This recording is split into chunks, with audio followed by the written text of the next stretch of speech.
Checking, check. 1, 2, 3. All right, so that's gonna be this first one. Do I leave it on or do you want me to turn it off? All right. Check, check. That's the one right next to it. This one has a lot of body to it.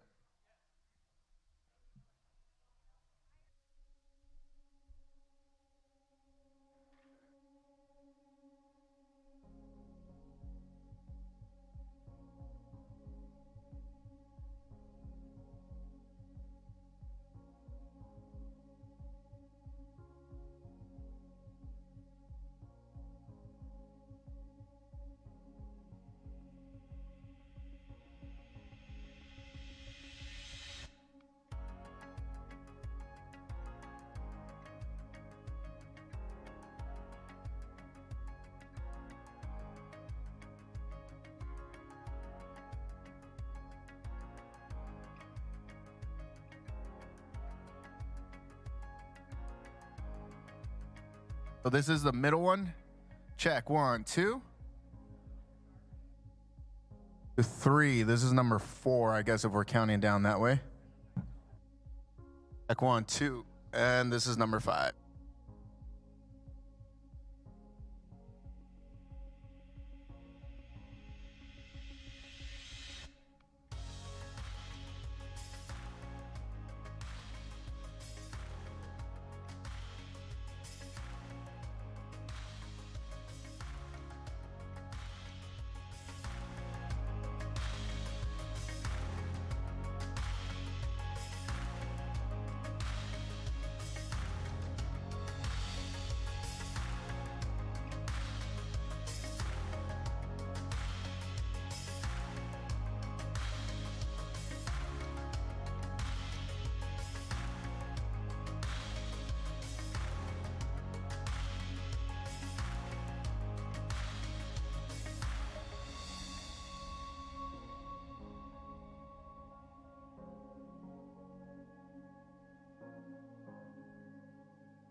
So if it escalates, testing 1, 2, probando 1, 2, 3.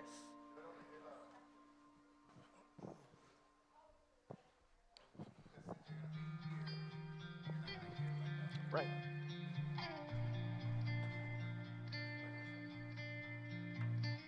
No. Is that you? That's your phone?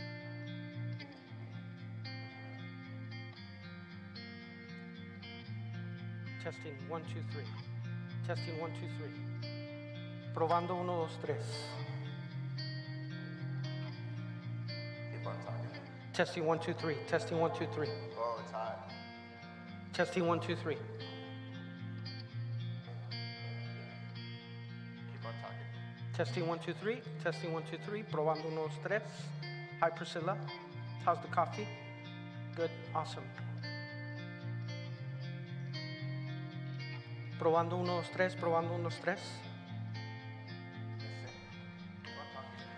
But softwood light through yonder window breaks. It is the east, and Juliet is the sun. Arise, fair sun, and kill the envious moon, which is sick in grief with envy. 87 years ago, our fathers brought forth on this continent a new nation.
A little bit. Testing 1, 2, 3.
Good morning. If you guys will start finding a seat on one of the round tables, as you can see, we're starting in 3 minutes and 56 seconds. So if you guys can have a seat, please, and sit in the circle tables, please.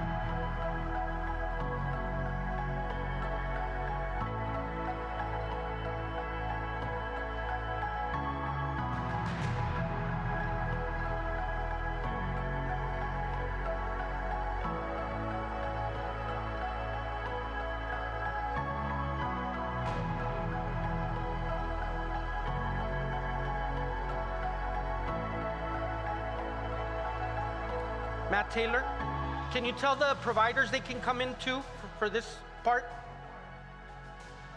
Thank you. Awesome. Please have a seat in one of the circled tables. We're going to get started in 2 minutes, 34 seconds.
Good morning, everyone.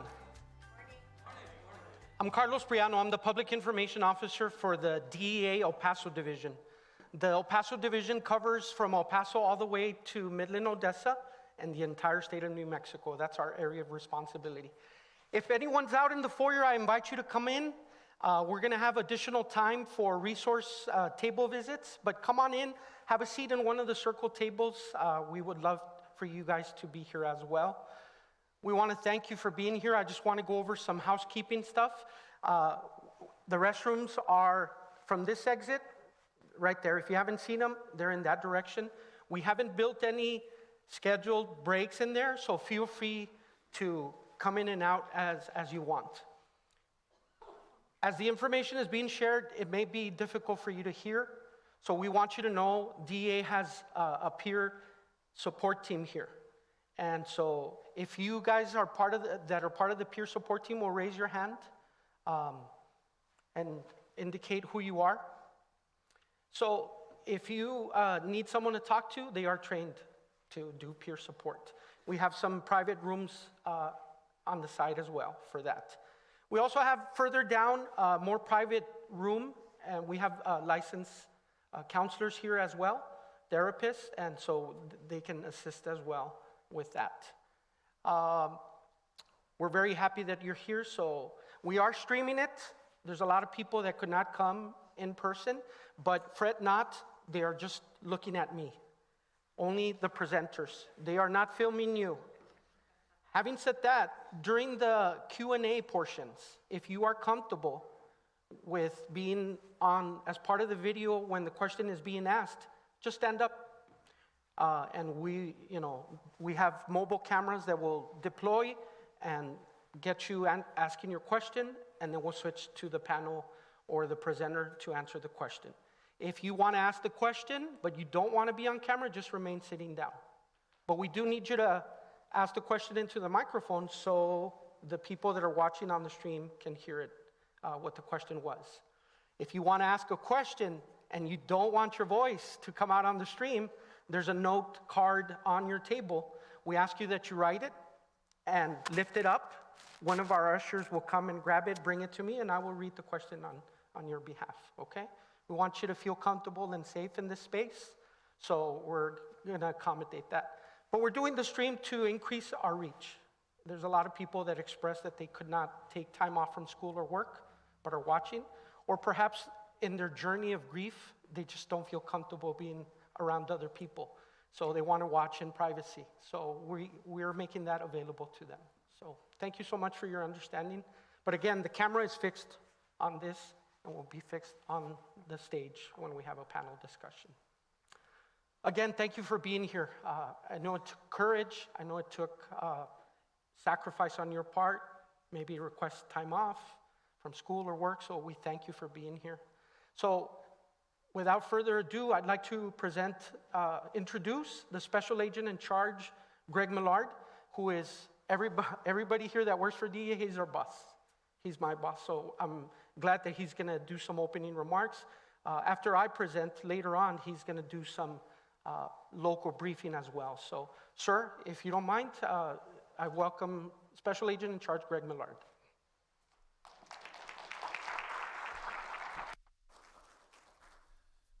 Good morning. Thank you, Carlos. I'd just like to take the time to welcome everybody this morning, especially the families that are here. I can't imagine the unimaginable loss, the suffering that you've been through, and really take this time today. We're going to share with you what's happening in our country, what's happening in our world, but we also want to take this opportunity for you to meet other people in our community that have suffered a similar loss. I just met Sylvia at the table I'm sitting at and learning her story, and I encourage you today to share the stories. Ms. Talamentis, we couldn't do this without you. Thank you so much. This is an opportunity to learn, to share, but for us to learn too. A lot of you probably wonder, why is the Drug Enforcement Administration inviting me to a family summit? This is new to us. This is my first family summit. This was the idea of DEA Administrator Ann Milgram, And the first one was in June, and Ms. Talamantes actually went to Washington, D.C. to the first family summit, national summit, and brought 80 families from around the United States together. And we're now doing a family summit this week in all 23 field divisions throughout the country. So I would really like to thank the families for being here, thank our professionals and our partners in the community for being here, and just really, I hope you enjoy today. It's a wonderful agenda we have put together.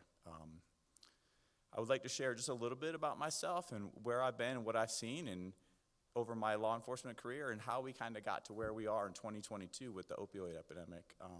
I've been a law enforcement officer for over 25 years. I started as a deputy sheriff in Florida, and then in 2000 I became a DEA agent. And I remember upon graduating from the academy, I was back in my office just for the first week, and I got a call from my boss's boss, and he wanted me to check. I was the new guy, had some spare time, how many overdose deaths at that time were in the community, and this was in 2000. And I remember calling the medical examiner's office and getting that information. This is 22 years ago. So my first assignment, I'm down in South Florida, working the Colombian drug cartels at the time, moving cocaine into the United States. And this is early 2000s, and we started to see a change. We started seeing the pill mills pop up in South Florida. These were unscrupulous doctors that were over-prescribing opioids, and you would see like a restaurant will go out of business, and the next day there's a pain clinic there. So that's where a lot of this started, 18, 19, 20 years ago. And we worked on that, and we shut a lot of those places down. We tightened the regulations, and you'll hear about some of that today. The last year I was in Miami was 2005. We didn't seize any cocaine. It was all heroin. It was white heroin coming in from Colombia. So as you tighten up on the pharmaceuticals, the opioids, people are opioid addicted. They still need to get opioids. So the Colombians pivoted, and they were producing white heroin and sending it to the United States. So I transfer a couple more times, and I end up in Central Texas in 2010. And when I first get to Central Texas, we would see black tar heroin. Black tar heroin, an opioid, was coming in from Mexico. But in the years I was there, from 2010 to 2015, we started seeing white heroin coming in. White heroin being made by the Mexican drug cartels coming in, because they're pivoting, they're adjusting to supply and demand. And then we see a transition, something I've really never seen before, how quick it happened. I've been in El Paso just a few years, and we'll share a little bit this through the day, but in the past 2 years, the amount of fentanyl seized, the pivot from growing a plant, to create heroin, you got to grow a plant, you got to have the right climate, you got to have the right fertilizer, the right amount of rain. It's a lot of work. But we've seen this very fast pivot by the drug cartels to synthetic opioids, fentanyl specifically. And I've never seen anything like it in my 25 years of law enforcement, how quick the cartels pivoted and produced this poison. And that's what it is. You're not going to hear us use the word overdose anymore. We talk about poisonings. This is very, very toxic chemicals, and Carlos will go into that in his presentation. What is fentanyl? Where does it come from? Carlos will go over that. But I just give you that history to show in the past 20 years how we got to where we are today. How did we get to fentanyl killed 107,000 Americans last year, or overdosed, poisonings, 107,000 Americans died. Fentanyl was a driver in a majority, 70% of those cases. So how did we get there? And that's what we're going to talk about today. But we're also going to talk about what we're doing about it. And I'll come back up and tell you what we're doing here in El Paso. What are we doing about it? And then we're going to have some great presenters throughout the day that will share what resources are out there, what opportunities are out there. And we're also going to give you time to share your stories, because I want to hear them, my staff wants to hear them, and I think helping you connect with other families is very important. So with that, I'm going to turn it over back to Carlos for our presentation. Thank you.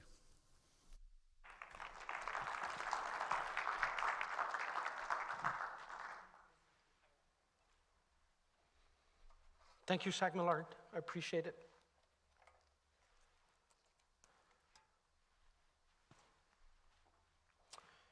So I'm going to share with you our official presentation that we do with the community.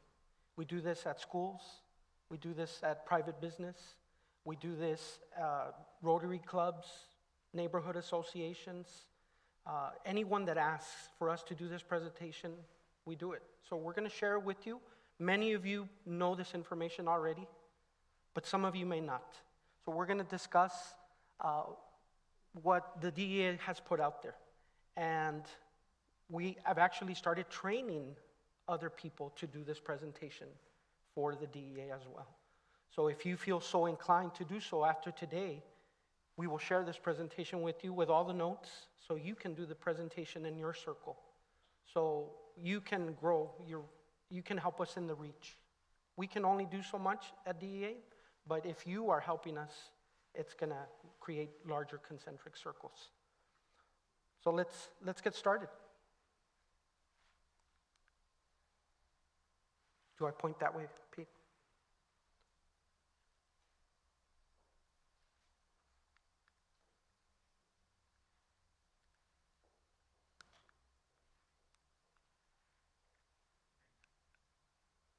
Do you want to switch for me?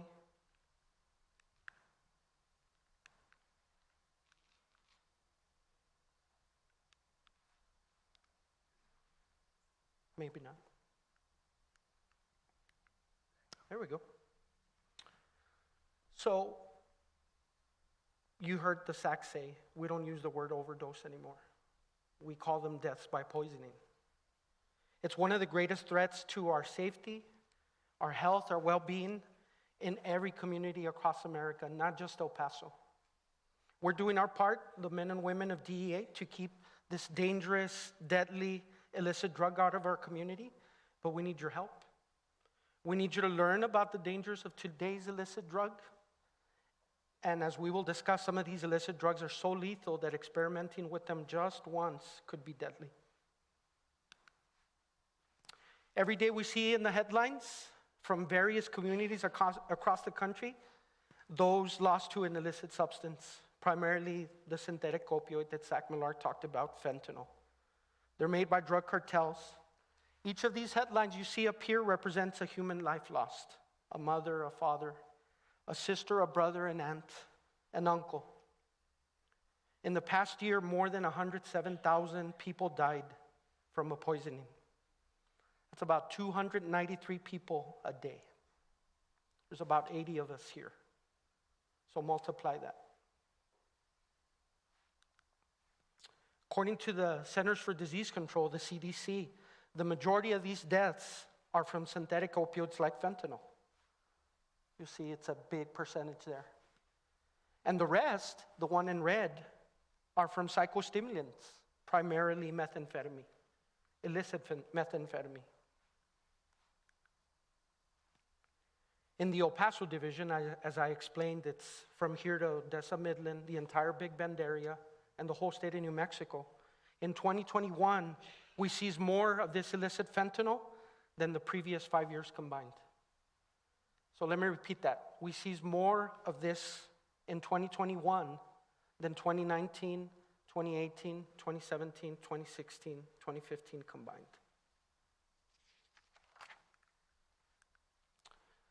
This is approximately 2 milligrams of illicit fentanyl. It's considered to be the potentially lethal dose. Fentanyl is 50 times more potent than heroin and 100 times more potent than morphine.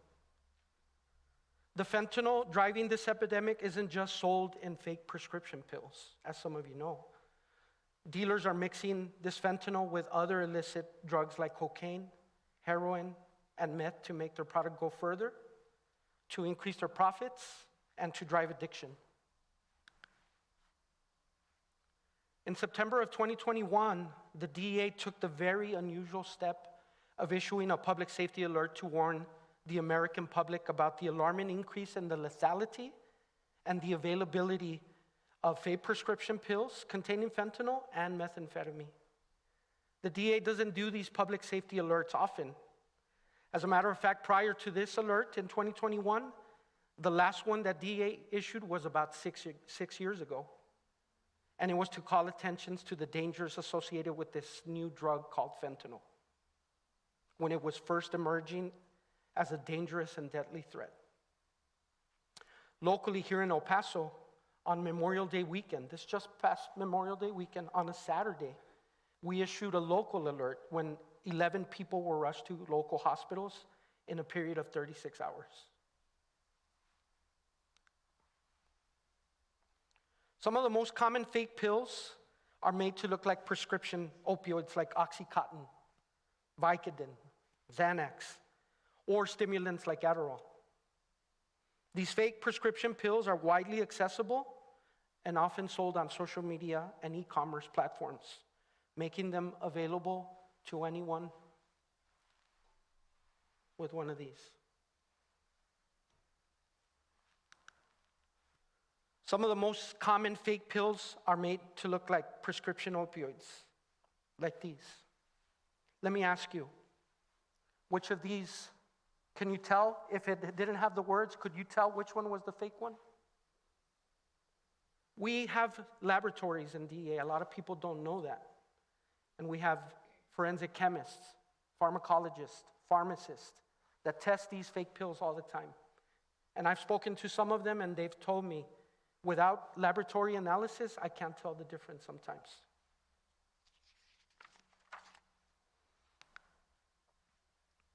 One of these, as you can see, is a real Xanax made by a pharmaceutical company and one's made by a drug cartel. The fact of the matter, ladies and gentlemen, is that fake pills appear nearly identical to legitimate prescription medications. Students sometimes tell me, well, one's yellow and one's white, but most of us don't know when we get a new medication what color it is, what shape it is, what size it is. How do we tell them apart? Because the pharmacy gives us a paper that tells us what shape it should be, what color it should be, what size it should be. DEA's stance is that the only safe pill to consume is one that was prescribed by a licensed medical professional, dentist. You filled it at a registered licensed pharmacy. It has your name on it, and you're going to take it as prescribed. Outside of that, it's not safe.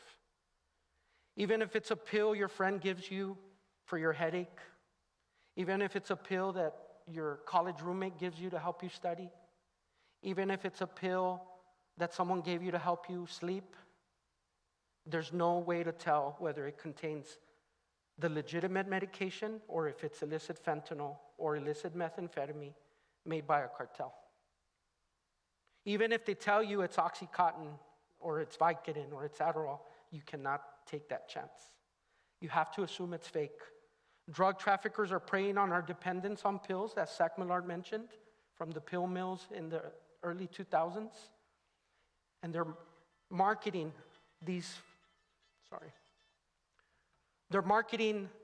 fake pills as legitimate medications when in actuality, they contain none of the active ingredient that the medication would have.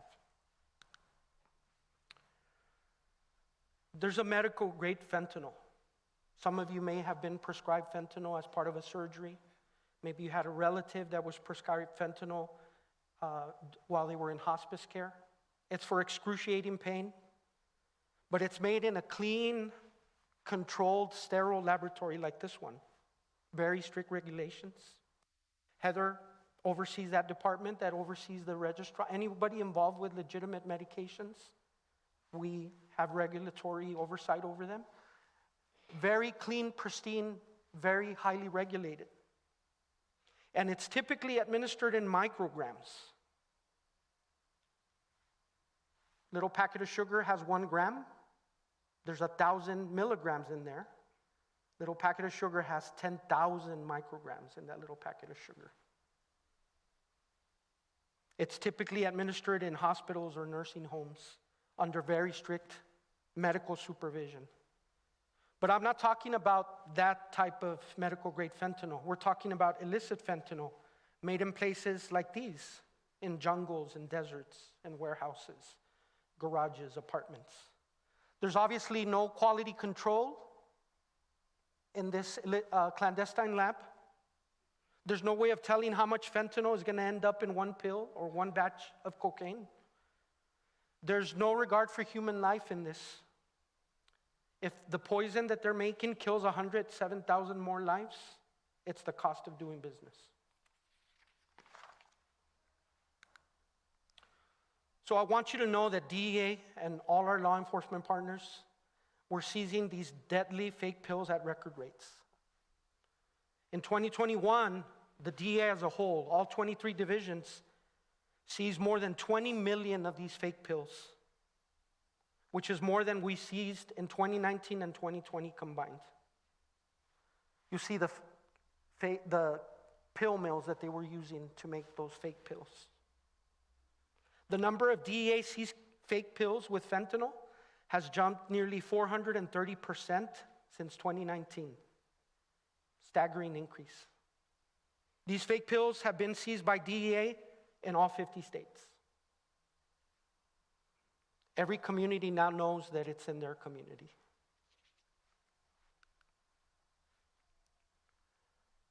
I mentioned earlier that we have laboratories throughout the country.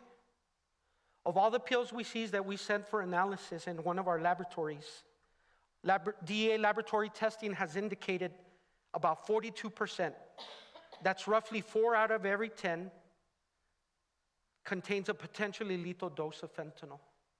How much did we say it was? Put 2 milligrams. It fits on the tip of a pencil. Do you remember the visual that I showed you?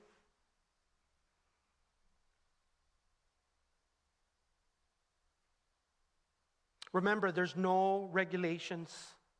These cartels are not following scientific processes to ensure that each pill has the same amount of fentanyl in it. It's literally being added to binding materials to make the pill, mixed up in buckets with 2x4s with cement mixers in mason jars, and then pressed into pills. There's no telling if a pill contains trace amounts, a lethal dose, or twice or 3 times the lethal dose. As we discussed earlier, 2 milligrams is considered the potentially lethal dose. Today, the average dose in the pills that DEA tests in our labs is 2.2 milligrams, which is over the lethal dose. That's up, as you can see, from 2017, the average was 1.3 milligrams.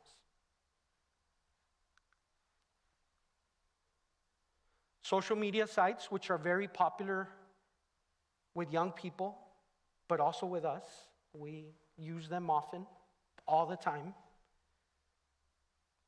These have become popular platforms for drug dealers who use the sites to sell their illicit drugs. In the past, a retail drug dealer in the street had access to 100, maybe 200 customers. But through social media platforms, e-commerce platforms, they have access to millions of customers.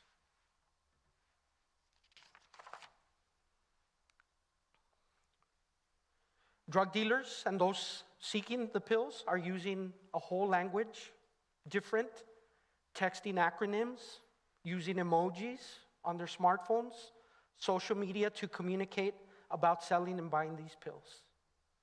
When I do this presentation, I often see parents tell their, give me your phone. That's not the solution. You need to be aware that that's how the communication is happening. You need to be aware of suspicious text messages, of social media messaging, of Cash App posts and receipts. They should spark, more important than you taking a phone away, it needs to spark an honest, open conversation, a potentially life-saving conversation.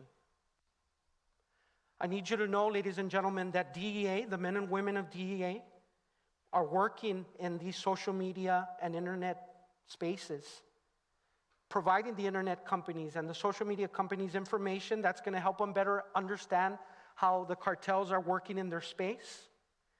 We're using enforcement actions in those spaces as well, but we can't rely on DEA 100%. We must start these conversations in our homes, in our teams, in our churches, about the dangers associated with fake pills. We got to have these conversations with all our loved ones, especially the young ones. Last year, DEA launched the One Pill Can Kill awareness campaign. There's an enforcement campaign behind it as well. But I want to talk today about the awareness campaign. I need you to help us spread the word. Help us share the dangers associated with these fake pills. Connect people with information and resources. We've done so today. We are connecting you with information, with resources out there. Many of those resources from DEA. Partner with local, state, and federal law enforcement with their awareness campaigns. Partner with prevention and public health organizations. Some of them are outside right now. Help us elevate the awareness of these dangerous and potentially deadly fake pills. I have 5 takeaways for you today. 1, I need you to encourage your circle to only use medications that are prescribed to them by a licensed medical provider and were dispensed by a trusted licensed pharmacy. That's takeaway number 1. Takeaway number 2 today, protect your medications from being diverted, especially if they're powerful opioids, controlled substances. Secure those prescription medications. Keep them out of sight. Put them in a locked bag, in a locked box.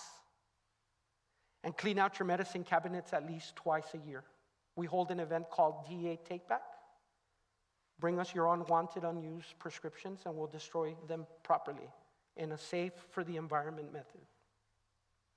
Takeaway number 3, one pill can kill. This is not a slogan. Please don't take this warning lightly. As you saw, it only takes one fake pill with a very small dose of fentanyl to potentially kill you. Number 4, remember the cartels are preying on the opioid epidemic that was started in the 2000s with the overprescribing. Some of the doctors were selling prescriptions for money, for sex, for assets. They're in jail now, but it left an addicted America. And the cartels are preying on that. They're flooding our country and with mass quantities of fake prescription pills and putting fentanyl in heroin, cocaine, and methamphetamine. In our opinion, the days of experimentation with drugs are over.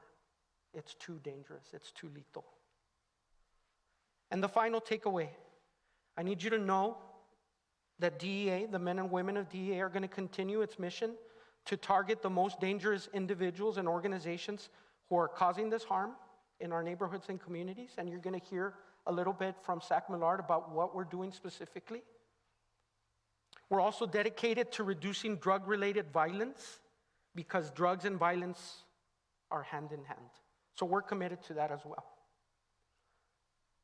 But what we need to do in the room is affect the supply, the demand. That's the best way to affect the supply, by reducing the demand. And one of the best ways to reduce demand is through what we're doing today. Through awareness, through education, and through prevention education. So we need you to help us with that. If you scan this QR code, it's going to take you right to DEA's online resources. My colleague Naomi Lane, who's sitting in the corner over there this afternoon, is going to do a thorough, in-depth presentation about all the resources that DEA has for parents, for educators, for tribal communities. It's going to be great. No pressure. But you have direct access to it right there if you scan the QR code or if you go to that link there. We encourage you to help start and continue this important conversation. It's never too early to talk to all your loved ones about the dangers of taking a pill that was not prescribed by a doctor and dispensed by a pharmacist. It really takes one of these fake pills, just one time, to end a beautiful life. I have a 24-year-old and a 22-year-old, and I speak to them about this very often, all the time. And I'm not going to tire of speaking to them. But don't just talk to your younger ones. Talk to your peers, your siblings. Talk to your parents, and your in-laws, your grandparents.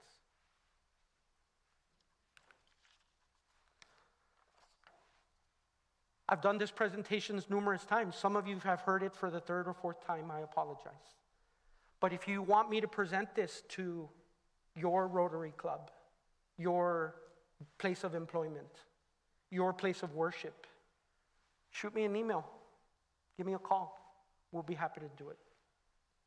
I'm not going to take questions because we're going to have a panel discussion where we're going to take all your questions.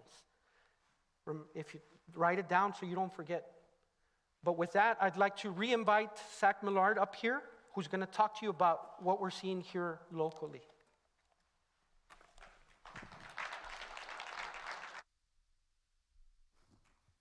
So before I jump back in, I got so excited earlier. I want to introduce, we have a short video clip from Administrator Milgram. Ann Milgram was nominated by President Biden and has been the DEA administrator since June of 2021. And like I mentioned earlier, we're here today, these family summits were her idea, and I just think it's a wonderful way for DEA to engage with the community. So without further ado, I'd like to introduce Ms. Milgram. Good morning. I'm Ann Milgram, Administrator of the Drug Enforcement Administration. I'm honored that you have joined us today for DEA's first Regional Family Summit. Your voices are powerful, and your commitment to saving lives is inspiring. I know that you are all here today because you've lost someone you love, a child, a brother, a sister, a parent. On behalf of all of DEA, I want to say how profoundly sorry I am to each of you for your loss. It takes incredible strength to take your love, your grief, and your pain and turn it into action. The grassroots efforts taking place in homes, schools, and community centers are making a difference. It's changing the way people talk about drug poisonings. It's changing the way people understand this threat and the harm it can do. It's changing perceptions on how we must meet this moment, and it is saving lives. My hope is that today you will share your experience with us and help us find new ways to partner together to end this devastating drug poisoning epidemic. I also hope that we can provide you with helpful information, resources, and a renewed sense of hope that together we can solve this problem. We at DEA know how fentanyl is coming into our communities. Chinese companies are supplying the chemicals used to make fentanyl. They're selling these chemicals to two Mexican cartels, the Sinaloa cartel and the Jalisco cartel, or CJNG. That fentanyl is deadly, and it is everywhere across the United States in all 50 states. The cartels are hiding fentanyl in everything, in heroin, in cocaine, and in methamphetamine. They're pressing fentanyl into fake pills designed to look like legitimate prescriptions. 4 out of 10 of the fake fentanyl pills we seize are deadly. And the cartels are increasingly selling these fake pills on social media platforms. These fake pills don't contain any real ingredients. They're fentanyl and filler. And there's no way of knowing how much fentanyl each pill contains. And they're deadly. Today, we want to listen and learn from you. Our goal is to walk away with new ideas, new approaches to prevention and education, and with a unified commitment to fighting fentanyl together. We believe that working together, we can save lives. I stand here today in front of the Faces of Fentanyl wall that together we have built at DEA headquarters. What started with dozens of photos in May of this year, today honors more than 4,000 lives lost to fentanyl poisoning in the United States. This wall is a tribute, and it is also a constant reminder of why those of us at DEA do what we do.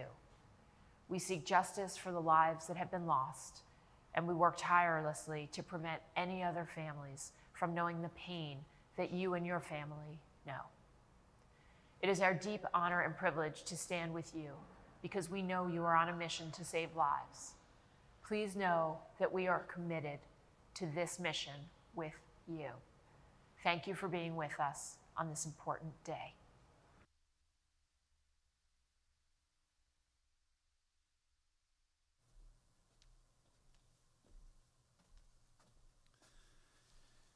I just wanted to come back up and kind of share what we're seeing specifically here in El Paso, and then more importantly, what are we doing about it? As I mentioned earlier, it's been one of the fastest pivots I've seen the cartels make in my 20-plus years of drug enforcement work. When we look at the fentanyl seizures in El Paso, in 2016, we didn't even seize 1 kilogram. 1 kilogram's 2.2 pounds. We seized less than maybe half a pound, very, very, very small amount. In 2021, we seized almost 300 kilograms in West Texas and New Mexico. In 2022, it's going to be over that. So we've seen this exponential rise in the seizures of fentanyl, and that was during COVID, and we all know we had different, the bridges shut down, but we see this enormous rise in the amount of fentanyl seizures that we're making. At the same time, if you overlaid these two charts, we have a rise in our poisoning deaths also. Back in 2016, 2017, only about 10 to 12 poisoning deaths were due to fentanyl. In 2021, it was 77 here in El Paso County. We had about 153 deaths due to poisonings, 77, so just less than 50, just about 50% of those were due to synthetic opioids like fentanyl. So it's no surprise as we see the amount of fentanyl we're seizing and go up, we see the overdose, the poisoning deaths go up also. And that's the same not only here in El Paso County, but throughout the United States. As we said earlier, 107,622 poisoning deaths last year. That's a tremendous amount. We're doing everything we can to bring that number down, and we need your help. What are we doing here in El Paso? What is DEA doing? What are our law enforcement partners doing? We realize we have to investigate these, and we are. It's all hands on deck. When I got here just 2 years ago, a few of the groups were doing cases targeting fentanyl traffickers. It's every group that we have, and we use a lot of task forces, so we work closely with FBI, Homeland Security, El Paso Police Department, El Paso County Sheriff's Office, Texas DPS, all our partners working this together. It's not just DEA. We can't do this alone. We've created a specific task force. We call it FORT, the acronym F-O-R-T, Fentanyl Overdose Response Team. And this is a partnership with FBI, Homeland Security, El Paso County Sheriff's Office, Texas DPS, Army CID, and we work very closely with El Paso Police Department to really respond to these poisoning deaths. In the past, a lot of times, they would find a person passed away, and they would look at it, oh, it was accidental. But we don't look at it like that. We look at it as a drug case, as someone died because of this poison. So we have this team, we respond to these scenes, we analyze the evidence, and we're targeting these cartels. We're targeting here in El Paso, over in Mexico, we're targeting these cartels that are selling it. And we can't do this alone, right? We need the help of everybody. You're gonna hear in just a few minutes in our panel interview, we have some of our assistant United States attorneys here that are actually prosecuting these cases, how difficult they are, but that we can do it. And that's what we're all hands on deck approach by the men and women at DEA and all our law enforcement counterparts here in El Paso. And I really feel strongly that targeting these organizations to let them know if they sell this poison in our community, even one time, and someone passes away, that we're gonna come after them. We just had someone sentenced to 24.5 years in prison this year, thanks to the fine work of the United States Attorney's Office, the men and women of DEA that sold cocaine laced with fentanyl that took the life of a brother and sister here in El Paso a couple years ago. 24.5 years in prison. That's our goal, to target these people selling this poison and to go after them. I'm gonna turn it over to Carlos again real quick. He's got a few more slides to present before our panel interview. Thank you.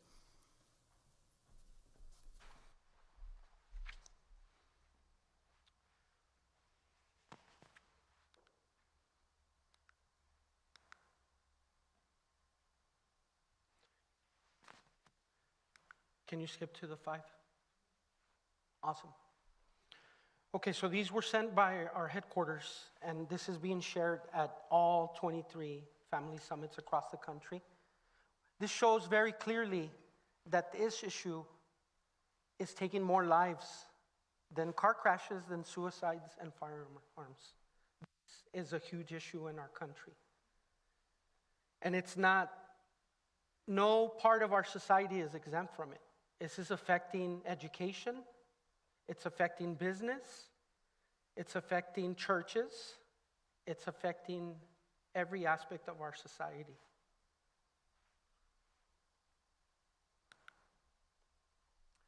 Our administrator and Zach Millard mentioned the 2 main cartels that are making this poison, distributing it, selling it, bringing it into our country. Sinaloa Cartel and Jalisco Nueva Generación, CJNG. And you see by this map where they have their foothold, and the ones with stripes is where they're contesting that territory. You guys know where Chihuahua is, yes, in relation to us? So you'll see what's happening there. But a lot of people are like, why are we always blaming? You'll see their footprint across the globe. It's not just Mexico, it's not just the US. Find Sinaloa Cartel and you'll see their presence in red across the world. Find Jalisco Nueva Generación in green and you'll see their footprint. And then the blue where it's being contested. So this is not a border problem. This is a global problem. And you'll see from those 2 areas, these are actual cases that DEA was able to link back directly. And follow the arrows and you'll see that it goes into every state. Once they come through our southern border, they have access west, east, north. And that's what's happening. You might have noticed when Administrator Milgram was presenting this behind her. We started just last year the Faces of Fentanyl exhibit at headquarters. It started with a small wall. It's now up to 4,000 photos. I had the opportunity to see this for myself, and as I panned the photos, the majority of them were 20-year-olds and teenagers. So we have to talk to our loved ones about this. Don't get me wrong, there were some 30, 40, and 50-year-olds in there too, but the vast majority were teenagers and people in their 20s. If you are so inclined, we would like to invite you to submit a photo to our Faces of Fentanyl permanent exhibit. And you can send the name of your loved one, their age, and their photo to fentanylawareness@dea.gov. And we will be happy to add it to this exhibit. But you don't have to. You can also submit it via social media as well. Just go to any of our social media apps and submit the photo there using the hashtag #WeKnow. Faces of Fentanyl exhibit. Okay, so without further ado, you know what? I'm going to give you a 15-minute break so you can visit some of the resource tables. Sorry to throw this at you, resource providers, but we're going to take, if you can be back at 10 a.m., be ready with your questions. Again, if you do not want to be filmed, just remain sitting. If you don't want your voice to be heard, just write it down, lift up the note card, and one of our ushers will bring it to me, and I will read it for you. Okay, so we'll take 10 minutes. Be in the facility, back in the auditorium right at 10. We'll get started with our panel discussion.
Testing 1, 2, 3. Probando 1, 2, 3. Saboreando.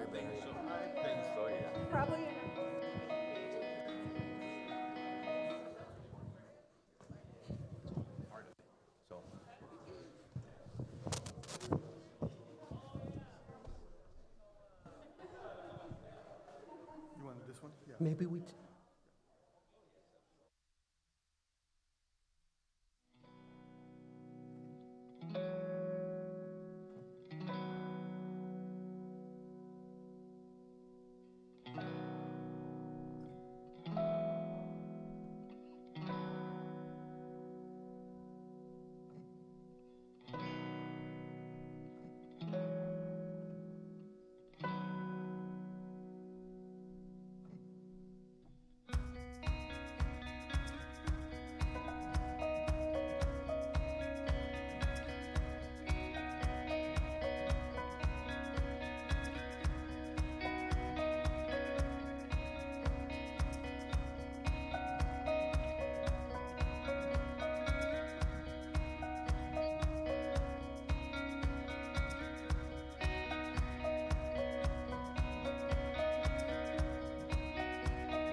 Panelists, if you can take your seat, please. And if you're still out in the foyer, if you could start making your way back, we're going to resume. People on the stream, we're about to get started with our panel discussion.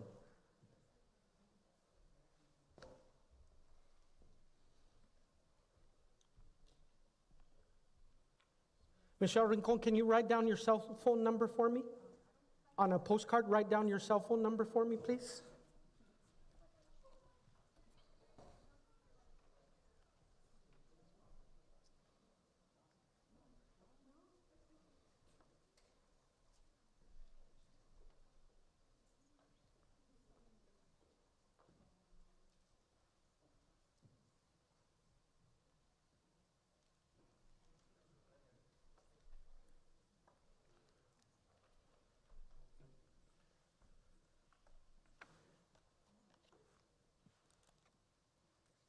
As you can see in your agenda, we have a distinguished panel today from different sectors, of course from DEA, from the U.S. Attorney's Office, and from SAMHSA, which stands for, well, it's there.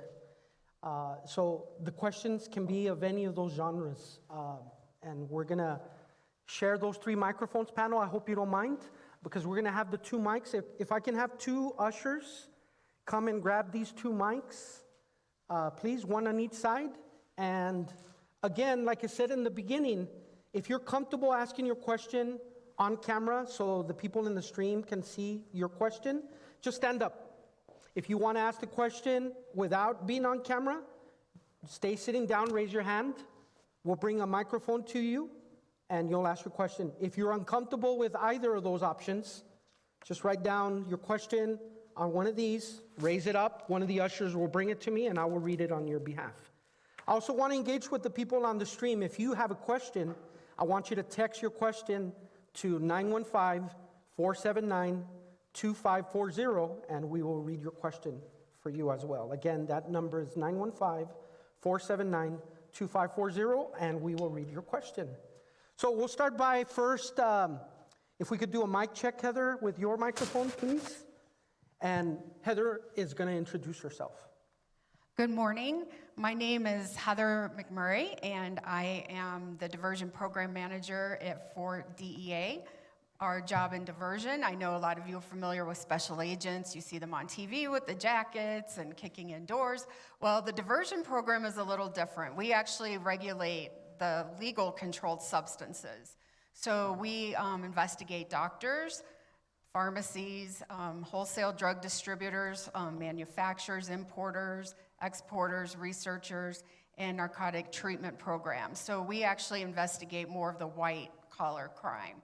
So if anybody would have questions related to pharmaceutical-controlled substances, I will hopefully be able to answer that or direct you to where you can get your answer. And thank you, everybody, for coming. Thank you, Heather. If you could pass it to Ms. Brooks. Good morning. My name is Christy Brooks. I'm the Regional Administrator for SAMHSA, which is the Substance Abuse Mental Health Services Administration. I cover Region 6, which is Texas, Oklahoma, Arkansas, New Mexico, Louisiana, and the 68 federally recognized tribes in that region. I've been at SAMHSA since May. My role really is to be your liaison between the state, local areas, and with the federal government in Rockville. Really, SAMHSA is the lead agency meant on educating, promoting, and raising prevention for all areas of substance abuse, substance misuse, mental health, and wellness. So, yeah, thank you for having me. And she will be doing one of the training sessions on education and awareness. If you're interested in doing that yourself, she's going to give you some best practices. Hello again, Greg Millard. I'm the Special Agent in charge of DEA. I already introduced myself, so I don't want to take up too much time, but I do want to thank everybody again for being here and our panel for taking part in this panel today.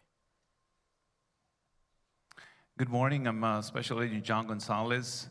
I've been with the DEA for a little over 23 years. Before the DEA, I was a U.S. Border Patrol agent out in San Diego, California. Before that, I was a state probation officer down in South Texas in Hidalgo County. Before anything else, I want to reiterate what my colleagues mentioned earlier. Just want to thank the families for being here with us today. Again, we really could not do this without you. And I want to express my most sincere condolences to all of you, especially those of you that have lost a family member to this terrible drug, fentanyl, or to a poisoning. Just can't imagine what you're going through. But we hope that today we have a good conversation with each and every one of you. We're here to listen, we're here to learn, and we want a takeaway to go with you. From me personally, is that you are part of the solution today. You're part of the solution to this problem. We cannot do this alone. In law enforcement, with our prosecutors, we cannot go it alone. So it has to be a unified effort, and thank you for being here once again, and thank you for being part of the solution. Good morning. My name is Laura Franco Gregory. I am an assistant United States attorney. My office handles federal prosecution of cases. Let me give you a little bit of background about myself. I am a native El Pasoan. This community is very important to me. I was born and raised here. I went to law school, and after law school, I returned to this community. I've been married for 27 years, and I have 2 adult children. During my career as an attorney, I've worked with the district attorney's office, and I joined the United States Attorney's Office 19 years ago. I'm currently serving as their city chief. In that capacity, I supervise 36 lawyers here in the El Paso office. My career started with drug prosecutions. 24 years ago, I was handling cases where you had thousands of pounds of marijuana seized in stash houses. The trajectory I have seen with fentanyl is nothing that I have ever seen before. I have never seen our cases rise to the level that they have risen within the past few years. But I stand here before you all as a representative of the United States Attorney, who is Ashley Hoff. She sits in Austin. And I want you each to know that this is a priority for our office. We are working diligently with our law enforcement partners to address this. As a mother, as a member of this community, what I've seen frightens me.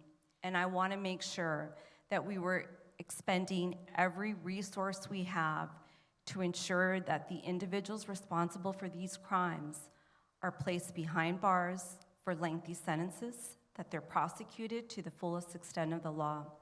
As federal prosecutors, we have unique tools to make sure that we target the leaders of organizations and every person under that organization, because sadly, they run these organizations as businesses, and they're not concerned about the consumer. It's a tragic, tragic, tragic projection that I've seen throughout the years, but unbeknownst to me, this fentanyl is just at a crisis level. So I want you to know that we are working diligently to make sure that these individuals are prosecuted. Mr. Countryman is with our office, and he has made it a priority. He has achieved tremendous success with his steadfast work. As Agent Millard stated recently, through his efforts in coordination with law enforcement, they secured a 24-year sentence on an individual that was responsible for dealing drugs to a brother and sister that resulted in their deaths. It's a priority. I want to make sure that you know that we're here for you and we're going to work hard for you. I'll also like to point out that in the audience, we also have Gloria Gonzalez, who is a victim witness coordinator in our office, and she works very closely with the victims of this crime. So thank you very much for having me here. Good morning. My name is Philip Countryman, and I'm the nervous attorney up here on the panel. I am not originally from El Paso, but El Paso is now my home. I had the very good fortune of coming out here in the military during my military service, and I met a wonderful young lady, and she and I got married.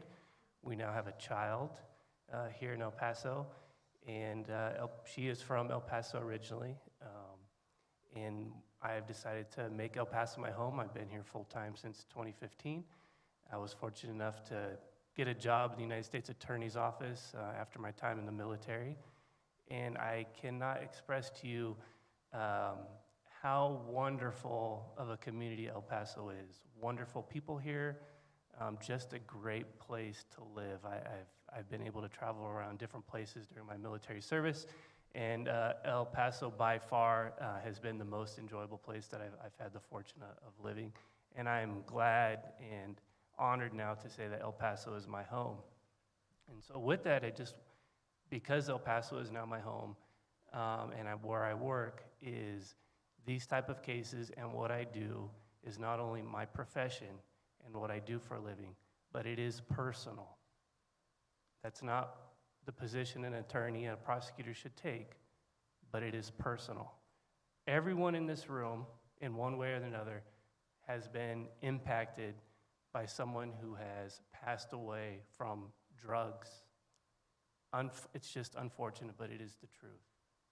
And it's not acceptable. It's not acceptable. And Special Agent Millard deserves a lot of credit for the resources he's put to now combat this poison that has entered this community. And it is our priority. This is the number one thing that I do now, is look into these cases and hold those people who are pushing this poison into our community accountable. So I'm not typically one who has a whole lot of opinions about much, but this is something I have some very strong opinions about, and I have quite a bit to say about it, but maybe I'll hold off a little bit to see how the discussion goes, because I could very easily eat up all the time on my own. But again, this is priority number one. Okay, thank you for introducing yourselves, and thank you for making time to be here. So we're going to open it up now for questions. Again, let me reiterate, if you're comfortable with you being filmed, I need you to stand for your question, and that'll deploy a microphone to come to you. All right, we have our first volunteer, and it'll deploy the microphone, and it'll deploy the camera person as well. If you will say your name, please. Good morning. My name is Sam Finlayson. I work and live here in Northeast El Paso. I work with at-risk youth. I have a question for the panel. One of my biggest concerns is I want to know how the illegal drug trade goes hand in hand with human trafficking, because that is one of our underlying problems here with our youth in the Northeast. And I just want to know just how closely related those two aspects are.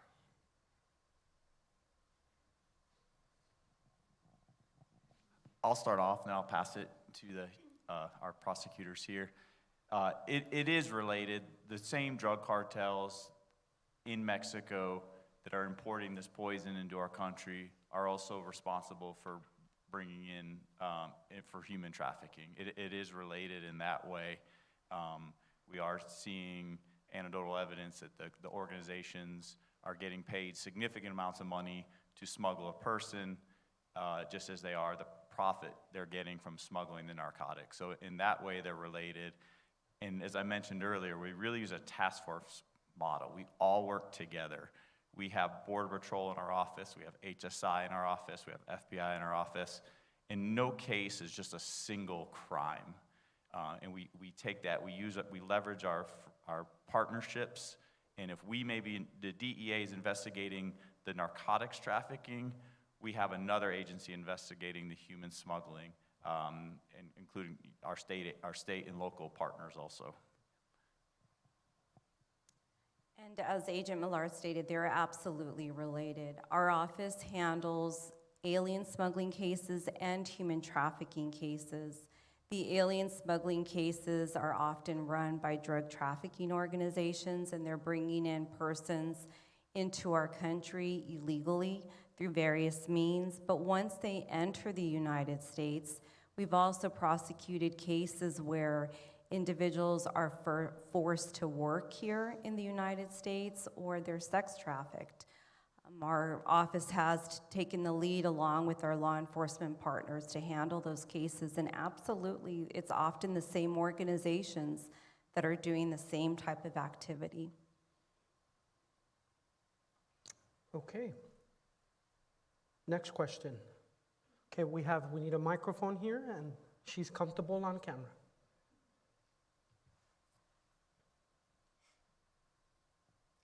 Good morning.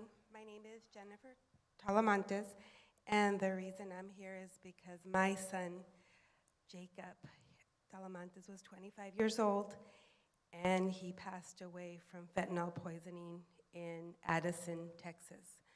My question to you is, and I think I speak for many families, from all the families that I speak to, is justice for our children.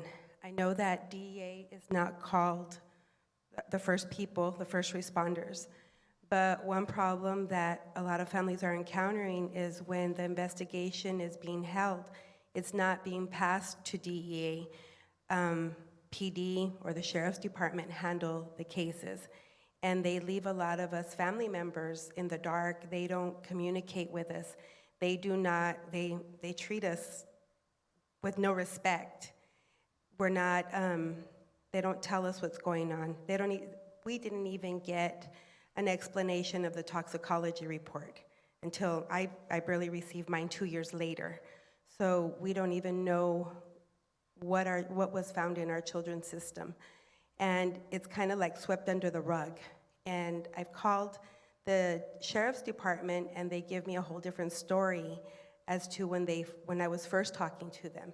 They told me they investigated people when in fact they just called them on the phone, which is not an investigation. So how can we get DEA involved to help not only myself, but other families in my shoes?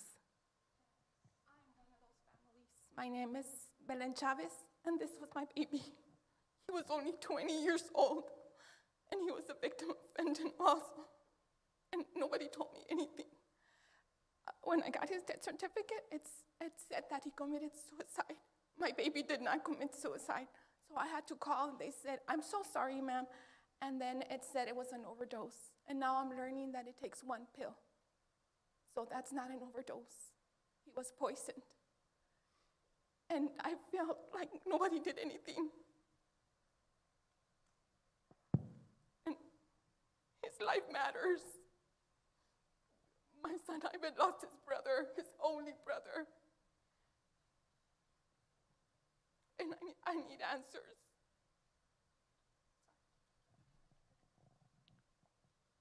Ma'am, both, I'm so sorry for your loss.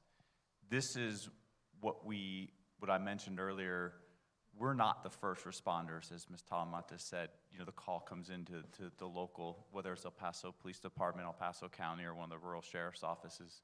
But what we have done is we've created this group, and we are embedded with them. We work daily with the El Paso Police Department Crimes Against Persons Unit, El Paso County. We have them in our group.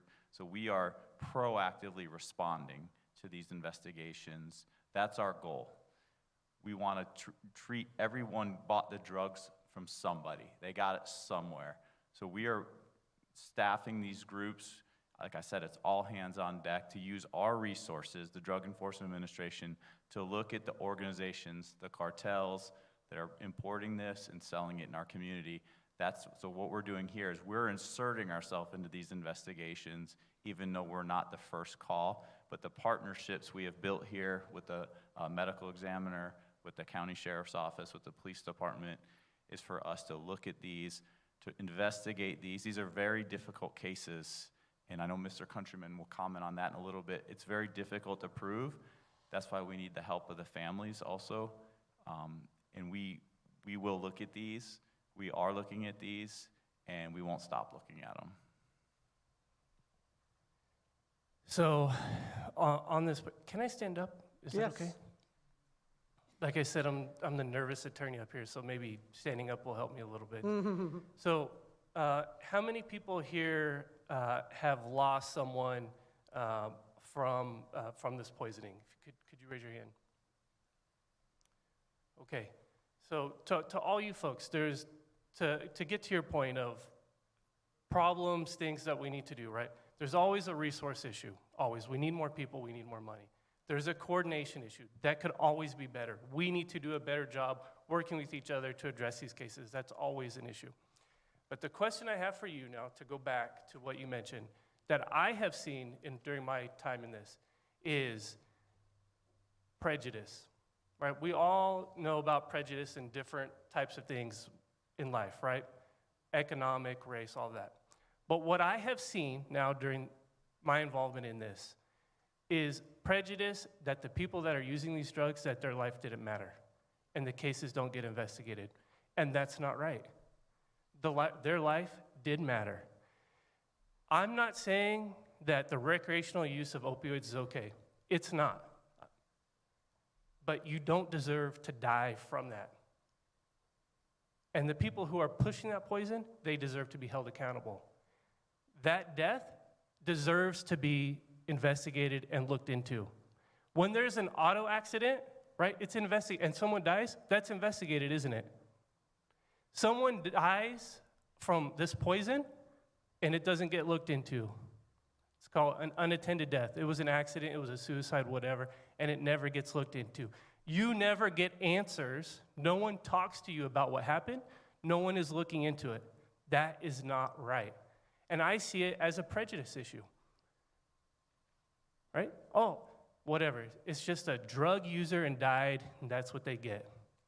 That's not right. That is not right.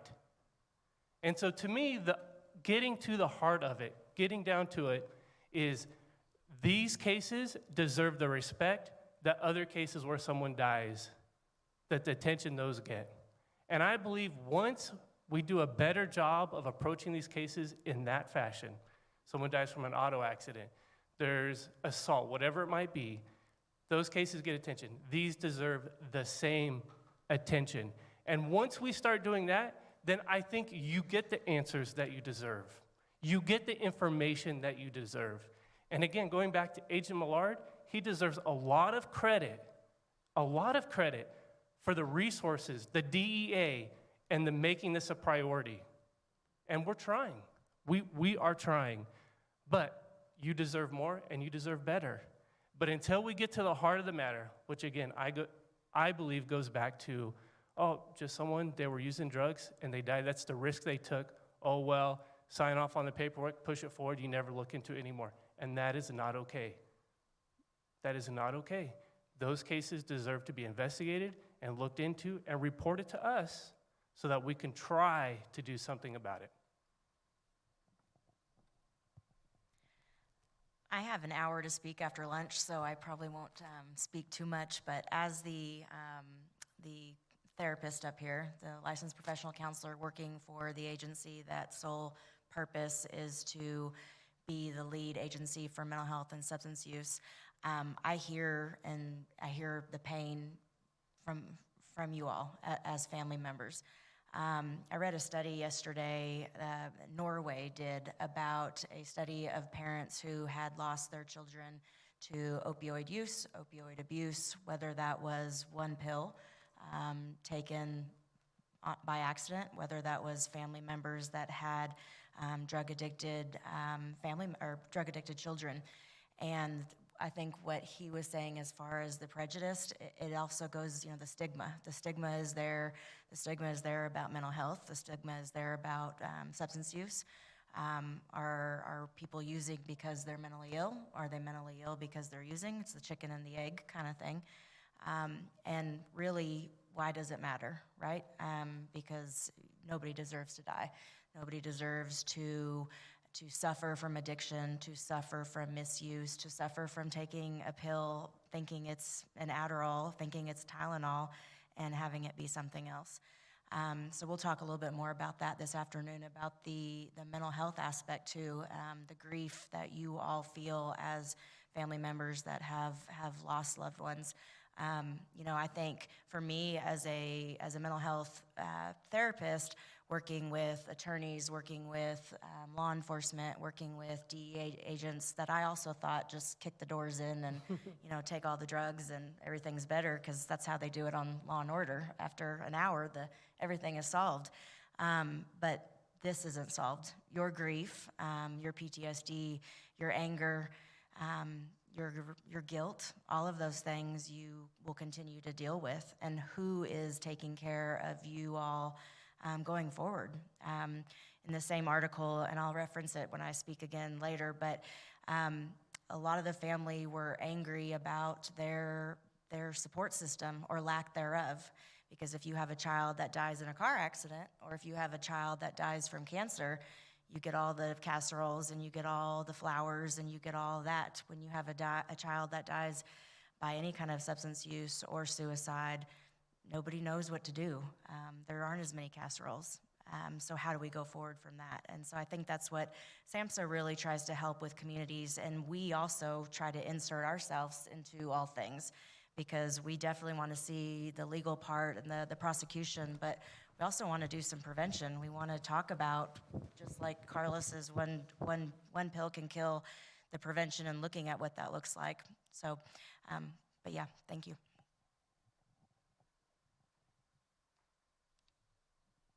Good morning.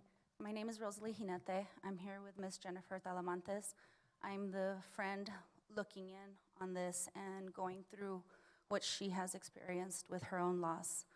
And you all spoke beautifully, but I hope this isn't the only time that we have this summit. It still didn't answer the questions that these two women had, which is, what's gonna be done? We're telling you what the problem is, which is they feel like their children's lives didn't matter. So my question to you for our next meeting is, what is the DEA doing to make these ladies feel that it wasn't just the stigma or the reason why, because they were overdosed, that there was, I'm sorry, what was the word that was used? Prejudice. What are you guys going to do now? How are we going to make these families feel that there is no prejudice? You guys are aware of the problem now. Now, how do we fix it? Thank you. Well, I think it starts today with these summits. This won't be our first and only time. This will be an ongoing occurrence. We are breaking down doors. In just the past 12, 18 months, what we've done to strip the stigma, to strip the prejudice away, is to insert ourselves, as I said. It is a resource issue, as Mr. Countryman said, but we look into these cases. We take a tremendous amount of time to analyze the evidence, to send the telephones off for forensic analysis. We are looking at these, we're breaking down the walls. It takes time. We can't change the sheriff's office in any community. I'm not saying El Paso County. We can't change the police department overnight. But they know we're looking at these. We have the support of the U.S. Attorney's Office to prosecute these. When we prosecute these people, you will see press releases to get the word out that we are after these people. We won't stop, and we're going to continue to go after them. These are very difficult cases to make because we're coming in after something happened. In a typical drug investigation, we're working it for weeks, for months. We're proactively investigating these people, and we know a lot about them. Something happened, we have to come in and look at it, and that's what we're doing. And then at the U.S. Attorney's Office, once the case is indicted, like I mentioned, we have Gloria Gonzalez here. She works very closely with the victims to make sure that you do get the answers that you need and that you're kept abreast of every point of the process, right? But that's once we get it into the federal prosecution realm. I would also like to add that along with the investigations with Carlos, Michelle, Matt, Naomi, and myself, we do extensive outreach. We don't tell anybody no. And even though my lane is more of the legal pharmaceuticals, every one of my presentations has what we have a fentanyl exercise in it, where we have the audience stand up and they have to tell us which pill is real or fake.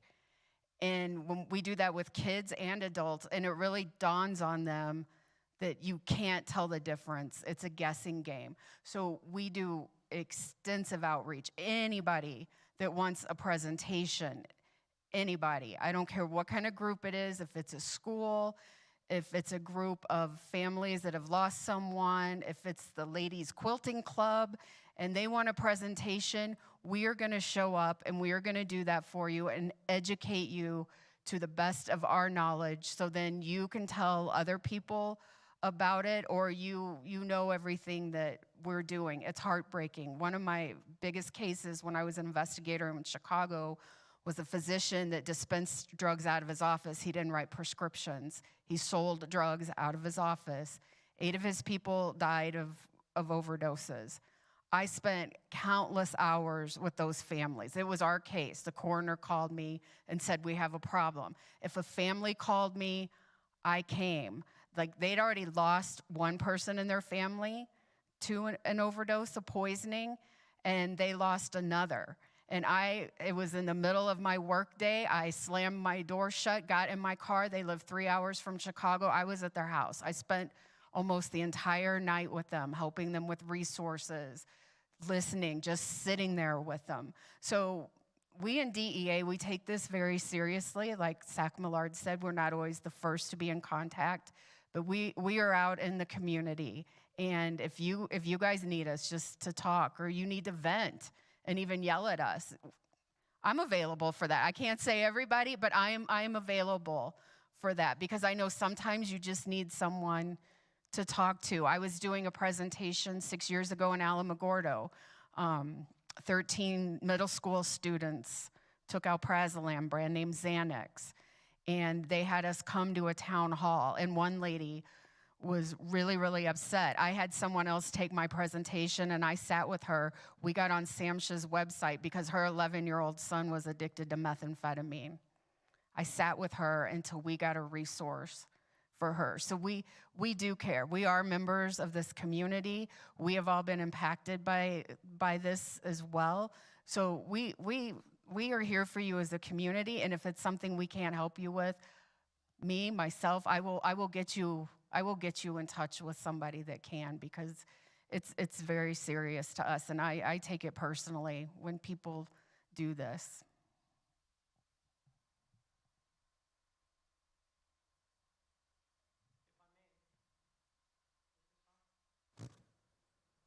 Testing. We're also doing Train the Trainer. I shared with you the One Pill Can Kill. You are going to have access to that to do it in your circle. We've trained the National Guard. We've trained Isleta ISD, Socorro ISD, Clint ISD to do these presentations, because it is affecting every sector of society. So we, like the Zach Millard has said numerous times, we can't police ourselves out of this problem. It needs to be having open, honest discussions at home, at work, at church, in the military, everywhere. We need to discuss. It's affecting everybody. I was having a conversation with Sergeant Espinosa about it, how he thought they were reaching out to him to do career progression training, but they're like, no, we have drugs in our rank and file. It's affecting the soldiers. So he's going to do the One Pill Can Kill presentation to hundreds of soldiers. So we're not going to carry that stigma. It ends, the moment we started calling them poisonings. This is very recent. The National Summit was in August. And as a result of this, now there's 23 of these happening. And we started with one family in El Paso. And now we have about 10. So maybe we can make it go to 50. Maybe we can make it go to 100. We need to break that stigma together, so we can not be ashamed, not have carry that burden alone. That's how they punish prisoners, by putting them in isolation, but we do it to ourselves. So we need to, and I've said this numerous times to the media, in classrooms, that you're not going through this alone.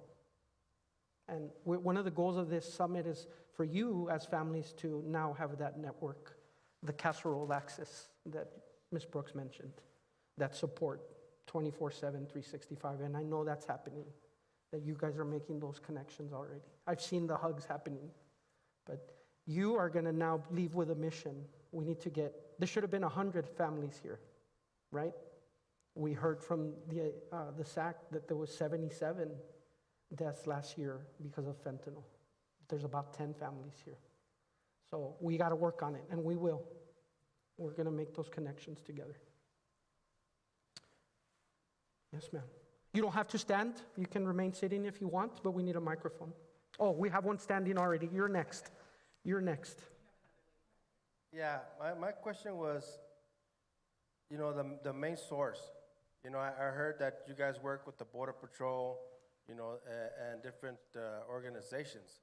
And the thing is that what does this nation have to do, or if the DEA, what is it that needs to happen so that this nation could understand how important it is to have the borders closed? Like the borders closed so that all this fentanyl, all this stuff that's coming in, stops coming in so much. We see it, how it goes all over the nation.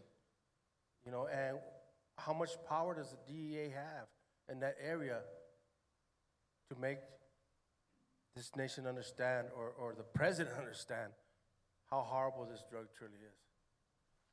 Thank you. It's on. So the DEA is relentlessly focused on attacking Sinaloa and CJNG. They are responsible for importing this poison into our country. Not only are we focusing on the poisoning investigations at the local level, we have the whole entirety of DEA focusing on these two cartels, their operations in Mexico, and their importation into the United States. It is the absolute number one priority of the DEA to target the command and control aspects, the people running these organizations, and attack them at all levels. And that's what we're doing. That's what's important. We have to stop the production in Mexico. But as was mentioned earlier, they're producing it because we have a demand problem in the United States. So today, we also want to focus on getting the word out about the dangers. We have to reduce the demand domestically, because why are the cartels doing this? Greed, profit. They don't care. They just want to make money. So we are attacking them on multiple angles, financially, supply routes, trafficking routes into the United States.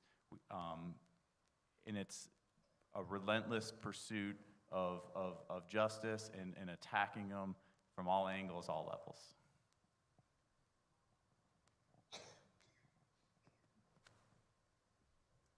Who was on the next? Over there. Arlene Camarena. I'm a prevention specialist for the Grant County DWI program. We're located in Silver City, New Mexico. It's a very rural area. So my question is, how does the DEA reach the rural areas? We see a lot of, just last year we had 2 students at the high school, 2 seniors that passed away from fentanyl poisoning. It just seems like being such a small rural area where it's kind of getting swept under the rug. We provide information to the schools, and we do presentations, but like, how could we get more involvement? Because it is a serious situation that's going on, but it's like we don't have the resources like other bigger cities have. So how would you reach the rural areas like Silver City? All you have to do is reach out. We have Matt Taylor in the back. He's one of our community outreach people. I can give you my card. We can give you any of our cards. I know we've been to Deming a lot. I've spoken in the Deming schools. Matt's been out there. We worry about a rural area. I grew up in rural Missouri, a town of 1,000 people. I saw the meth devastation like in the 80s and 90s where I grew up.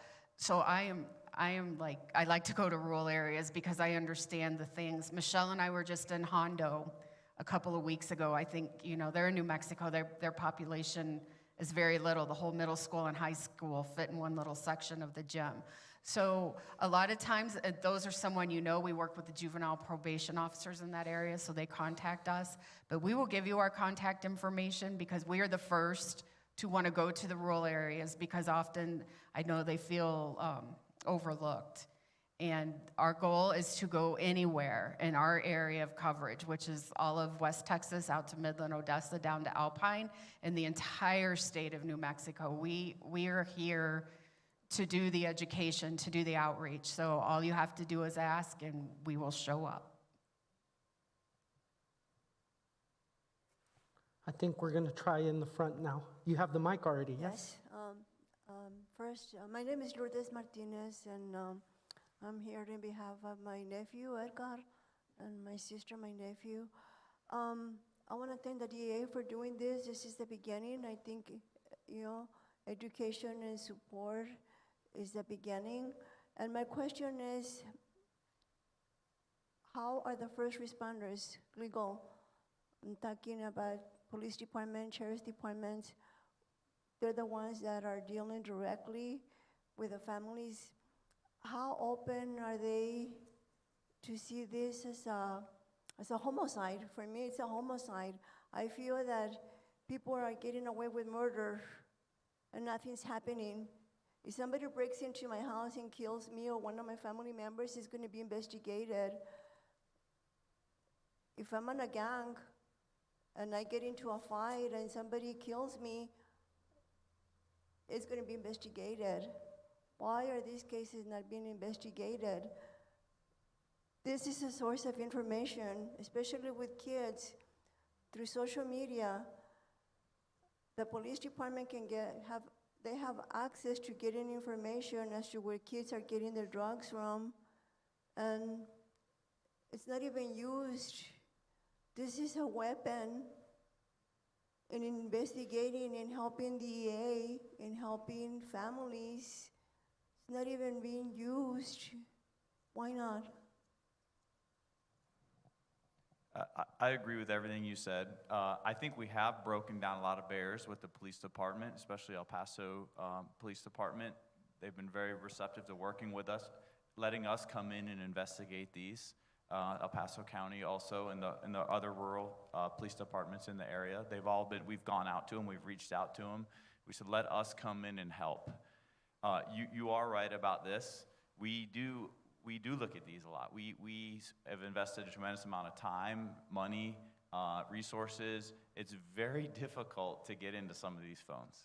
And that's where the cases are made. I think Mr. Countryman would tell you, some of the apps are encrypted, and they're very difficult for us to get the information that we need. We have to prove what happened, right? One of the difficult things in these cases is you have to prove that specific drug that someone sold that person caused the death. A lot of people, the toxicology will have multiple drugs in their system, or maybe they bought from multiple people. So if someone has messages where they bought drugs from a couple of people, we have to prove, Mr. Countryman has to prove that person we're prosecuting caused that death. And we spend a tremendous amount of time, technology, effort to get into these devices. We know they're important, and that's what we've trained the police departments, the sheriff's office, to preserve the phone, preserve the evidence at the scene, because we need it for our prosecution. Phil, could I comment? Agent Millard is correct. How difficult it is to crack into phones and get the information out of the phone. It is incredibly difficult to identify the source of the narcotics. Where did the drugs come from? Who provided it? That is incredibly, incredibly difficult. And we could spend years investigating a case because we've had this happen, and we just have never been able to find the source, the specific source of where the narcotics came from. But taking a step back, and I want to go back to what Arlene mentioned about the cases there in Silver City and kind of felt like they were swept under the rug? Or are you, Ms. Martinez, feeling that, you know, the cases are not looked into like they should be? And to me, it goes back to what I tried to mention before, is a fundamental change in how we see these cases, how they're looked into. That we need to treat these deaths as a potential crime has occurred and they need to be looked into. And there is the resource question, right? But there are resources now for, at least on the federal side, for us to look into these type of cases. We need help from other people who are involved in it, because we can only do with the what we have with the information we're provided. And if we never learn about the cases, there's nothing we can do. We need help from other people who are involved. And it's not occurring as fast as we would like. I wish it was easier to make these changes, but we just need a fundamental change in how these type of cases are handled. And unfortunately, as there continues to be more poisonings, more people dying, it's getting out there more. And as it gets out there more, I'm hopeful it will get better. But more people are dying, and it's being taken seriously, and we look into the cases different, that we are handling them as if a crime occurred and they're being investigated. But until that fundamental change occurs, I mean, at the ground level, with the first responders, with the people who arrive at the scene, it's incredibly difficult for Agent Millard and his agents, the people looking at it later on, to make the case. And so really we need the coordination, we need the support from everyone from the very, very beginning. And I believe that's in the works. It's happening now, and we're getting better at that. But really, we need that fundamental change.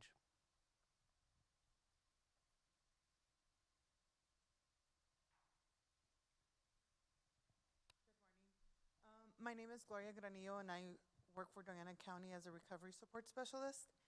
So this has kind of hit home and continues to hit home. I do have a nephew that passed away trying fentanyl for the first time.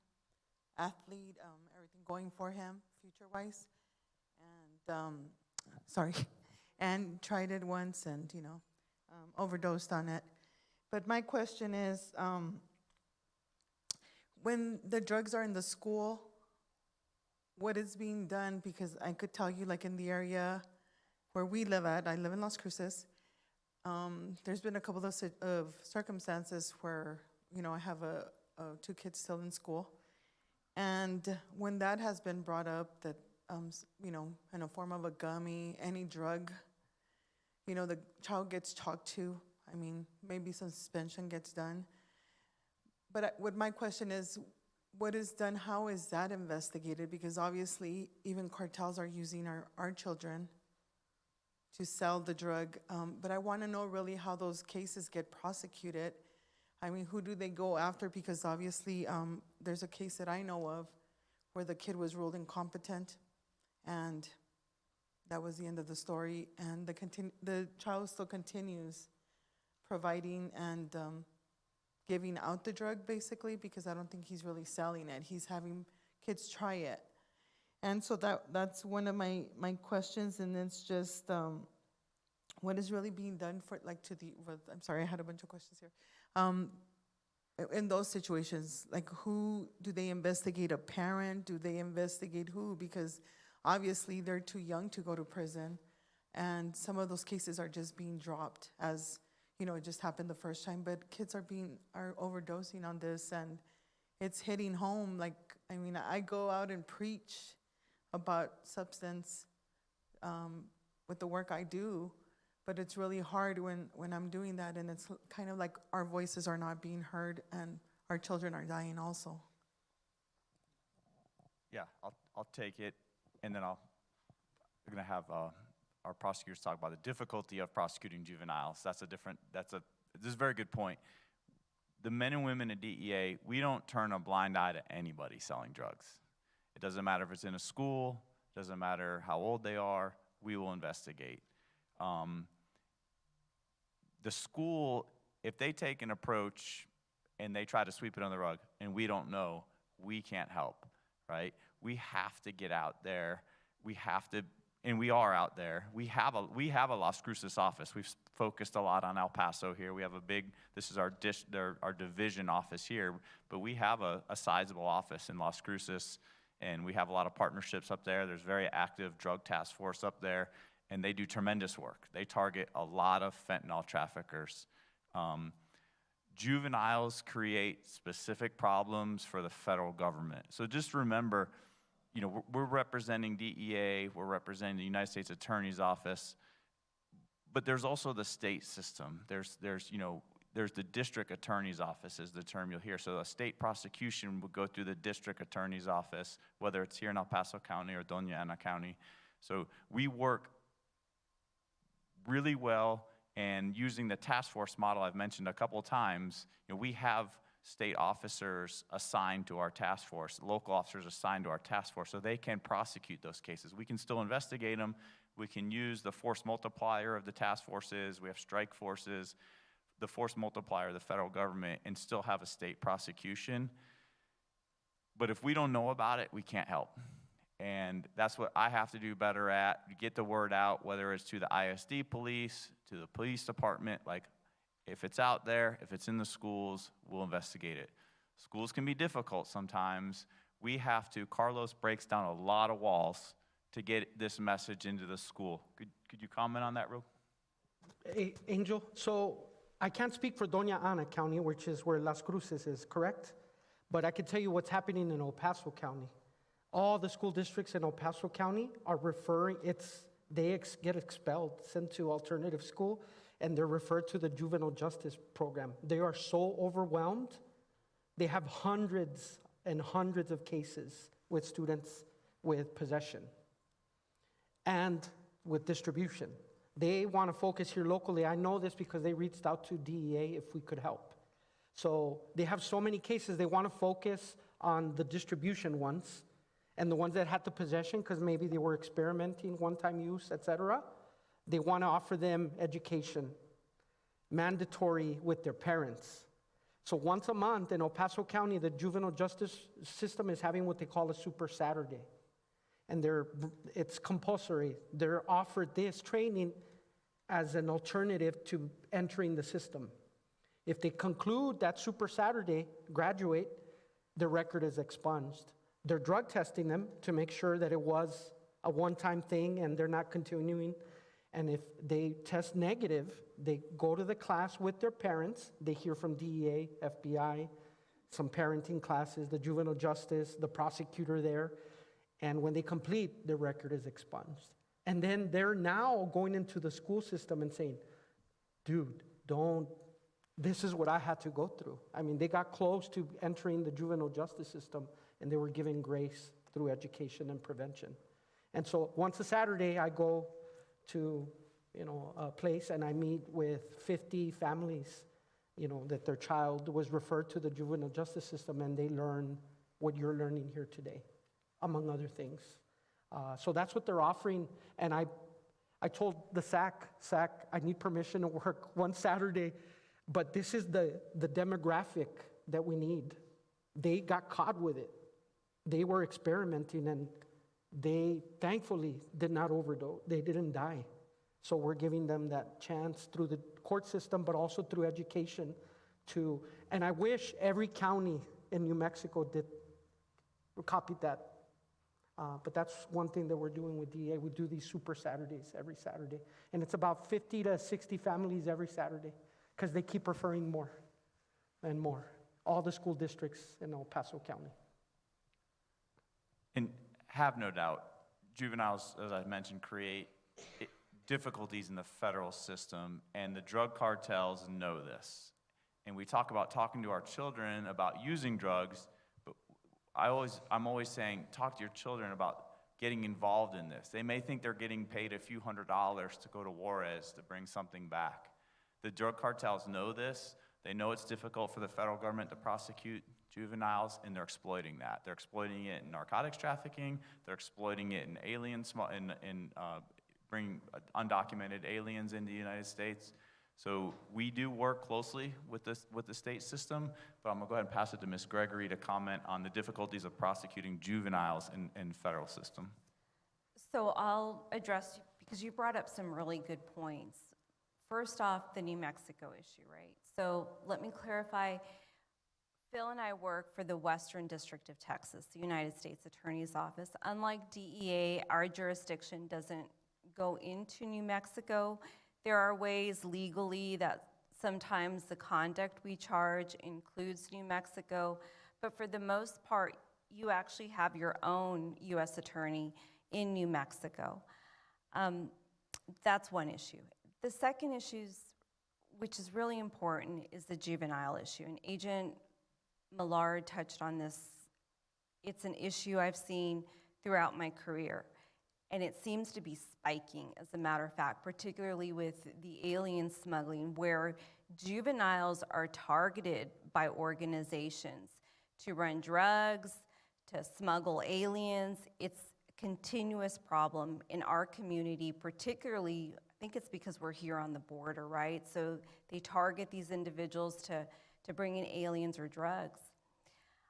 Now, the prosecution of those individuals presents a whole other element to the issue.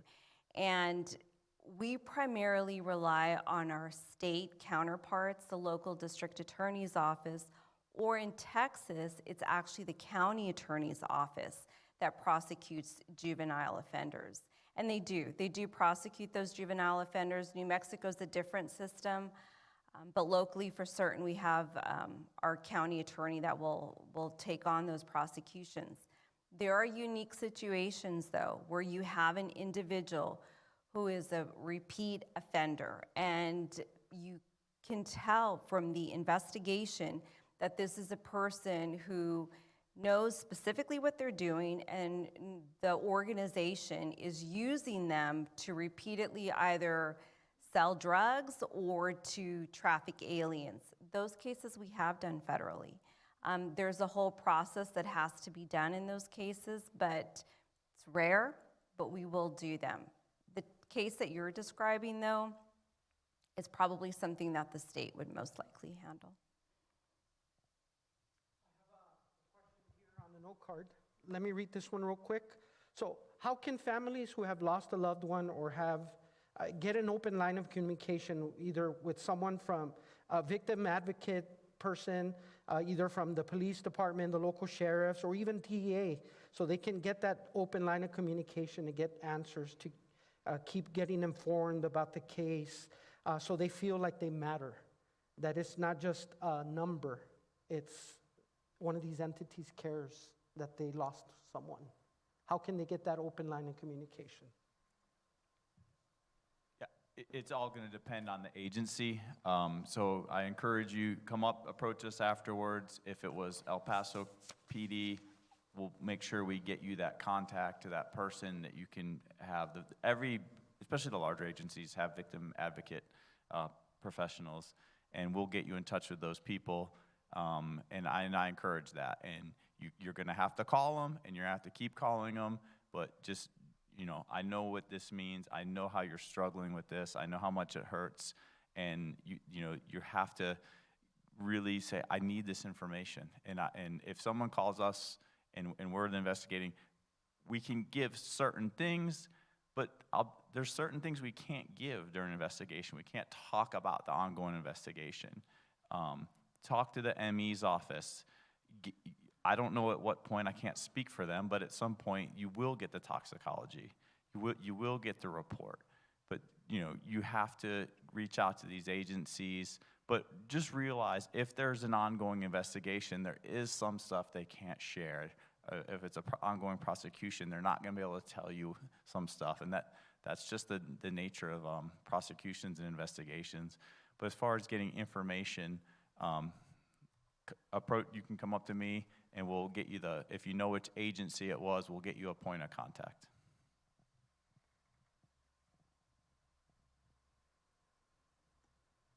Hello. My name is Roxanne, and I work with a compliance office out of Silver City, And I've had several clients that have passed away from a fentanyl poisoning.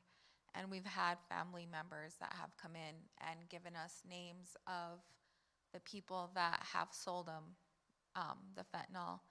And when we turn it over to law enforcement, we usually get a reply of, oh, it was just an overdose, or it was just, somebody that, just a local drug dealer, or it was just, another drug addict that, just took their life, or a suicide. But my question is how do we get them to listen to us? Even though, I am just a compliance officer, I do work with these people. I do have a high number of clients that I deal with.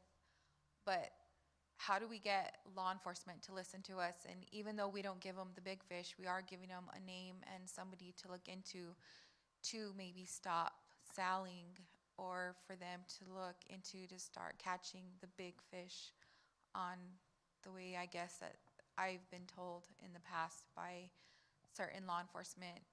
Even if it's just a name, they can look into these people and to stop selling to, at least my clients or other people on the street, to start, at least making a difference. Because, my clients were somebody's daughter, somebody's son. They were a father, and it's hard when we lose clients, because it's still a loss for us also, because they come to us from the courts because they were sentenced for drug charges, for, a DWI or whatever they came to us for. It's still a loss. But, we have to go back and talk to the families and tell them, we're sorry, because number one, I guess I didn't do my job right for helping them with their addiction, but number two, we still lost somebody due to. Yeah, I think the importance here is, you have to get the information to the right people. If it's just a patrolman, patrolwoman, that may not be the right person. They don't know what to do with it. Even some of the smaller departments, they'll have, you want to get that information at least into the hands of like a narcotics investigator, someone that's investigating those types of crimes. You can call our Las Cruces office covers all southern New Mexico. You can call them. I promise you, when they get tips, they follow up on them, and they look into them. You can always call, so you can call, just look up the number for the DEA Las Cruces, ask for the duty agent, and share these names. There are active investigations out in that part of the state. That's all I can really say on that. And they're always looking for this information. Sometimes that uniformed police officer, they're not sure what to do with that information. That's not what they do. They're responding, and we all know law enforcement's understaffed. They're responding to domestic violence, to car accidents and stuff, and then they get this. So getting it to the right person, but don't be afraid to call higher up, right? Everybody has a boss. I have a boss. The narcotics people have bosses. Call the assistant chief, call the chief, and get that word out and say, hey, we're passing this information. We want something done with it, because it helps when someone calls and they say, hey, look into this. But it's just being relentless and getting it. Make sure you're getting it to the right people is what my comment on that. Raise your hand if this is the first time you've been in the room with someone from DEA. Yeah, that's not typical, right? And so this is one of the steps that we're doing. I don't want to not give you time if you have a question. We've passed the mark, but we want to keep going if you have a question. So let's go with that one first, and then we'll come back to you, Jennifer. Hello, everybody. So I'm Staff Sergeant Isaac Espinosa. I'm with the Joint Counter-Drug Task Force through the Texas Army National Guard. I do partner with DEA. I've done presentations, the drug take-backs. Biggest thing, I didn't have a question I did want to mention, though, is we talk about time. The families, they're grieving. They've lost time with their loved ones. They want answers now. And the thing that we need to understand as a community, as a nation, is that we are playing catch-up. Never have we seen this type of substance take across the nation. People losing their lives on the daily. So they're playing catch-up. How do they work these cases, trying to do as fast as possible? But I will tell you, my job as the outreach specialist, I talk to schools, I talk to nurses, I talk to local law enforcement. Like Carlos Briano said, I'm giving a presentation to a battalion of military police within the Army. Never did I think I would have to talk to a military police battalion on the dangers of a substance. What I teach to the students is no matter how many drugs come across the border, we may not be able to shut it, but even if these drugs came across, if they said no, no one would use them, correct? So that's my biggest thing is we need to push. They cannot be afraid to say no. They cannot be afraid to speak up. If they rat on their friends, like they say, oh, you're a rat, you told on me, I tell them, it's okay if they don't want to talk to you, but at least you saved their lives because they didn't take that pill. That is the message that we need to talk to our youth. We need to talk to all the family members is you need to be as blunt as possible. We cannot sugarcoat this fentanyl problem. We cannot. So when I give presentations to the schools, I don't sugarcoat it. I tell them, you experiment with these drugs, you're going to die. Back in the day, we used to give messages, oh, you can get in trouble, you can do jail time, you may not get a good career. Well, guess what? There is no intervention with the one pill can kill. If you take one pill and you lose your life, how do we intervene with that? We don't. So that is the biggest message that I hope you take today and help the local law enforcement as they're working their cases to play catch up, right? Is talk to your families, talk to the youth, and tell them it's okay to say no. Because that's the biggest thing that we can do. That's how we're going to combat it. We can have a table right now full of fentanyl, but if nobody wants to take it, is it going to matter? That's how we go against the cartels too. They're all about money. Well, if no one's there to buy it, what are they going to do? And it's always evolving, right? Fentanyl is just, I feel, the beginning. They're always evolving. Something stronger is going to come out, something different.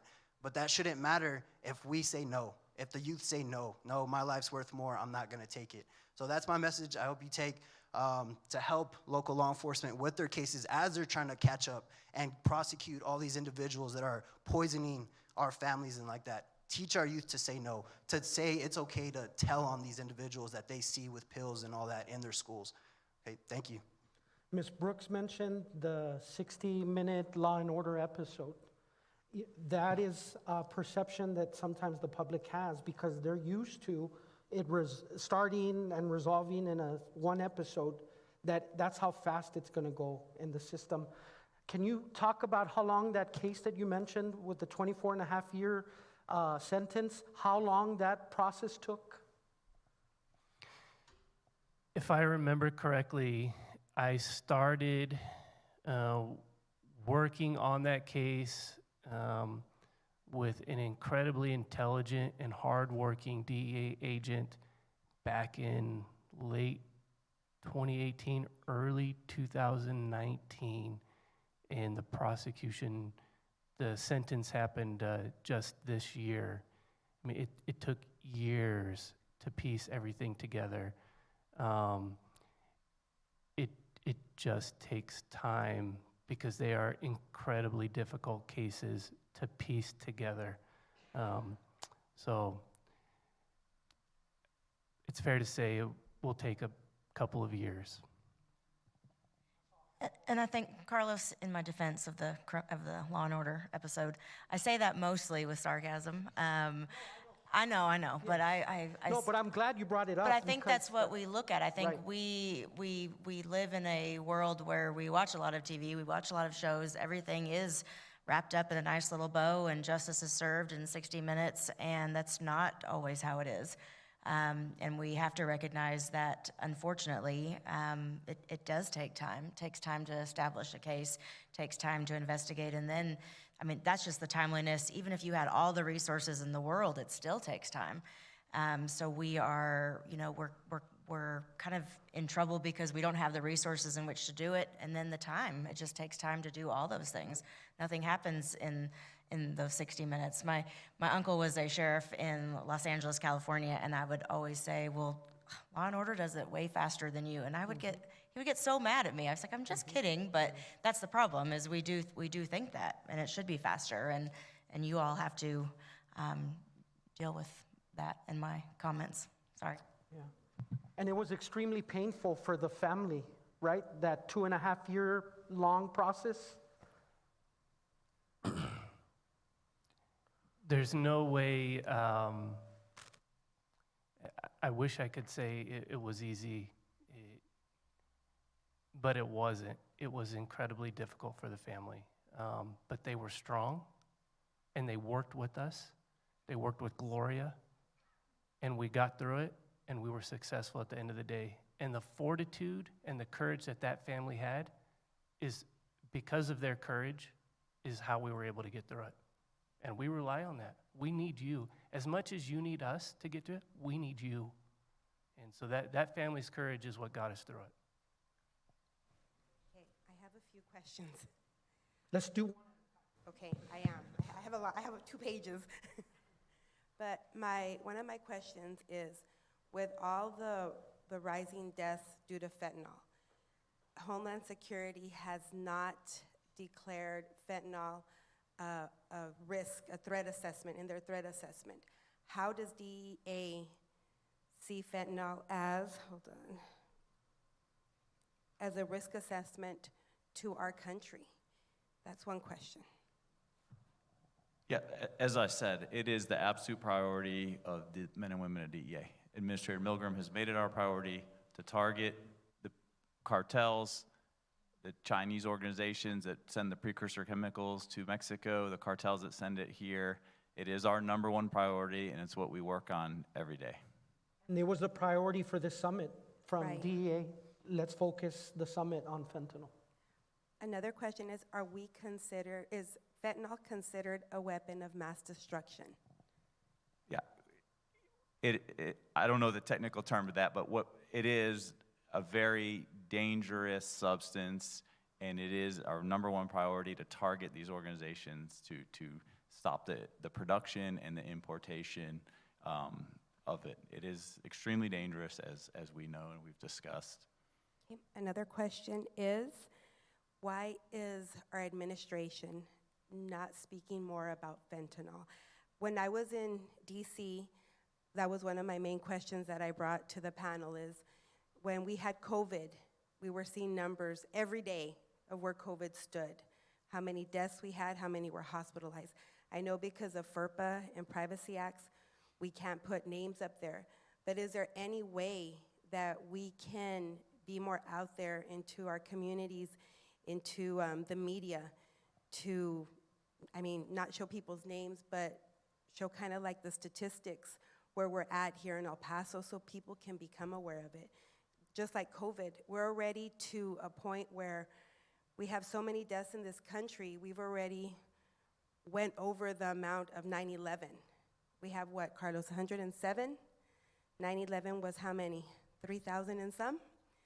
So, I think that we need to be more verbal about this. I do know, Mr. Millard, that you do come out into our community and you do reach out to the media. Carlos does the weekly, the tip of the week, and we appreciate that. Even in our school systems, I will share one thing. I used to be a high school counselor, now I'm a middle school counselor. But I do think that high schools, after seeing everything starts with marijuana in the high school level. That's where my children started, smoking marijuana. Because I used to fight about this with them all the time. It's not a drug, it's what do you call it? It's a plant. We would have those conversations and arguments and all the time. But I feel that we need substance abuse counselors in our high schools, not even in our high schools, as early as middle school. We need those in our high schools. And not only that, sometimes those substance abuse counselors, you think that you're just targeting the students that are smoking marijuana because of anxiety, because of pain. I think that they need to be targeted, absolutely. But I think another group of students that need to be targeted are our gifted and talented students, because they're not the ones that are getting in trouble. They're not the ones that get caught under the influence. They're not the ones that get caught carrying or distributing. They're the ones that are using privately to self-medicate, especially like with COVID. We're just coming out of COVID. Me working in the schools, I see a lot of kids who struggle with anxiety. A lot of young adults, young children lost a lot of family members.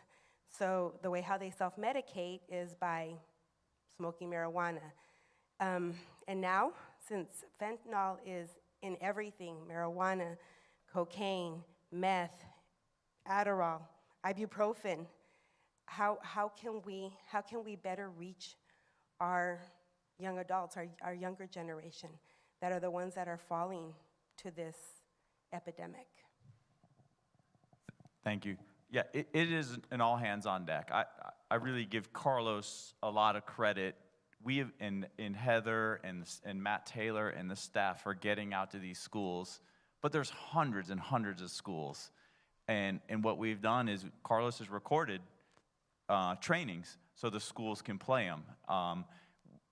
Administrator Milgram is on the national news. We have had campaigns, One Pill Can Kill, phase 1, phase 2, phase 3. Those are public awareness campaigns with a enforcement operation attached to them.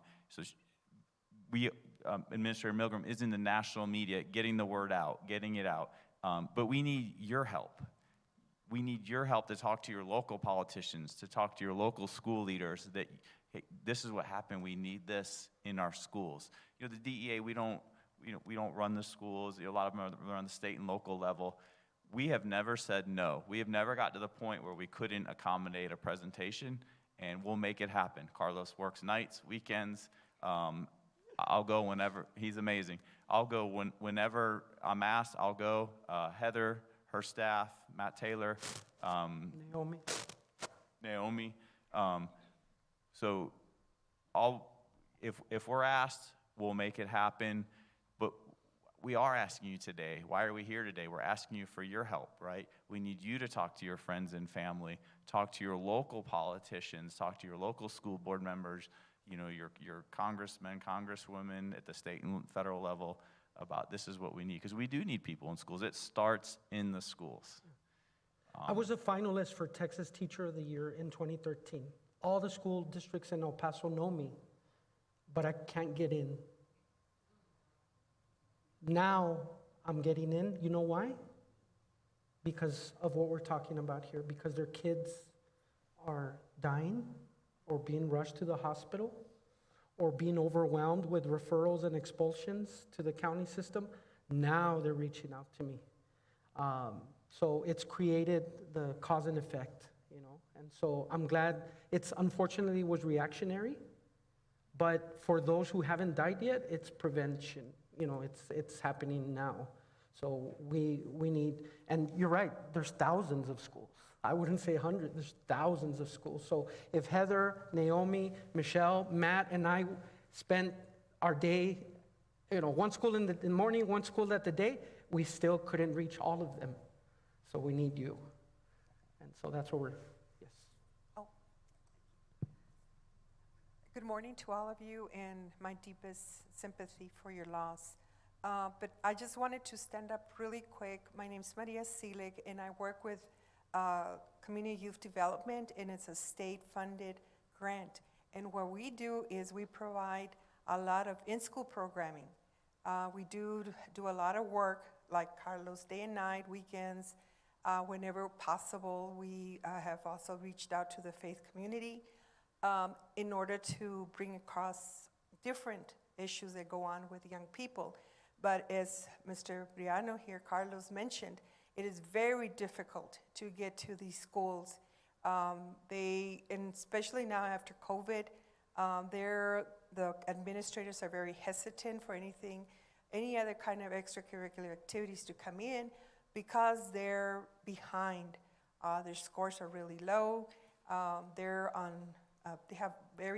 got a very poor report card. So it's very difficult. So I just wanted to also state what Mr. Carlos said. But I just also wanted to thank all our partners, we're part of all the coalition, and it's a team. DEA has been awesome. Anytime I reach out to them for any kind of presentations or outreach or anything, they're there. I work closely with Mr. Carlos Viano, with Matt, Heather, and Sergeant Espinosa back here, and several of other people, Mary Ellen Hernandez, and I mean, I can go on and on, how they come together. We have quarterly meetings, and they're there, or anytime we have any kind of presentation or intervention, because our program is prevention, like Carlos said. So the state decided to put all this money into prevention, and so that's what we do. And I just want to say thank you to all our partners here today for their hard work, because I know it's tough. And parents, thank you so much for everything you do. So I'm going to pivot a little bit, if you'll allow me. We can put a timeout on the Q&A. There'll be more Q&A throughout the day. But I'm going to ask the family members to be brave today. I want to hear from you. I had the pleasure of hearing a couple of stories yesterday from you of who your loved one is. I like to say is. And share a little bit about them if you're willing. And the pain that you're feeling behind that a little bit if you're brave again. But then tell us why you decided to come out of the shadow, because you were brave to do that. Like a lot of you, for the first time, said, this is what my loved one died from, for the first time. And so we want to hear from that. We want to hear that story. We don't want to see that loved one you've lost in that stereotypical way that Mr. Countryman spoke of, or that stigma. And how you want to introduce that loved one to us, with what purpose. Maybe you want to advocate for change. You want to see policies change. You want to see elected officials declaring things or closing things or mandating things. We have somebody that is an expert in that, has worked at the local, the city, county, state, elected official level, and is going to give you some best practices on that this afternoon. Maybe you want to do that. You want to turn that pain into action. Maybe you're about the schools. We got to be teaching this in the school, or we got to be teaching this in youth groups, or we got to be teaching this at work. We're going to do a session about that. Maybe that's why you're here, and you want to verbalize that today. Or maybe you want to partner with DEA. You want to be like Ms. Selig or Sergeant Espinosa. And you know what? We're doing the same thing. Let's join forces like the task force model that the SAC mentioned and create prevention and education task force officers. And you guys do what Matt does and what Heather does and what I do, what Michelle Rincon does and what Naomi Lane does. And we do it together because our reach will go longer. So family members that are here who have lost a loved one, if you will be brave enough, we're going to transition into those family testimonials.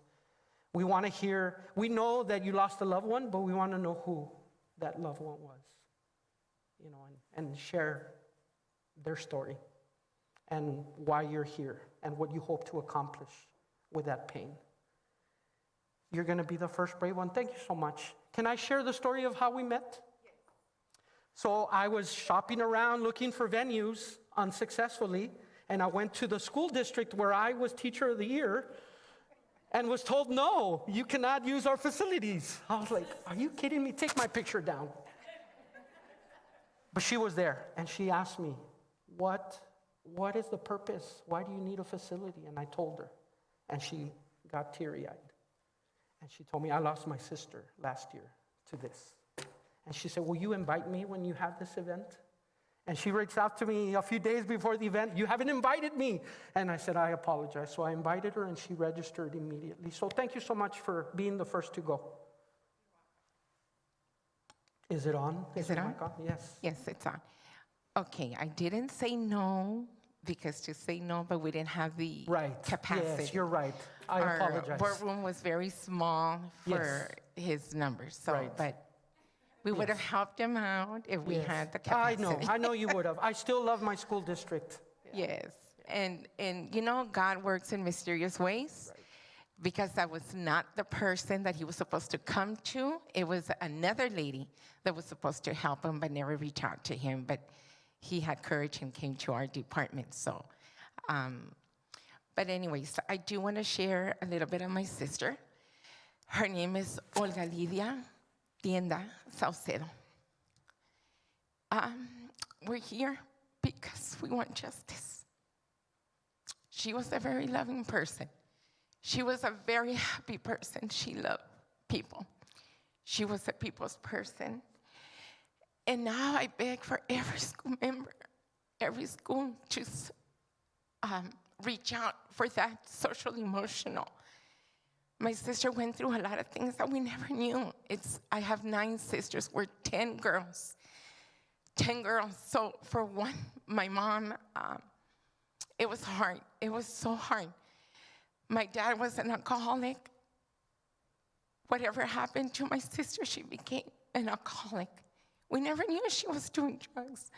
We knew she was an alcoholic, and she would leave. She would just disappear. We lived that life. My sister Ira would always find her. She would always say, sisters, I know where she is at. Let's go see her. We tried to take her to UBH. We took her there. We did everything in our power to help her with that addiction. And so we're here because we know, like my friend here, my ex-coworker, somebody gave her that drug with not a good intention. And we want to find closure. We want to do justice for her. And we're here for us to educate ourselves. I'm a grandma of 3. I want to teach.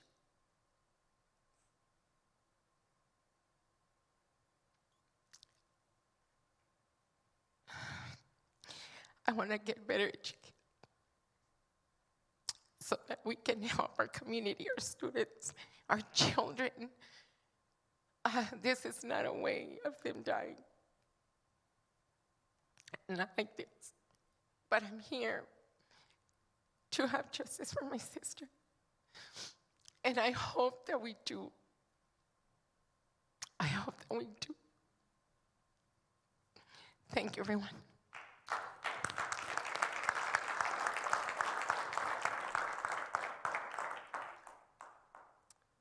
Thank you.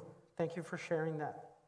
And again, we have our peer team here. If you would like to speak to one of them, just, make your way. We have some private areas. We have professional counselors on site as well. And so please use those resources, and they're available to talk to you if you need to as well. Can we have another brave person? Yes, ma'am. Again, remember, if you don't want to be filmed, remain sitting. If you're comfortable being filmed, stand up, and for the sake of our people watching on the stream. I am here today because my son, Jacob Talamantes, he was murdered by fentanyl on April 24, 2020. I'm here today because of Carlos. I went to a family engagement that I had to go sign in parents, and I met Carlos, and he was doing a presentation on One Pill Can Kill, so I met him, told him my story, and I went to DC to talk about my son. My son Jacob was a very ambitious, happy-go-lucky guy. He played sports, he played football, basketball, hockey, boxing. He did it all. Very smart in school, loved to read. He was just a people person. Smile that lit up the whole room. And at the age of 20, when he graduated, he moved to Dallas. At the age of 20, he had opened up his business, Floor USA, in Wiley, Texas. He leaves behind 2 beautiful daughters and me, and a brother and a sister. And I am here because, thanks to Carlos, he one time told me, Jennifer, you have to change this pain into something positive.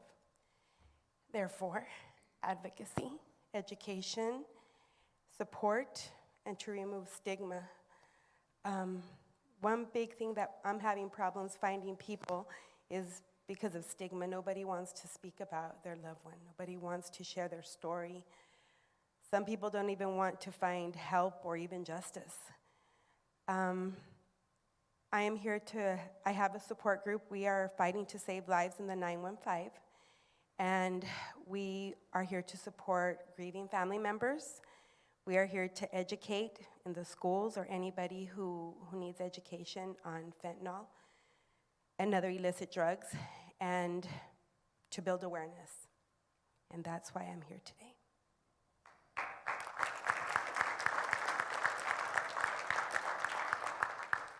Jennifer gives her phone number to everybody. On TV, she gives her phone number to everybody. So there's some people watching on stream. Jennifer, may I give your phone number to them? If you're someone in El Paso, the greater El Paso area, southern New Mexico, and you're going through this alone, reach out to Jennifer. You have a community. It's starting to happen. Reach out to her. Her phone number is 915-549-3920. She's given it to many families in this room already. And I want you to have community. You need community. So, Carlos and his team. yeah, and I'm she's partnered one up of our with- partners. Sac Millard, would you agree? We had 2 families that we started working with back in August, and they're doing great work. They've been doing great work without us, but they said, let's join forces. So I'm hoping from here we'll now have 10, and then it'll become 25, and then 50, and then 100. And we can fight this together. Thank you for sharing your story, Ms. Talamantes. I want to thank everyone, DEA, for doing this for us. I lost my son 8 months ago. Edgar was only 20. This Thanksgiving Day, he would have turned 21. I could still hear his voice when he told me, Mom, aren't you happy that I'm going to be 21?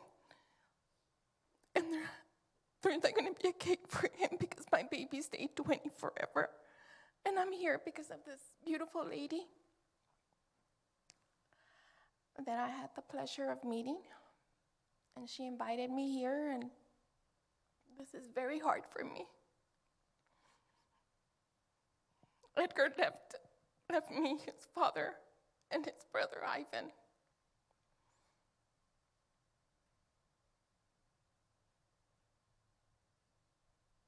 I wish I could tell you like Jennifer that he had everything going for himself, but no, my baby was really depressed. He was class of 2020, which didn't get to finish his senior year. We just had this little walk through graduation. A year before, he lost his grandparents 2 days apart, and my baby was really depressed. And just a week before he left, we went to a wedding in Cancun, and when we came back, the last words that I heard was that he goes, thank you for this trip. I really needed this trip, and I'm gonna get my act together. Those were his last words on that Wednesday. The next day, he was delivering food, and he died in his car, and he spent all night there in his car. And he didn't deserve to die that way, by himself. Thank you.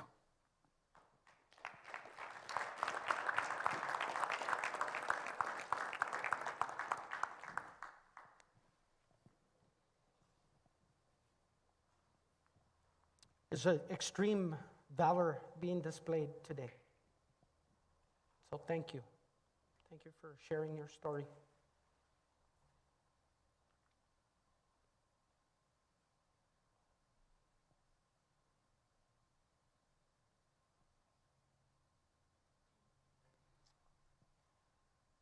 Okay, I think those are the stories we're going to hear today. We can shift back to Q&A with our panel discussion. If there are still some questions that you'd like to ask the panel, feel free to do so. I have one for Mr. Countryman or Ms. Gregory. What are some of those challenges that you face in bringing these cases? You mentioned how difficult they are, how lengthy of a process is. What are some of those challenges that you see in your office? I will tell you one of the biggest challenges right out of the gate is that we are notified so late, that the DEA is not treated sort of almost as a first responder to get out to the scene early. And that when we don't find out for months after the fact, we already are behind the curve. And we're handed basically I would call a cold case. And you're trying to build this case with nothing. And the cases that we have been able to make, I mean, it's been incredible the work that these DEA agents have been able to, what they have done and what they've been able to piece together. So one, again, this goes back to my comment earlier about the fundamental change in how we see these types of cases. But one, so that's a big challenge, is getting notified late. Number two is, in conjunction with that, but also independently, is we don't know who supplied the victim with the drugs. And trying to find that individual organization has been particularly difficult. And part of that is a phone is a weapon. It is a source of evidence and wealth of information. But technology as it is today, phones are incredibly difficult to get into when we don't have the password for the phone. We don't have the ability to crack that password. Maybe it's facial recognition on the phone. We cannot get into the phone. And so we're not able to find the communications of potentially the victim and the dealer who provided those narcotics. So that has been particularly difficult as well. And another thing that I think part of that is going back to the stigma part of it. I want to go back and I would like to revisit that a little bit, because that also makes the case difficult. We've had scenarios where we learn of someone dying from this poison, but family members and friends are reluctant to cooperate and come forward with information because maybe they're embarrassed. They don't want people to know what happened, the stigma. And what I'm hoping and what I want people to know is there shouldn't be that stigma out there. And we need to find a way and work together to overcome that. Because as I mentioned earlier, you need us, we also need you to get through these cases, to make these cases. And here today, we've been focusing a lot on those individuals and the people who have died from this poison.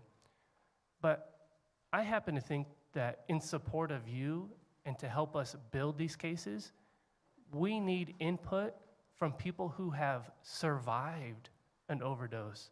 There are far more people out here in our community who have used a controlled substance, fentanyl, for example, have overdosed and have survived. We need those folks coming forward and sharing information with us. You know what? I bought X from this individual and I overdosed.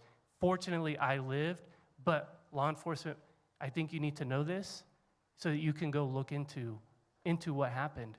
I think that's support to the people who have died, the families of those who died. It's support for us. It helps us get in front of it. And so I put it out there. Again, things that we need from the community, things that I think we can do to how we approach these cases, is to hear from the people who have survived. It is not okay to use an opioid, overdose, and then be revived and everything is okay. No, that's not okay. We have mechanisms to prosecute the people who supply those drugs. You don't have to die from the drug for us to move forward and prosecute the case. We can move forward against people, and we have survivors. And that's what I hope part of what we can do, getting in front of this, right, and hopefully prevent this from happening in the future. And so I think that's another way to look at this, and again, would help us as well. And so for those of you here that as you go back and you talk to people back at home and your friends and your family, those people watching, please tell the people who have survived, stand up, say something. It helps us, it helps with the stigma, and I think will help us in the long run get in front of this and do a better job as we approach these cases.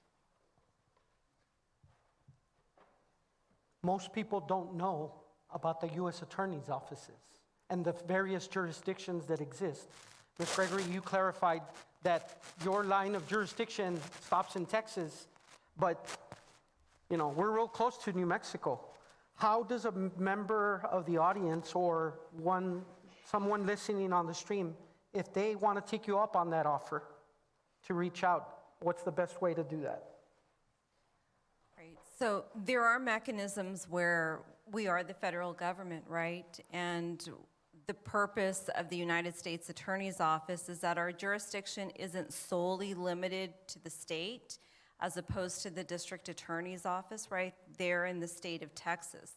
We have conspiracy statutes that oftentimes we can include the conduct from multiple states into an indictment here in Texas. Same thing for foreign countries. We routinely include conduct from different countries in our indictments. We work with the community once the case is charged. We rely on our law enforcement counterparts and also us going out into the community, as we're trying to do here, to educate you all as to our role. So if you were to contact our office, most likely we're going to refer you to a law enforcement agency, because it's really DEA, FBI, HSI, our local law enforcement that bring us these cases. But we're here for you. I mean, you can see how Mr. Countryman is very impassioned by these cases. The case he did in conjunction with DEA, the 24.5-year sentence, was the first we had received in this community. It is very important to us, and we haven't seen another one like that. But he can tell you as to the amount of work that he put into that case. And the cases keep coming, and he's working them, and he just had another sentencing. They're important to us, and we want to make sure that you secure the justice that your loved ones deserve. They deserve that.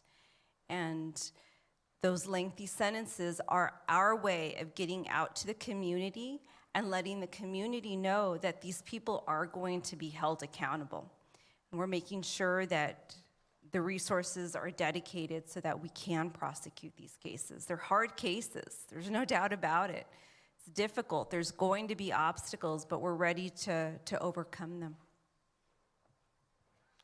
I want to take a moment to point out those people back there working hard to prepare your lunch right now. They're the staff of this church, Hope City Community Church. They've been very generous with us. I don't know how we would have done this without them. Securing a facility, partner organizations, counselors, food, technical services. We're the only division streaming of the 23 because of their technical capabilities. So I want to publicly thank them for helping us out. I don't see the pastor, JT Terrazas. Where are you, sir? Wave to the people here. Him and I go way back. When I was a teacher, he was the counselor at that school. So we've known each other a long time. But thank you, Hope City staff. Thank you, all the volunteers who are working. Thank you so much on behalf of DEA and all the partnering organizations that are here. Can we eat? Is it ready? We're going to break a little early. We're supposed to break at lunch, but we don't want the food to get cold. So we're going to go ahead and break for lunch. But do me a favor, as you're breaking bread, break bread with someone you don't know. Get to know. Start making those network connections. Talk to people. Get outside of your comfort zone and meet people, engage. There's nothing that creates community more than the casserole. Right, Ms. Brooks? So we have another kind of casserole here called Chick-fil-A. So please help yourself. Go and grab some, including the providers, including the volunteers. Please help yourself to a meal.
We're going to be restarting in about 4 minutes, so if we could start making our way back to our round tables. The providers out in the foyer, you guys can start returning as well. We're going to resume our training sessions in the afternoon. Those of you on the stream, you'll see that we're starting in about 3 minutes, 28 seconds.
Okay, try it.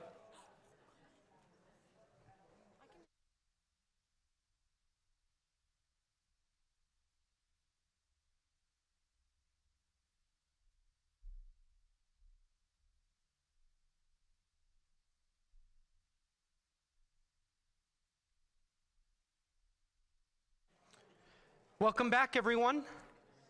How was your lunch? Good. Once again, we want to thank Hope City Community Church for providing the lunch today, and their partner, Chick-fil-A. So we have some great training sessions this afternoon for you. Some of you are here because you want to help with education and awareness.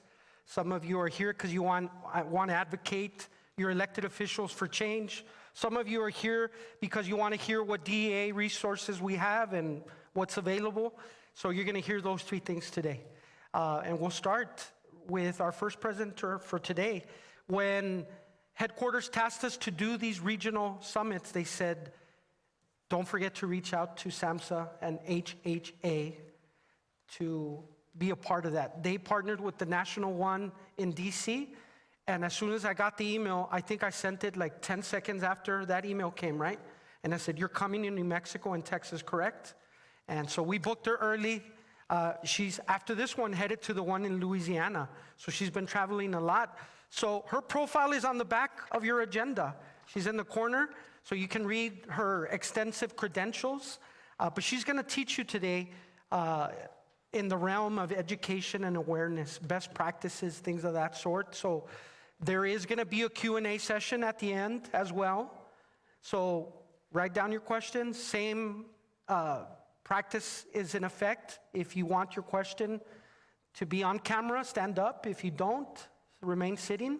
And if you're not comfortable with your voice being heard on the stream, write down your question on a Post-it, on a note card, raise it up, and we'll read the question for you, okay?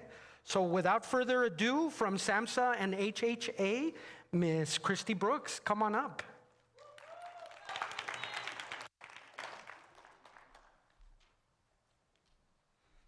Let's test the first one. There you go.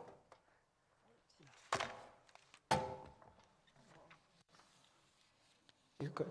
Just all gonna fall off. There you go. Oh. How about here? Just wing it. Okay, maybe hold it. I'll just hold it. Be good. I can figure it out. Oh, here's your clicker. Thanks. Do I need a mic? Yes. Thanks. Thank you. Thank you. Thank you. Good.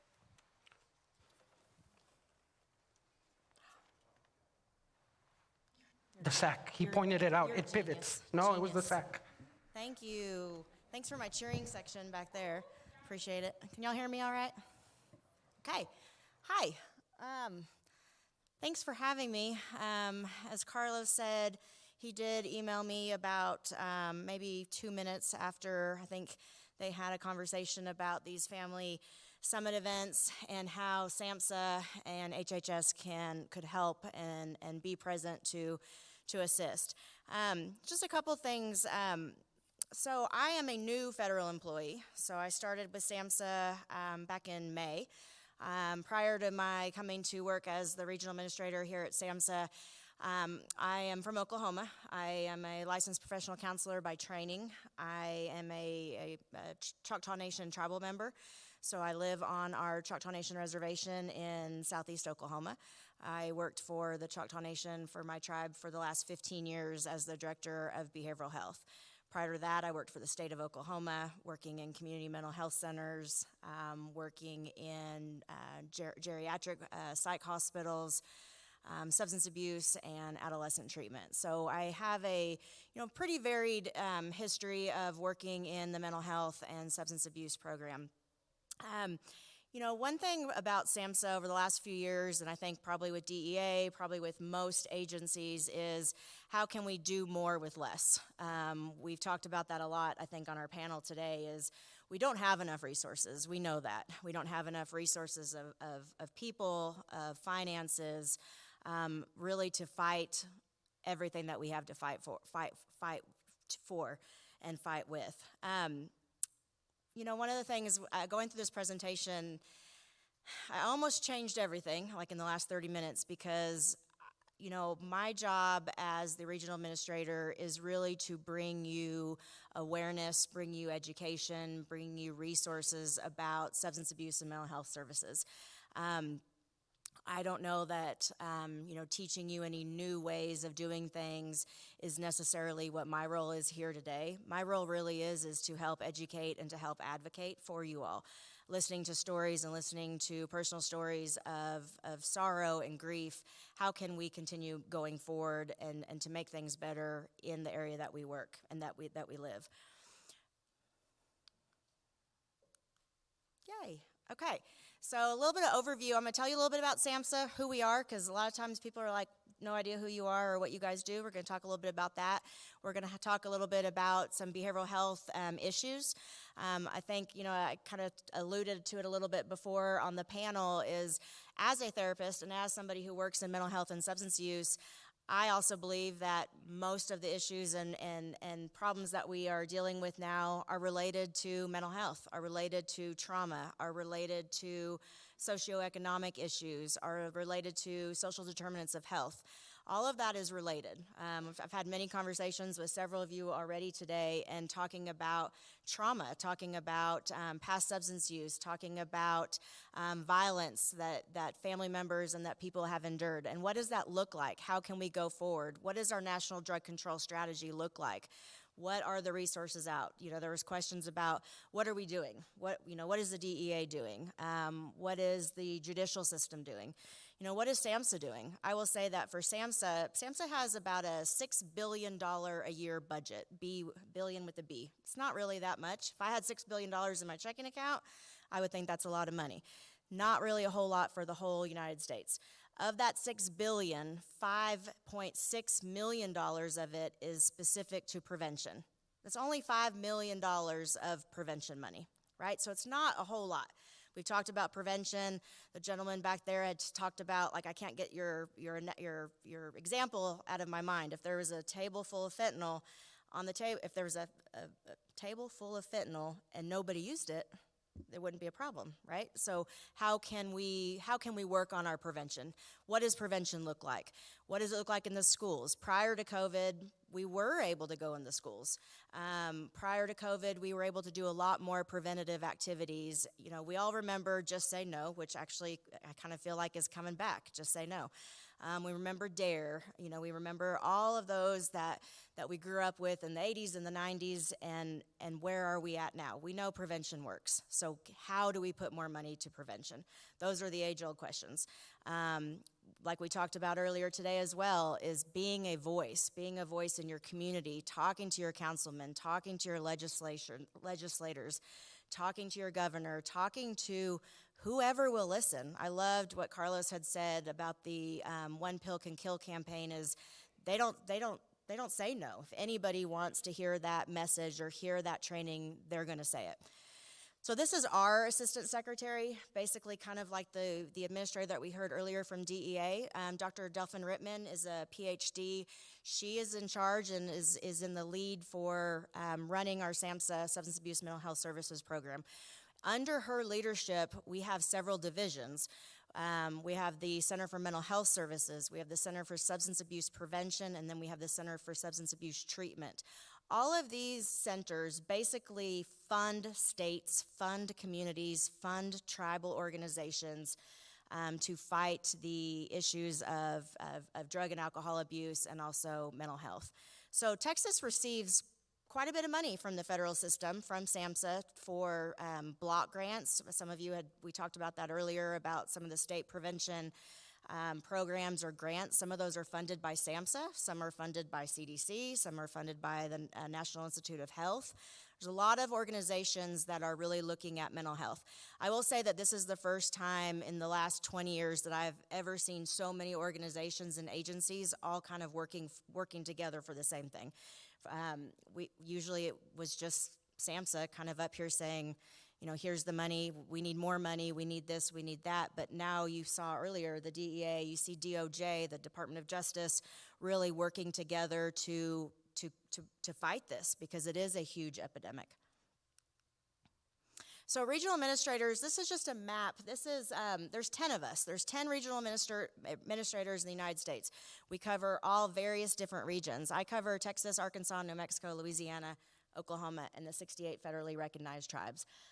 Most of my area is pretty rural. I was just talking back in the back table, I live in a town, McAllister, Oklahoma.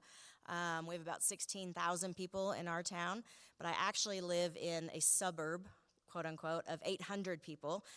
We have a post office, and that's all we have in my little rural area. So when y'all were talking about not rural Oklahoma, but rural areas and things getting swept under the rug and, oh, it's just another overdose, oh, it's just another this, I hear you, I get that.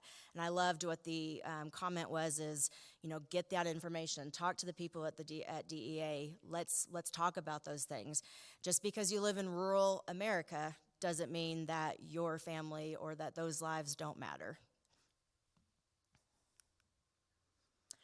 Really what we look at SAMHSA has the biggest of their priorities, and their cross-cutting principles really are pretty basic. It's about preventing overdose. It's about enhancing access to suicide care. I always have to ask this, but raise your hand if you know what 988 is. thank you. Okay, but then also not thank you, because there's a lot of you that don't know about 988. 988 is basically the new crisis number. It's basically 911, only it's for crisis intervention, suicidal ideation, crisis services, and also substance use crisis. You can call 988. The FCC regulated this number, and the rollout was July 16th nationwide. Everywhere in the United States, you can dial 988, and somebody, a trained clinician, will answer the phone and help you. Doesn't mean officers are coming out to arrest you. Doesn't mean officers are coming out to take you anywhere. You are linked with a trained clinician. But this also is not just about suicidal ideation. It's not just about suicide. It can be about substance. If you're concerned about a family member that is exhibiting behaviors that need addressed, you can call 988, and they can help you with resources there.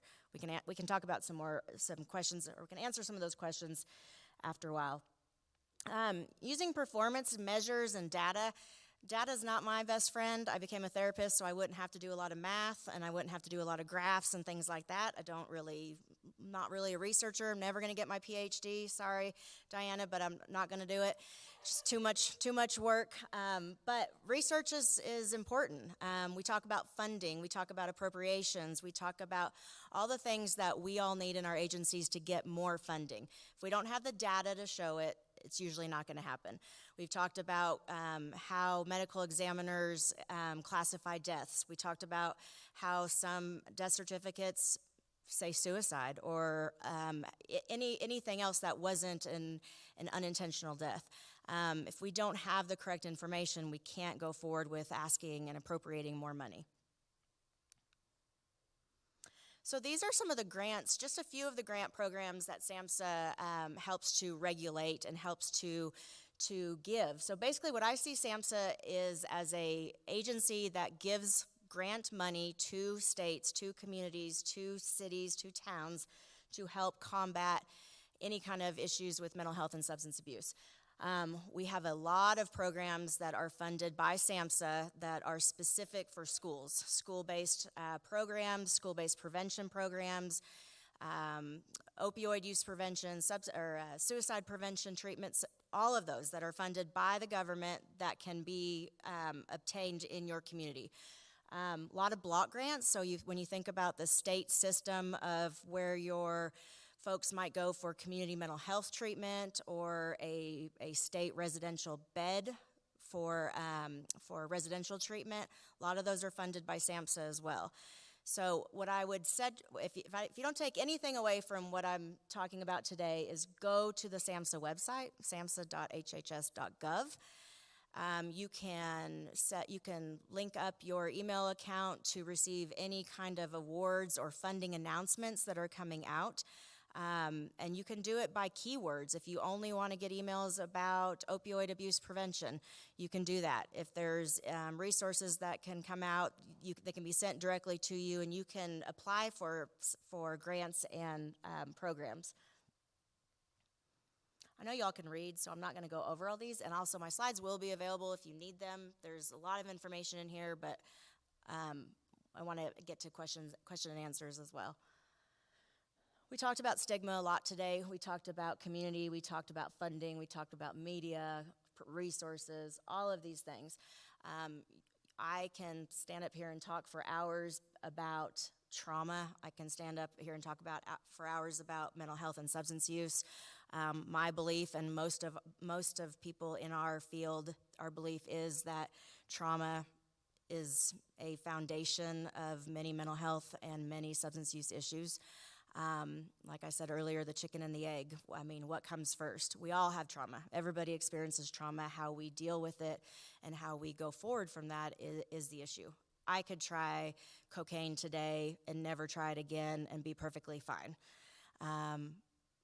Jennifer, you could try it and be hooked tomorrow, and be hooked and be chasing that high for the rest of your life. So it's very different. Our brains are different. And when we look at kids and their emotional functioning and just the way their brains are formed, kids and adolescents, your brain's not really even formed until you're about 25 or 26 years old. So you think about what's happening in your brain and what's happening in your cognitive functions, and then you start introducing substances into that. What does that do? And so we have to remember, and we have to look at the community, and we have to look at stigma and address it. Somebody else today said, we don't really talk about this. This is one of the first events this is actually the only event I've been to where DEA and prosecutors are here in the same room working together with family members. We know that COVID was tough, and we heard from your story with your son, your son graduating in the class of COVID of 2020, and what that looked like. We know that substance use has increased over the past couple years. We know that anxiety and depression increased. We've heard that firsthand from you, and as you were talking, I was thinking about this slide. We know that kids and adults, everything changed for our youth. They didn't get to go to prom. They didn't get to go to high school graduation. They didn't get to walk. Everything changed. Isolation and anxiety set in. So the rates of substance use has increased exponentially over the past couple of years. We look at prevention. We use this slide all the time, and if you go to any SAMHSA talk, you're probably going to see this slide because it's just the one that everybody uses. But early action, early access, equitable opportunities, and effective delivery. How can we do prevention? What does that look like? What does that look like for substance use? We know getting in, talking early, prevention. We also know that up until probably the past maybe 2 years, not a whole lot of money went to prevention in the federal government. We know that a lot of money goes to treatment, a lot of money goes to recovery, a lot of money now is going into mental health courts, drug courts, all of those kind of things in the judicial system. Not a whole lot of money goes into the schools, and you guys heard that today, that it's hard to get back into the schools.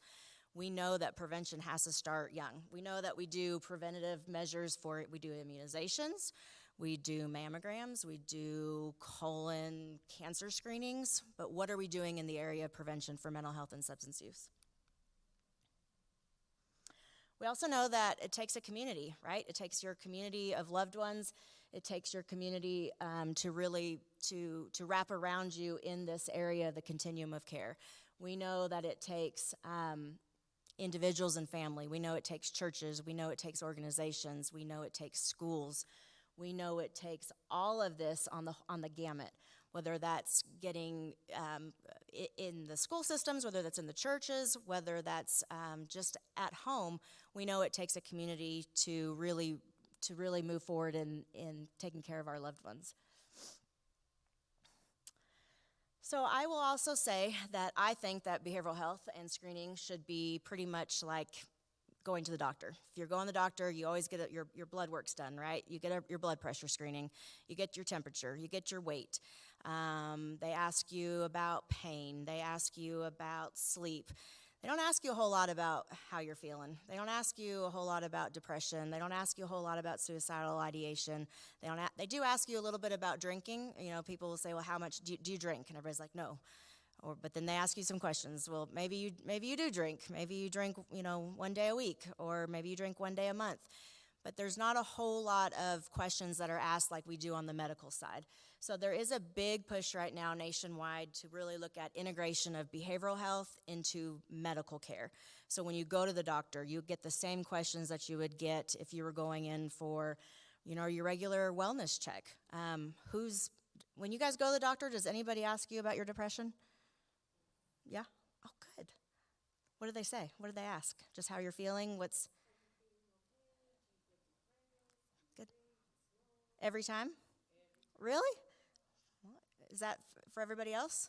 Okay, well, El Paso's doing better than the rest of the country. I like it. Cool. Very good. And then if you say, no, I'm not feeling very well, no, I'm not feeling great, what happens next?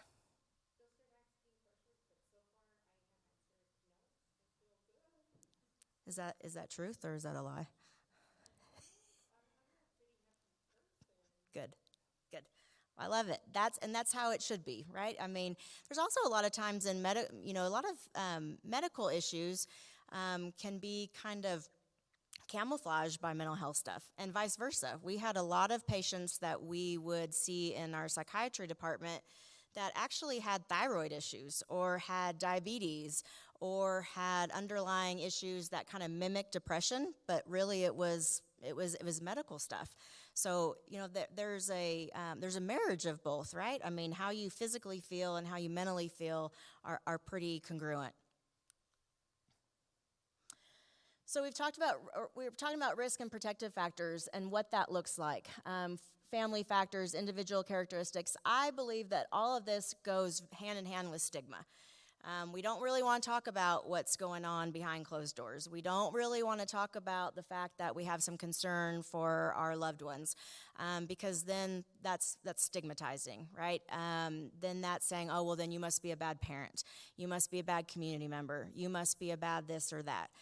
We don't want to talk about depression. We don't want to talk about anxiety, because then that looks like, oh, you're one of those people, one of those family members. So we don't talk about it.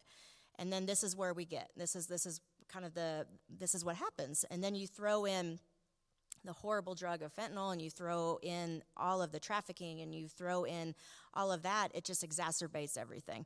So most of us, I would say, at one point in life, probably 99% of the people in this room have experienced some type of sadness, loss, grief, anxiety, depression, insomnia, PTSD, trauma, right? I mean, you can't really be a human being if you haven't experienced that.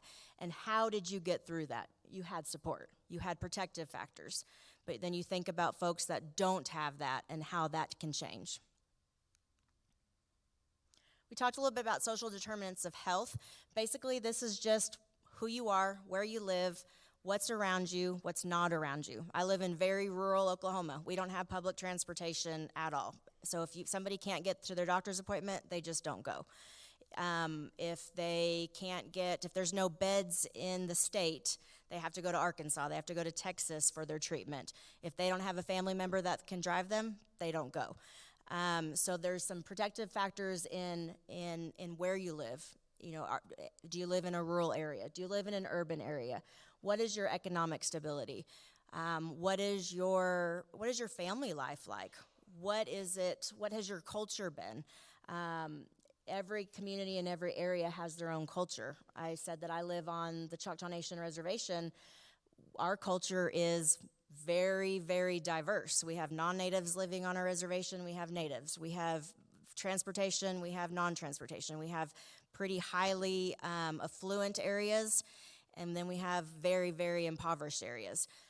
So all of that is really determinants of your health, not just your emotional and mental health, but your physical health. If you don't have access to running water or good food, nutritional food, all of that can exacerbate your symptoms.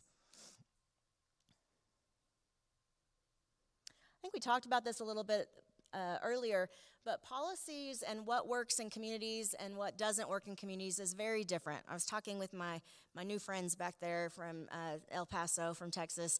You know, Texas is a big stinking state, for one. I live in Oklahoma.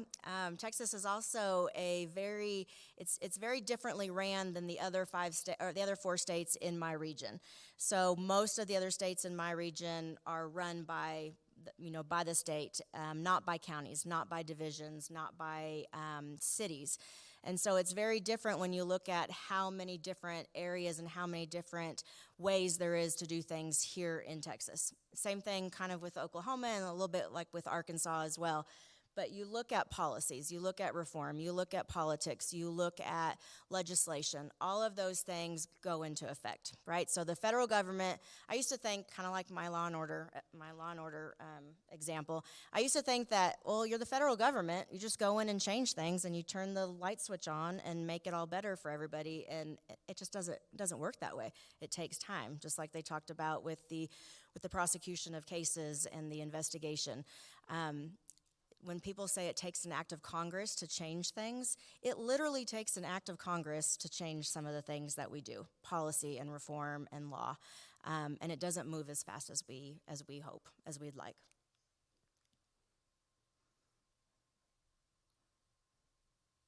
Pretty sure we have hit this one. So what can you do for substance use policies. We've talked about this before too, about understanding the issues. What are the issues? Every issue is different. I live in rural Oklahoma, and fentanyl hasn't really made it to us until probably the last, I don't know, maybe year or so. Our issue was methamphetamine, marijuana, alcohol. But it's coming. We like to say in Oklahoma, we're kind of like fashion. It takes a long time for fashion to get to Oklahoma because it comes from the East Coast and the West Coast. And then by the time it makes it to Oklahoma, then we're like behind the curve. We're kind of the same. So, understanding the issues of your community and of your area, understanding, what doesn't work for me in McAllister, Oklahoma might work here in El Paso. And looking at research, being an advocate. Jennifer, you said that part of what you said in your testimony was being an advocate, getting justice for your son. And what does that look like? Is that going to DC and lobbying and being at the Hill and talking to legislators? Yes, for you it is.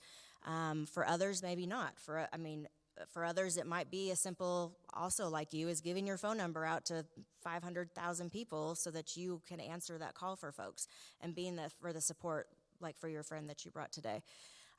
Mobilizing public support, make your presence felt. Is that on social media?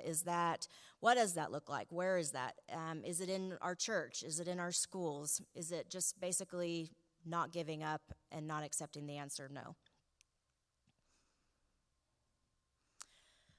Again, so these are the community services that actually I think I see representation of almost all of these here. Parents and youth, healthcare, behavioral health, education, public policy, law enforcement, media. I think I've seen every single one of those here supporting this event here in El Paso for this community. So we talk about harm reduction, and harm reduction is a tricky one because this is always where I get myself in trouble as a new federal employee. We talk about harm reduction, and what does that mean? Is harm reduction syringe exchange? Is harm reduction making clean needles available? Is harm reduction contraceptives for birth control? Is harm reduction a seatbelt in the car? Is harm reduction having safe site places where people can use? Harm reduction is very, very, very, very broad. But harm reduction does prove to help in whatever that area of need is. So being supportive in what that looks like. How can we learn to work with harm reduction to make sure that our loved ones are being taken care of, meeting people where they are. Not everybody is ready to quit using drugs today. What does that look like? I was taught in school that the only way to recovery is abstinence, that the only way that you can be clean and sober is to never use again. Some people are different, what does that look like? Some people can say that they're in recovery because they only drink 12 beers instead of a case of beer every night. That's going to be definitely an opinion that everybody's going to have different. But meeting people where they are to get that conversation going is the point of all this. And being open to conversation. I live, again, in Oklahoma, very conservative state. That would never fly in my town, right? There's never going to be a syringe exchange program in my little town in Oklahoma. There just isn't. I shouldn't say that. Maybe not in my lifetime, though. But what does that look like? We know that there's a program back east somewhere. They have a whole usage area where they can go and get resources and get housing resources and mental health resources, because we know that trauma and we know that mental health is oftentimes an underlying issue with substance abuse.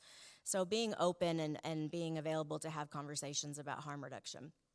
SAMHSA just recently, actually I think it was last year, had one of the very first grants ever for harm reduction, for actually using fentanyl testing strips. We have grant money that actually funds that for people to ensure that they're using safely. Again, very controversial, I think, and can be a very heated conversation as far as should we be doing that? But we also know that people are using. And what does that look like as far as harm reduction goes? So that's been I came in at a fun time in my career with SAMHSA, right in the middle of that, which is has been interesting. If you read or watch any of the news and what kind of that looks like, everybody has an opinion about that. But really, talking about it and having those conversations and being honest with each other. So this is probably my favorite slides. This is our website. If you've never been on the SAMHSA website, I really encourage you to get on it. There is so many resources there. Prior to coming to SAMHSA, again, I worked for the Choctaw Nation. I didn't know half of these things. I didn't know half of these resources that were available that were free. We have a PTTC, which is the Prevention Technology Transfer Center. The A is the Addiction Transfer Technology Center. MH is the mental health one. We also have a Latino, and we have a Native American specialty TTC. These are resources here, and these are regional. So we have our own in Region 6. It's the Southwest Technical Training Center for all of Region 6. So covering all of our 6 states: New Mexico, Arkansas, Texas, Louisiana, Arkansas. These are free. So free, saying free if you need trainings, if you need MAT training, if you need naloxone training, if you need training on, I don't know, addiction in middle schools, if you need addiction training in any kind of subject matter experts. These centers have that for you, free of charge. They can be webinars. They can have people come to you, come to your facility, come to your agency, come to your school. They can train anywhere, kind of like Carlos said, that they'll use their one pill can kill training anywhere that will accept them. That's what these are. These are funded by SAMHSA and available to you all free of charge. This is a new campaign that SAMHSA has been doing, Talk, They Hear You. There's an app. You can download an app onto your phone. There's some messages on there. There's some encouraging and kind of tips for parents, or maybe you're having some hard time trying to even figure out how to talk to parents. When Carlos put all the emojis on the presentation earlier, and how parents were just taking their phones and saying, got to look at this. They talk about the emojis. They talk about different techniques that you can use to start working with your kids and start talking. It's really cool. I downloaded the app and just kind of play with it a little bit. More tools, more PSAs, more website stuff. We have media coverage. You can start sharing already made things on your social media, Twitter, Facebook, Instagram, Snapchat. All of these that are free of charge on the SAMHSA website.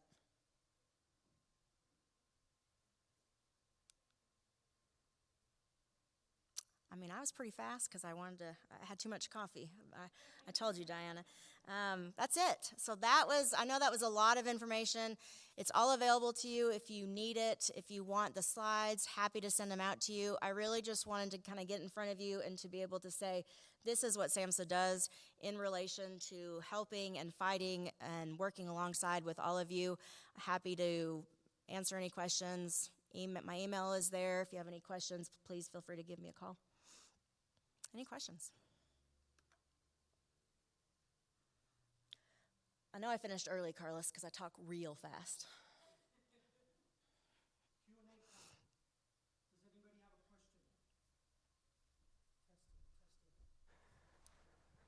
Is this one on? There we go. Q&A. Yes, sir. Go for it. You, Sergeant. Yes, into the mic, please, for the streamers. Yes. How much information or push are you guys doing on naloxone and Narcan as far as trainings, information, or do you feel there's better efforts or prevention efforts besides that? No, I think I would say that I'd say probably 99.9% of the grants that we fund that are specific to prevention and treatment, almost all of our grantees have some sort of naloxone training written into that grant. So what I've heard is that it's pretty well saturated with training and education. If you're not hearing that, call me, because we have plenty of folks that can come out and do training. We also have plenty of access to the medication. SAMHSA supplies law enforcement officers with Narcan, making sure that they all have a supply of that. If it's outdated, if it expires, making sure it's replaced. There was a little bit of time over the summer where we had a little bit of a shortage, specifically in Dallas County. and we were kind of borrowing, stealing from other states to get them the Narcan that they needed. But I would say that it's huge. If you haven't had the training or don't know where to get it, holler at me, because, I mean, we can find that anywhere. Is there a mic? Can you talk about what that is, what Narcan is? Maybe some Narcan? don't know what that is. Yeah. Does everybody know what Narcan is? So Narcan is a reversal agent that can be administered if somebody has overdosed or if they're overdosing. It's also, if you're not sure, it's also a medication and an agent that is not going to harm you if you're not overdosing. So if you find me unresponsive and you think maybe I OD'd and you have Narcan, you can administer that to me, and it's not going to hurt me if I hadn't taken any substances. But if I did, it's a reversal agent that brings me back. But the idea is then to get me into that treatment. The idea is then to get me to the hospital. The idea is not to bring me back and then, keep going about your day. The idea would be to get me back, get me into some treatment, get me into services. But Narcan is, it's the greatest. It's better than, I don't know, it's better than peanut butter. It's the greatest medication, the greatest reversal agent that we've seen that has been able to combat and save many lives. Somebody was talking earlier, I think the attorney, about the folks that have used, had overdosed, and had been brought back by Narcan and are going on to, speak about that. Those are the folks that we also want to see, in addition to folks that have lost loved ones. But how can we go forward with that, and how can they advocate? In the event that there is an agency or department that is in need of resupply, what's the turnaround time like for that? It's a good question. It changes. So every state, and it's different. So like my friends in Arkansas have had zero issues getting any kind of resupply. But areas in like I said, Dallas couldn't get any from their vendors. So there's 2 or 3 manufacturers that pretty much are like the ultimate folks that can get it to you. If they're in a shortage, then it just depends. Like, I know that's a really bad answer, but it basically depends. But if agencies are having issues finding it, please call me. I mean, as your regional administrator for this region, if I can't link you to the correct people that can get you that Narcan here in Region 6, we'll go borrow it from Region 5, or we'll borrow it from Region 4. So we want to make sure that we're getting that out there. And also making sure that law enforcement, I would assume all law enforcement people, do you guys carry that with you? Yes? Okay.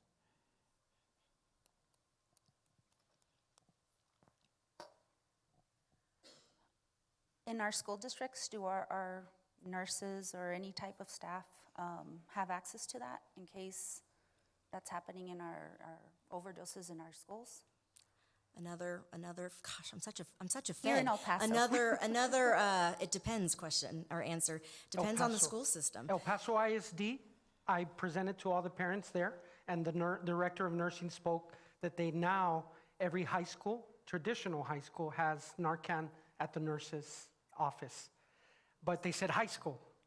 So that to me indicates that not the middle schools, not the elementaries. And that's one district that I know of. So how do we get it into our other districts? Well, I'm not El Paso. The school boards make the decisions, but that's a good question to ask Dora Oaxaca, your next presenter. So save that question, write it down, and then ask her at the end in her Q&A session. And then as far as mental health is concerned, I have a child who has mental health issues. And as a parent, I'm a very hands-on, trying to do what's best, as we all are, for our children. I went looking around, might have spoken to maybe about a good handful, 10 people, psychiatrists, psychologists, and nobody could help me. And my question to them was, how do I get through to my child? How do I help him? He's considered bipolar. So I know that there's certain things with, educating myself that you should and shouldn't do when you see them in a manic state. And my simplest question is, how can I help him? Nobody could answer that because either I wasn't the patient or he was of a certain age. How do we get that type of help here in El Paso for the parents? You asked some good questions. You asked a good one earlier as far as what is the DEA and what is the judicial system doing to combat this. All like the questions of the day. I would say, I'm going to echo, I think what was been said before is consistency, tenacity, constant calls. The mental health system, I mean, it kind of stinks, to be honest. It's hard. There's not enough resources. The wait list to get kids, adults seen, it's oftentimes a punt. You take them to the pediatrician. They say, no, you need to go to a psychiatrist. Psychiatrist says, no, that you need to go to the pediatrician. Lack of resources. You can call the community mental health center or anywhere, and it's 6 months to get in. Well, that doesn't do you any good now. I would say to educate and advocate, looking at resources that we have. I will say that there are so many resources out there, most people just don't know about them. And that's not a great answer either. I mean, it's kind of a crappy answer, but it's true. But looking, Googling, Google has become my best friend with everything. I have a lot of friends, I have a lot of family members that have the exact same, that say the same thing. No matter if you're in rural, if you're in urban, you could have access to every resource, every transportation, everything, and still not get the help that you need. I think it's an evolving situation. We've never seen this much money from the federal government earmarked to really start combating opioid and substance use and mental health prevention. A new report just came out last week on children, specifically on children, that SAMHSA and the subject matter experts really looked at what it looks like for what the need is going forward. Does that help you now? No. But I think it's a progression. I think just like with everything, it takes time. We didn't get here overnight, but I will say, and I'm not just saying this because I work for SAMHSA, but looking at what SAMHSA has, SAMHSA also is not just SAMHSA. SAMHSA has so many links on there that will link you to a different agency or link you to local resources. You can always email me. I can help you find those resources too.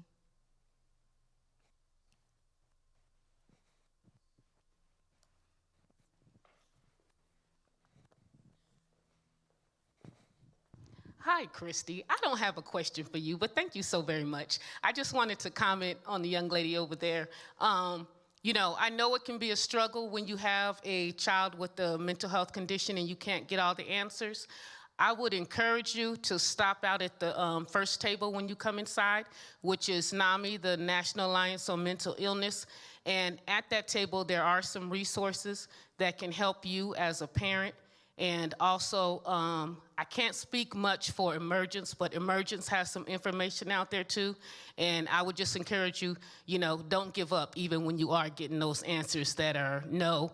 And then also, even though me and Christy just met, SAMHSA, they do have some very, very educational materials that are helpful. Website, Zoom World.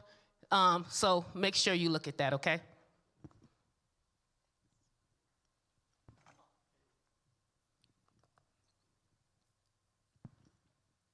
I'm with the DEA, and one of my questions is, when the AUSA was talking about survivors coming forward, off to the side I asked them about the fear of coming forward because they will be charged or prosecuted.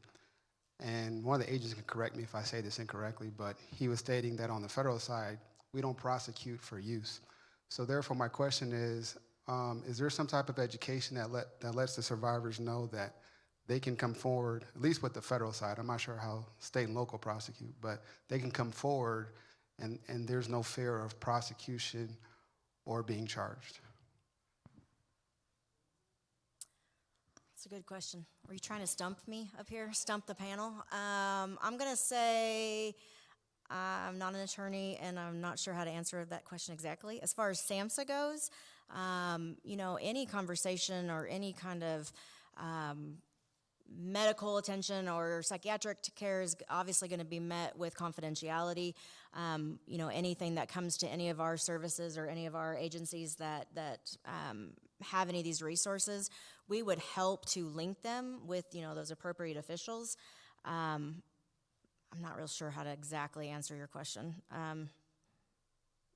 Any attorneys in here that can answer that?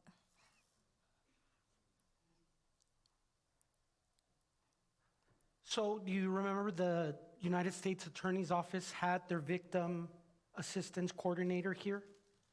They probably have a program with information, that types of pamphlets that you're talking about that gives information, but it'll be on the federal side, you know, not the state and local. I do know from working with the county, with the juvenile, they're concentrating on those repeat juvenile offenders that are distributing, selling repeatedly, but the one-time possessions, they're offering them that Super Saturday education, so they won't be in the system. And if they complete it, the record gets expunged completely. So, and they do drug test them to make sure that it was a one-time. Because when the school kicked them out, from the time they get their hearing with the county, it's been several months, so that's why they do the test to show that, okay, that was a one-time thing. But we'll be happy to ask them if such a pamphlet exists. So we also have a victim assistance coordinator at DEA, sir, Zach Millard, correct? So we can ask that person too if we have any pamphlets that we can give to victims as we encounter them. But we'll follow up on that. Thank you.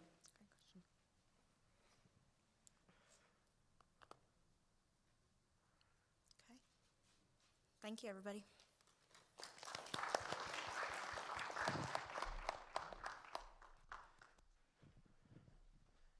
Oh, sorry. You can take these stairs if you want.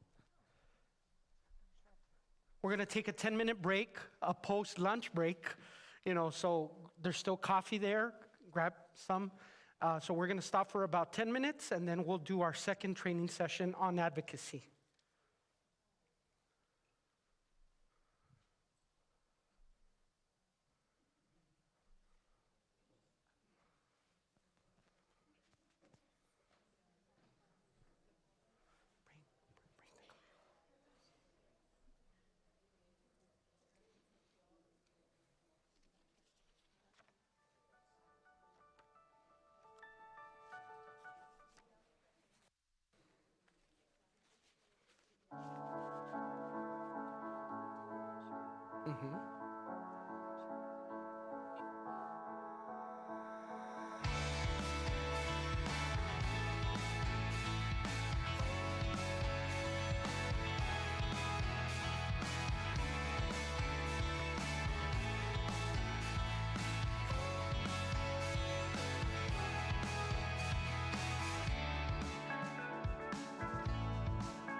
Welcome back, everyone. If we could start having our seats again, we're going to do a second training session on advocacy.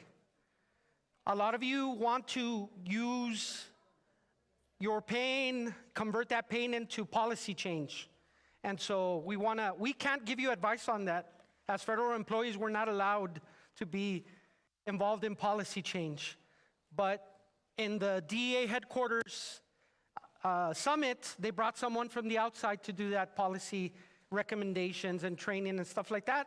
So when I started thinking about who am I gonna bring in to do that, she came to mind right away, because she's been the policy director, the chief of staff of elected officials at the local level, county level, even the state level. So her biography is in the back of your agenda. So without further ado, help me welcome Ms. Dora Oaxaca Rivera. Come on up. Your computer. Good afternoon, buenas tardes. I want to thank Carlos for that very gracious introduction. And I did start at the state. I'm getting ready here because I'm not going to be able to see the copy up there. But I want to thank you all for your valor, for your courage. And I'm not a federal employee. So my goal here today and my responsibility that I take with me up here is to make sure that you all have the tools and the takeaway of what is policy and advocacy and how to take that forward. And I love this hashtag that I use very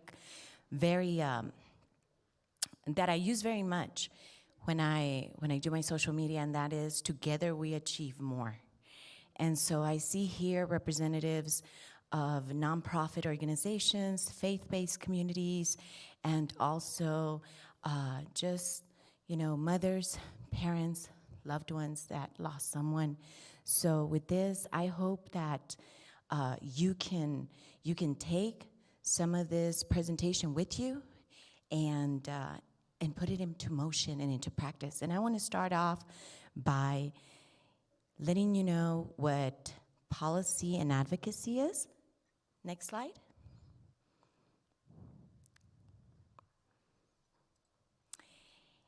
And so we have 4 pillars of what policy and advocacy is. The first one is policy practice is defined as efforts to change policies in legislative, agency, and community settings by establishing new policies, improving existing ones, or defeating the policy initiatives of other people. Thank you, Carlos. What is advocacy? Advocacy is to speak up, draw attention to an issue, win the support of key constituencies in order to influence policies, spending, and bring about change. And I think many of you have that in you. Policy advocacy is policy practice aimed at helping powerless, vulnerable populations improve their living situation, access to resources, and increase their opportunities. And in this case, it's also policy advocacy for programs, for funding, and for many other areas that you may want to take forward. And in a nutshell, advocacy is about influencing or changing relationships of power. And I'm telling you this because it's going to take practice, and it's going to take many of you to come together to do those policy changes. Then I want to touch on advocacy, lobbying, and political activity. And I don't want to bring the word political here because I hate politics even though I'm in the midst of it. I think a lot of us hate that so much, but it's part of everything. But I do want to make distinction between advocacy and lobbying. Advocacy and lobbying are terms that are sometimes used interchangeably. However, they are different. Advocacy is a general term that can be simply supporting a cause or speaking up for something you believe in. And I think all of you have spoke up today in something that you believe in. There is no legal definition used for advocacy. However, if an organization uses any funding for advocacy purposes, this must be reported to the IRS. So I know some of them are NGOs. You're all are nonprofits here, some of you, so I just want to make that clear. Political activity involves campaigning for a particular political party or candidate and is not allowed in 501c3 nonprofit organizations, so just be careful of that. Next is lobbying. And lobbying is a form of policy advocacy. However, it is helpful for legal reasons to make a distinction between advocacy, lobbying, and a political activity. And I think we need this background just to encapsulate what advocacy is. The Center for Lobbying in the Public Interest defined lobbying as attempts to influence specific legislation through direct or grassroots communications with legislators or their staff. Lobbying involves advocacy, but advocacy does not always involve lobbying. Might be a little confusing at times, but just remember, you're here as advocates and advocating for policy.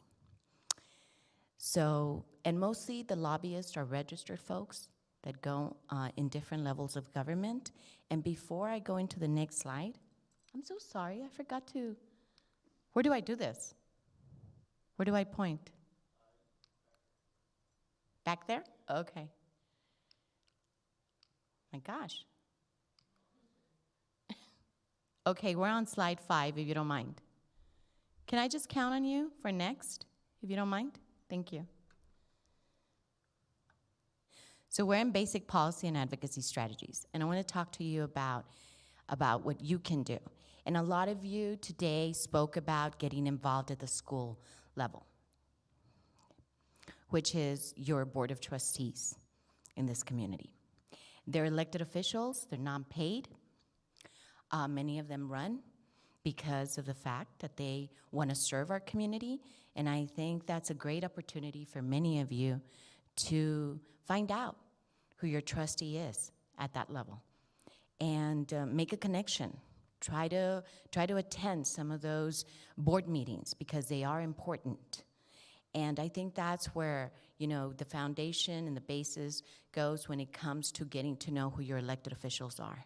The next level of government that I want to talk to you about is city council. So city council has 8 representatives and a mayor.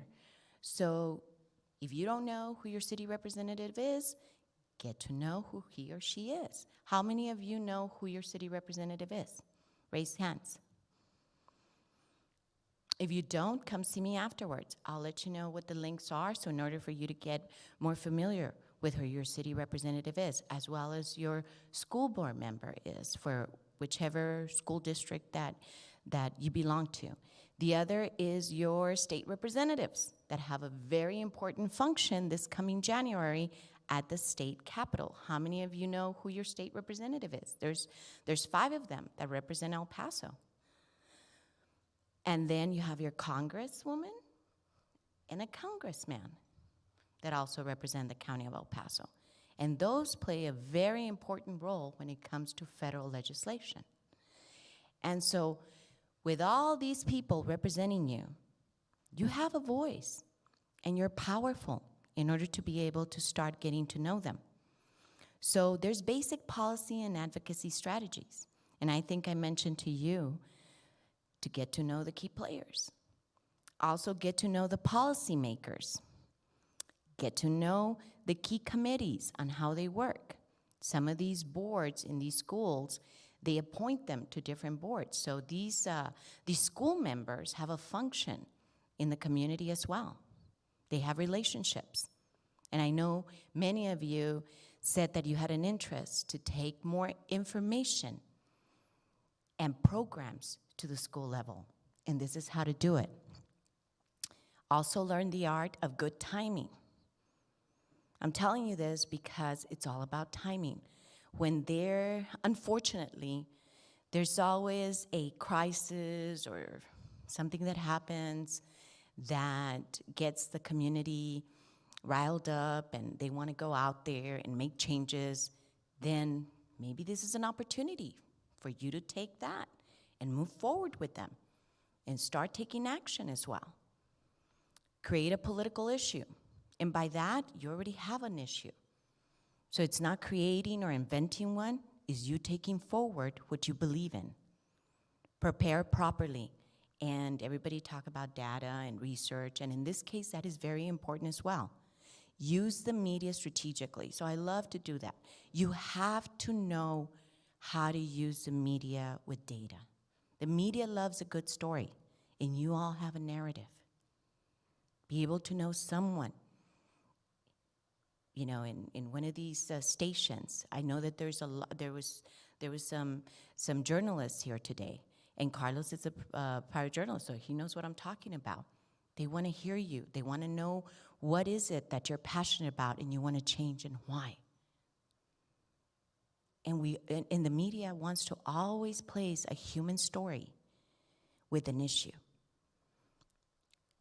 Develop your expertise. So some people want to cover a lot. I always say focus. Focus on what's important. What do you want to change? What do you want to do? What is it that you want to start as a program, to implement? Anticipate what the opposition will do. So there's people that might not want that or don't believe in it. And create strategic alliances. Again, be sure that you all work together somehow and be connected. Planning an advocacy strategy. So I don't want to be redundant, but I think this strategic planning is very important. They do it at the federal government level. They do it in law enforcement. So it's also applied at every level of policymaking as well. First, consider what evidence you are working with and the message it communicates. What is the story that you're trying to tell or communicate? If successful, what are the implications for policy change? This is a policy objective and the message. Second, consider the audience you are targeting. Who in government and among opinion leaders do you need to tell the message to, and whose decisions do you need to influence? Where are the supporters, entry points, and policy hooks and opportunities? You can hang your proposals in a timely and focused manner. Where are your detractors? Big word, guys, okay? You know, I read something, and I know this for a fact. When you go to an elected official and you present a great idea and they take it to be their own, don't feel offended. Feel proud of yourself, because they're going to do something with it, and they're going to move it forward. And sometimes it's very bitter for some of us with those policy ideas to be in the background, but it's the most satisfying and rewarding of all to see that piece of legislation or policy or idea move forward and get implemented. So don't have an ego when it comes in approaching this in a very strategic manner to get them to believe it was their idea, because that's how politicians work. Third, consider how to promote the message to the audience. How can the information best be delivered? How should the message be packaged? Who should deliver it, and in what context? What alliances can you develop, mobilize, or organize? When is the best time to promote it? So there's a lot of work to be done. You have to make an effort to be able to push something forward and be strategic about it. Next slide. And I go back because I cannot be as redundant as identifying those decision makers and influencers. So when you have it, you start identifying who can make these decisions. Is it that maybe I should start with administration? Maybe, we don't have enough Narcan with PD El Paso. and they're resistant. Maybe go to the city manager in this case and talk to their boss, not the elected. See what they say first, and then go out to the PD. And I'm just doing hypothetical. I don't know if they have Narcan or not, okay? But I heard in an article they didn't, but then they say they do. So how are decisions made? And that's why, you have to learn a little about how these decisions are made and by who. The school district, the superintendent may have a lot of influence. Maybe it's somebody the school district, the superintendent in the school district is close to, or a parent. What is the time frame? And then become a player. And by becoming a player, become active. Attend those meetings.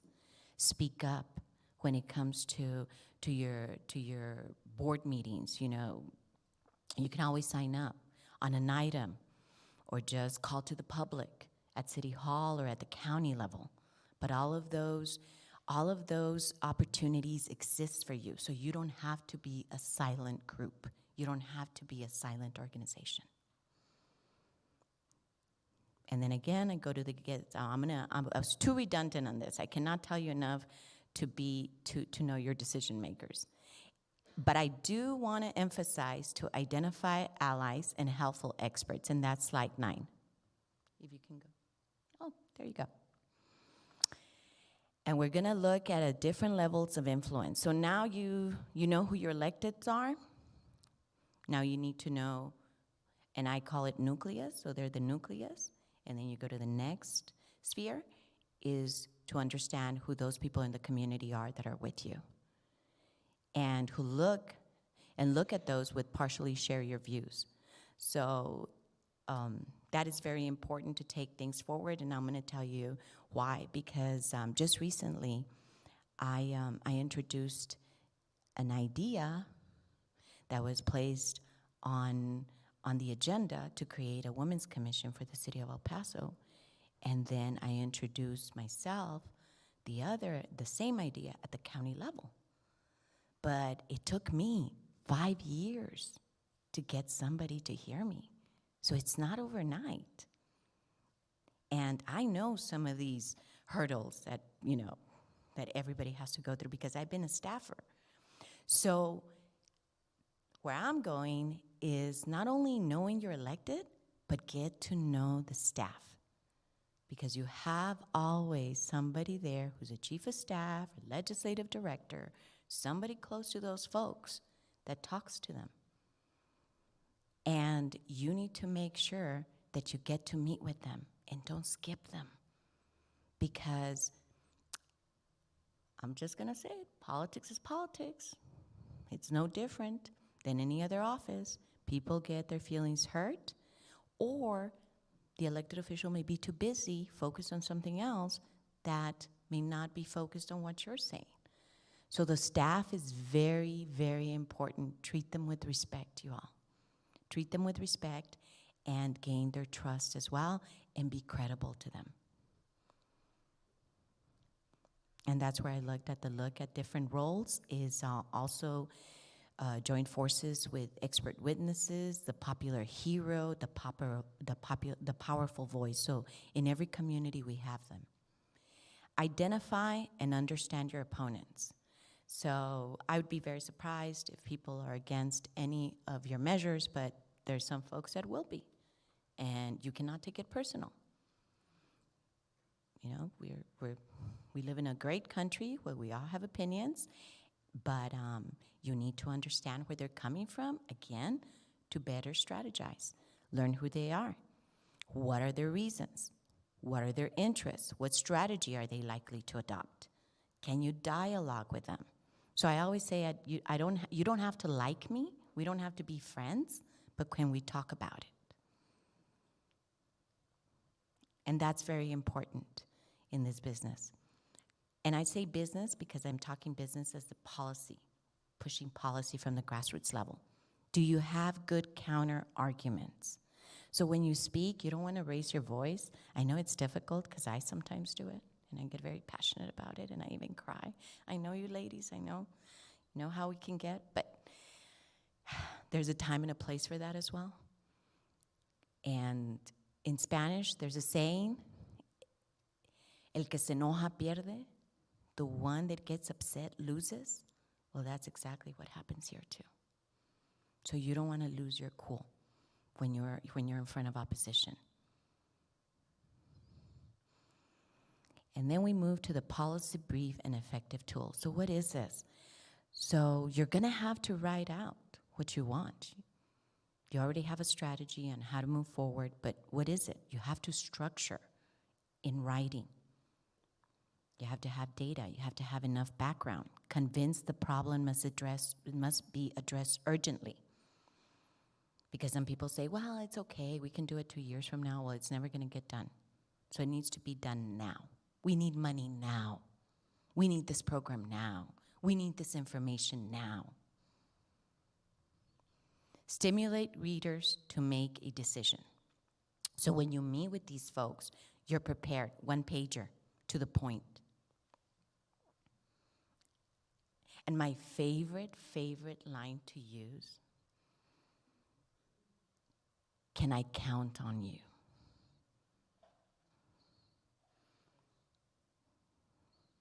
So if you take anything away today, when you write, can I count on you?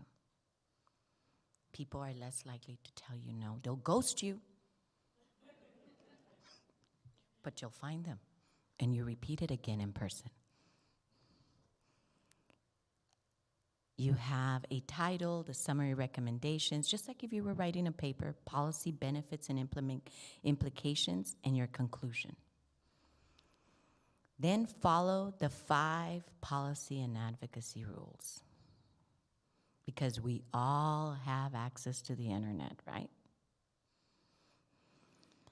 Always tell the truth. Never promise more than you can deliver. Listen so that you can understand what's going on.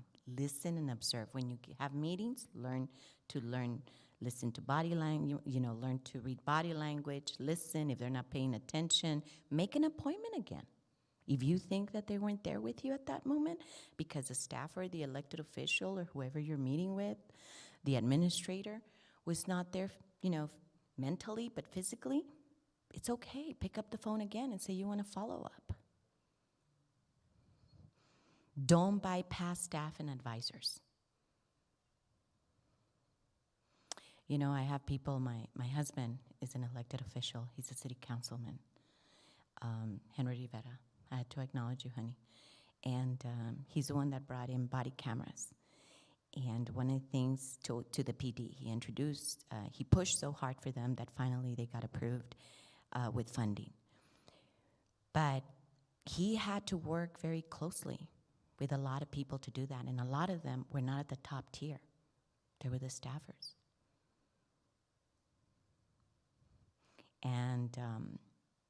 And so it took him 5 years, kind of like 5 years is a magic number. I don't know if that's something that you all have, but it's anywhere between 5 to 7 years. In this case, it fell on 5 years.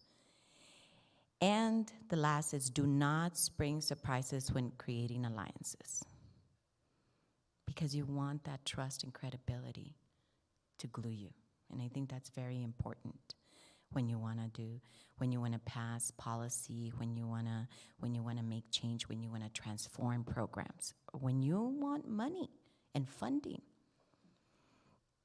And so before I go into any questions, I just want to remind you all, those that follow state, and I don't know how much funding there's going to be through state, but maybe access to schools or more access to programs at the school level. The legislative year is next year. They start their legislation process from January to May. So if you have any kind of ideas, I suggest you pick up the phone, contact your senator, contact your state representative, meet with them before they leave to Austin, because sometimes it's very hard to reach them out there, and start the conversation. You never know. They can amend bills. They can, I know Mary Gonzalez, Representative Gonzalez, is in appropriations. She can introduce a rider, which is money. for funding, or we have other folks that are there that can open doors, that can create a program for schools. Again, hopefully not trickling down any offset payment from the taxpayers to the local, schools. But in this case, the legislation has that power to perhaps help you open those doors with your school districts if it cannot be done at the local level. With that, I'm open to questions. Thank you.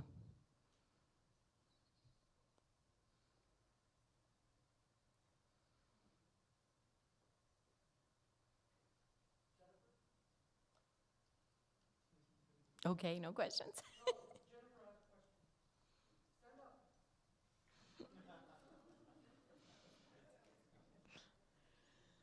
Yes, I was called. Okay, so we want to make change like for our school districts. To make any change in our school districts, what I'm hearing is that we need to go up on the board to the Board of Trustees for each district. So we can, for example, add fentanyl to the curriculum. So how would we go about doing that? Just contacting the board of directors at the district, or do we have to contact like the one pertaining to our area? I would always, with what you want to do, I don't know if it falls under state lines too, but you also have a Board of Education person, representative. Right now, I forget her name. There's a new individual that is going to be sworn. Okay, so I can give her number, her contact information. But I really would want to encourage you to definitely reach out to your Board of Trustees. Start off with the person that represents you. But it doesn't limit you to also just reach to that person. Reach all of them and sign up to speak. That's something that is always very important, and they provide you that access at every meeting. And for city officials as well, we start with our representative, correct? Yes, you start with the representative. Everybody has a budget. So depending on what you're asking for, it might have a fiscal note. And so they need to consider that. I know SAMHSA said that they have Narcan and they have so many other resources out there, and they've been fully funded or better funded than any other, years in the past. So whatever resources there's available that the city can also apply for, I think that'd be important. And that's where we can also get funding, like for Narcan, putting Narcan out there into our community. I think you need to make that, you need to make that voice heard.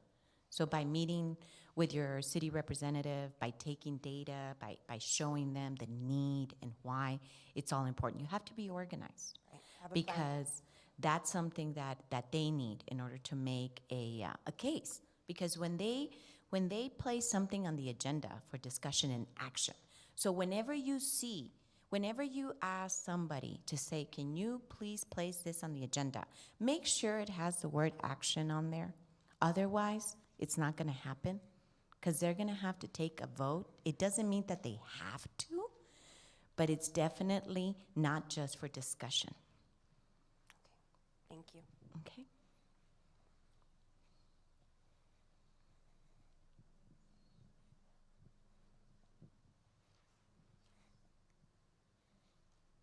Well, if there's any, I'll share with you whatever you want on how to reach out to these elected officials, because they did take an oath of office to represent you and to make sure that we had the best in good faith, that they had the best in good faith to help the community. So thank you very much for this opportunity. Dora, I have a follow-up question on that. So she mentioned two things, going to the local school district, but you mentioned TEA at the state level, right? The Texas Education Agency. So what would be her best approach I think to start at the local level. I would start at the local level because I don't have the answer as to if having that in the curriculum, I understand a lot of that comes from the state. But you want to start at the local level to make that call. Now, everybody has legislative agendas, everybody works them differently, and I think that's your first step, to make sure you understand, if it can be done, what else can be done. Maybe really think out of the box. I would always say have an A, B, and C plan. So your A would be to have a curriculum. B is to work with a nonprofit to get these resources to the school. And so that would be my recommendation. Yes, ma'am.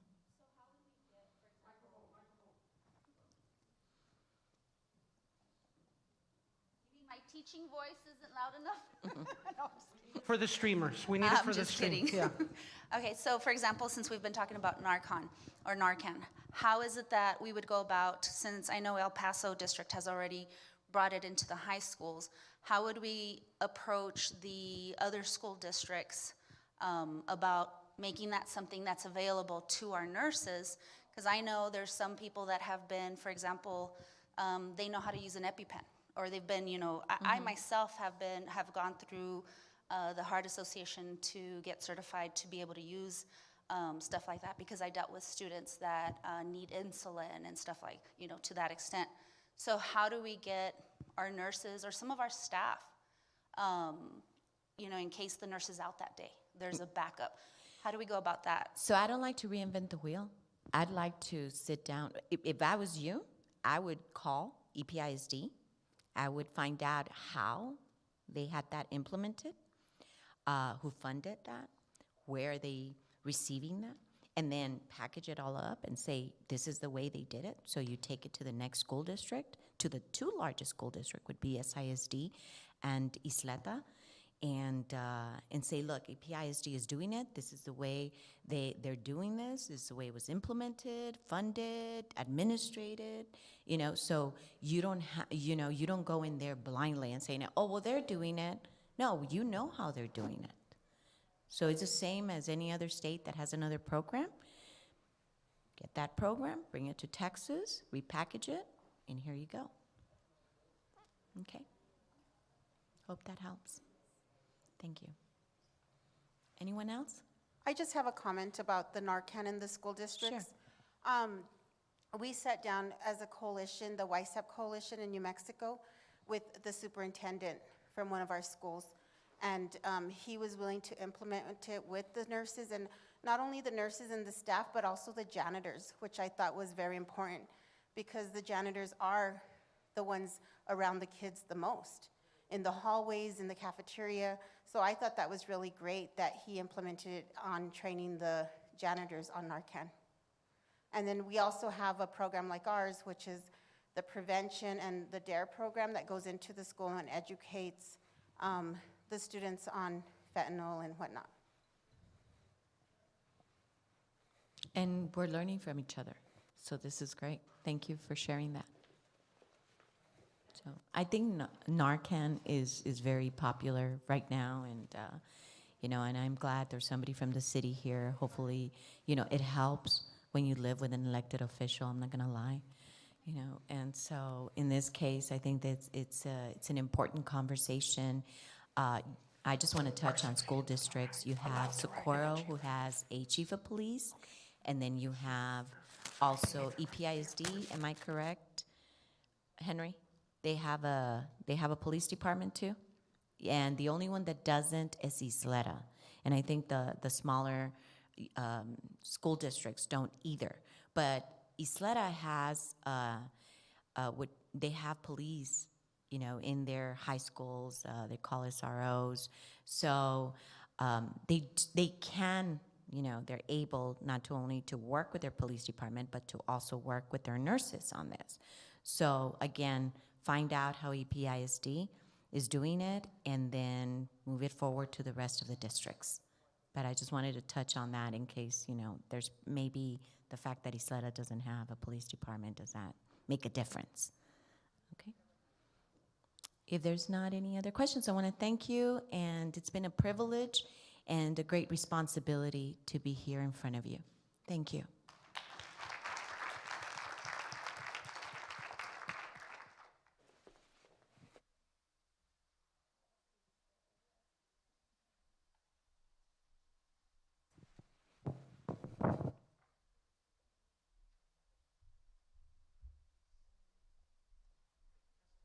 Okay, 1, 2. Thank you, Ms. Oaxaca Rivera. She says she's married to an elected official but didn't name names. I'm very proud of her. Thank you, City Representative Henry Rivera, for being here, supporting her.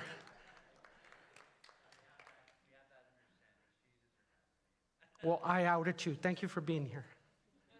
We're going to go right into the next presentation, which is on what resources DEA has. I'm very proud to say that the resources that DEA has are free for you. You don't have to pay. There's some school districts that are trying to write a curriculum for schools. We're like, we already have it. We already developed it. It's an award-winning curriculum. They want to create pamphlets. We already have them. You can have them digitally or in printed form. So we have all kinds of things, and I'm very proud to introduce part of our team outreach. We use the hashtag team outreach, right? We have 4 or 5 of us that do outreach most of the time, and one of our newest additions to that team is Ms. Naomi Lane, Community Outreach Specialist. So come on up. Her biography is in the back of the agenda, so you can read it. But without further ado, Ms. Lane, come on up. Let's welcome her.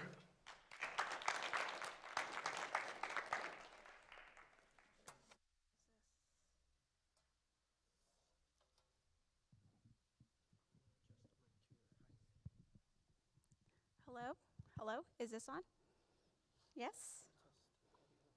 Okay. Oh, this way? Okay. Hello, everyone. My name is Naomi Lane. Yade. Naomi Lane Yanasha. Bipatoni Bashichin. Sedishkijni Shite Dokilajini Dashnala. It's important for me to acknowledge my clans.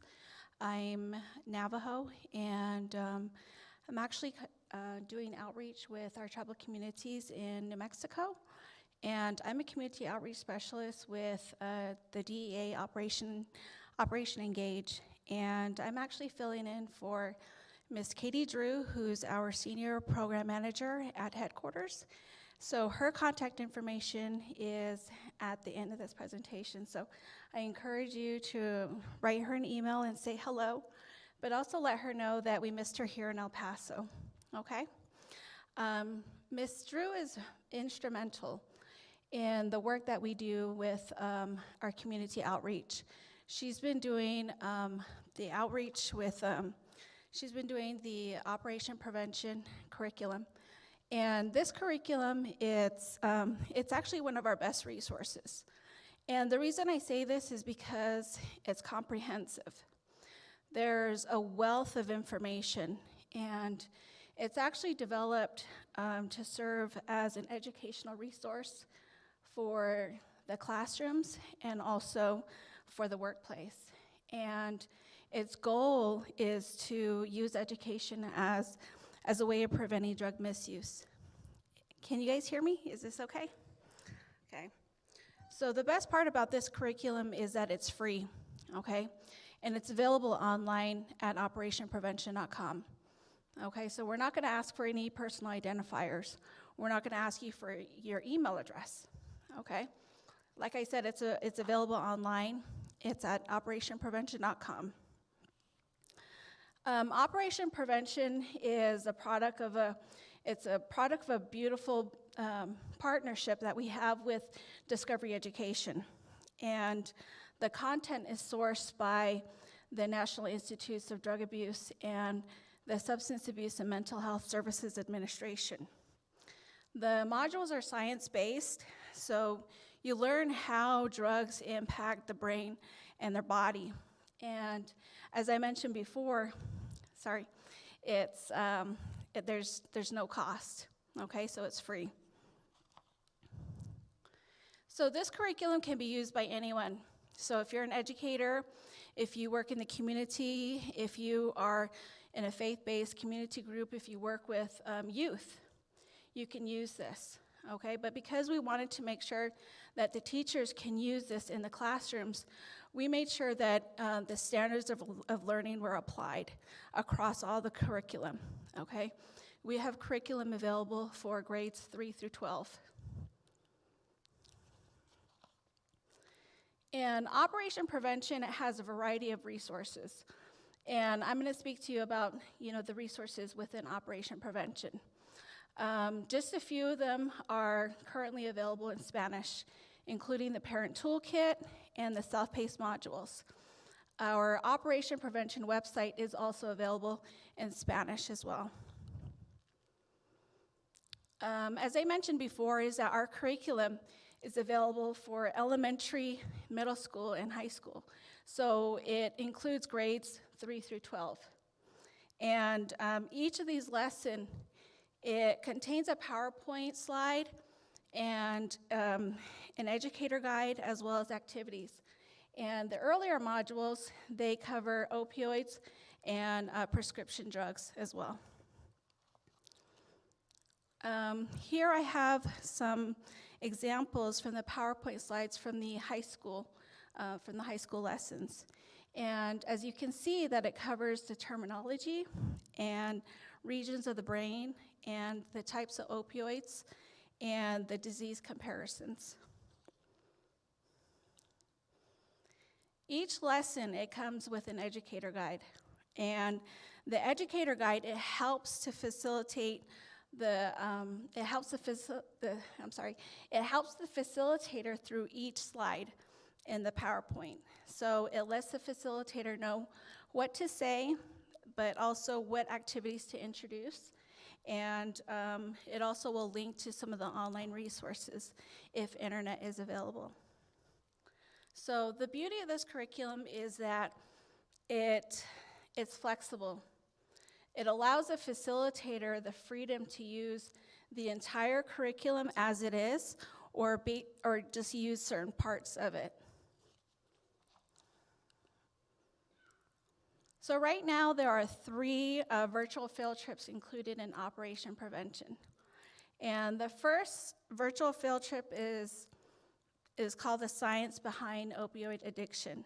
And it's a town hall meeting with a special agent and a forensic chemist, as well as an addiction specialist and a person in recovery. And the second virtual field trip is filmed in Huntington, West Virginia, also known as Ground Zero for the opioid use. And this segment, it highlights how the community is fighting back. And it highlights some of the positive stories of how community members and groups are addressing the issue. The third virtual field trip includes personal stories of how real people are impacted by drugs. And this video, it includes stories from retired NFL players, a musician, and a woman who survived because her family intervened. So in the first 3 years, the Operation Prevention was launched in 2017 and 2018. We held student video competitions, and the high school students who participated, they created 60-second PSAs on the dangers of opioids. And the competition is no longer active right now, but the top 10 student videos are included on Operation Prevention website.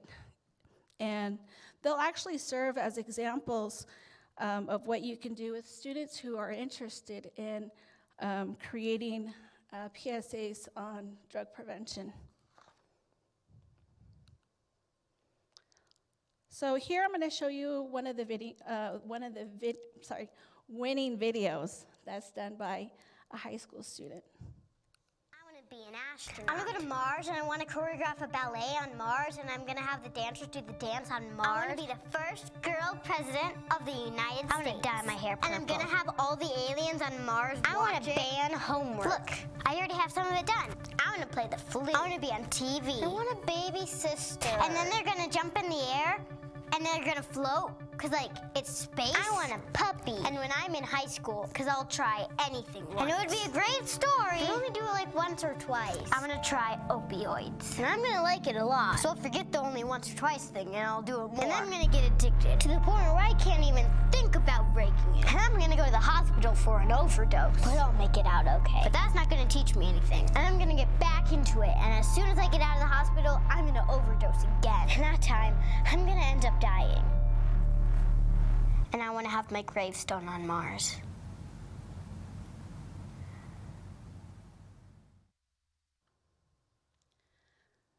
So yeah, it's incredible. You know, that was created by one of the high school students. And it's, you know, there's more of these available on the Operation Prevention website. Within Operation Prevention, we have a self-paced module. And these modules, they take about 30 to 45 minutes to complete. And you're not able to jump ahead or rush through these modules because there are interactive stops along the way. And within this self-paced module, it includes three stories from Haley, Stefan, and Mia. And they share their stories of how they had interactions with opioids. And Stefan, he shares his story of how he became addicted to opioids because he suffered a sports-related injury. Okay, it was a knee injury. So these lessons, they address the cycle of addiction as well as it debunks misconceptions. And at the end of these modules, you're able to print a certificate of completion after you've passed an assessment. And these self-paced modules are also available in Spanish. We have a parent toolkit, and this toolkit, it provides a wealth of information, not only for the parents, but for teachers and educators, and those of you who want to be a facilitator for Operation Prevention. And it includes discussion points, role-playing guides, tips on how to talk to your kids about drug use.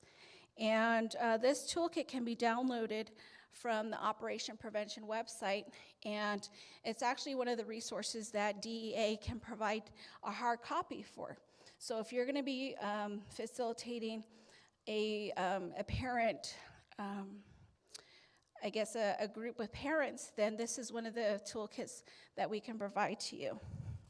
And this parent toolkit is actually available in Spanish as well. The Operation Prevention curriculum, it's easy to use, okay? It doesn't require any prior knowledge on drugs or drug addiction. And the on-demand webinar, it gives an overview of the program and how to implement it.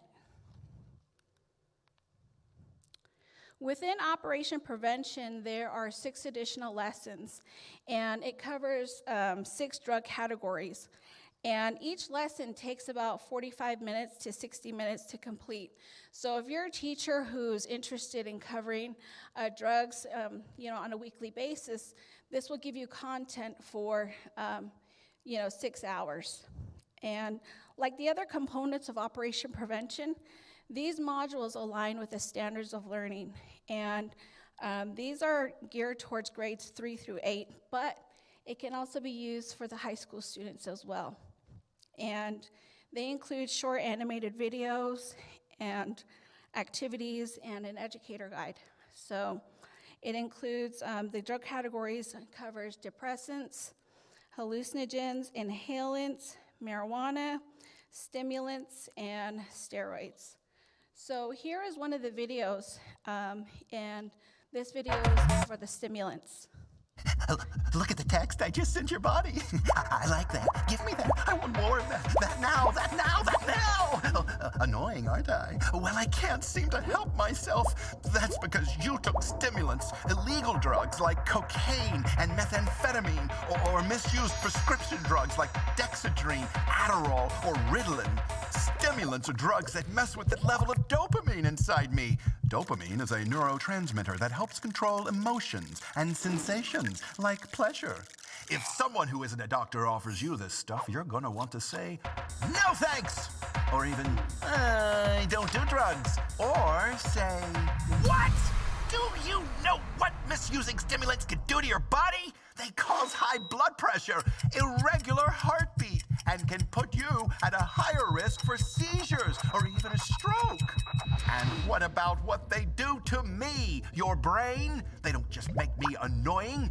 they can also cause paranoia or even psychosis. That's when I think I'm seeing or hearing things that aren't really happening. Scary, huh? And it's really easy to get hooked on them, so that I'm asking for more and more and more and more of the stuff. So, if you want to get high on life, do this, or this, or this. But please don't do stimulants, not if you care about your body and your brain. We're a part of you. Why would you want to hurt us?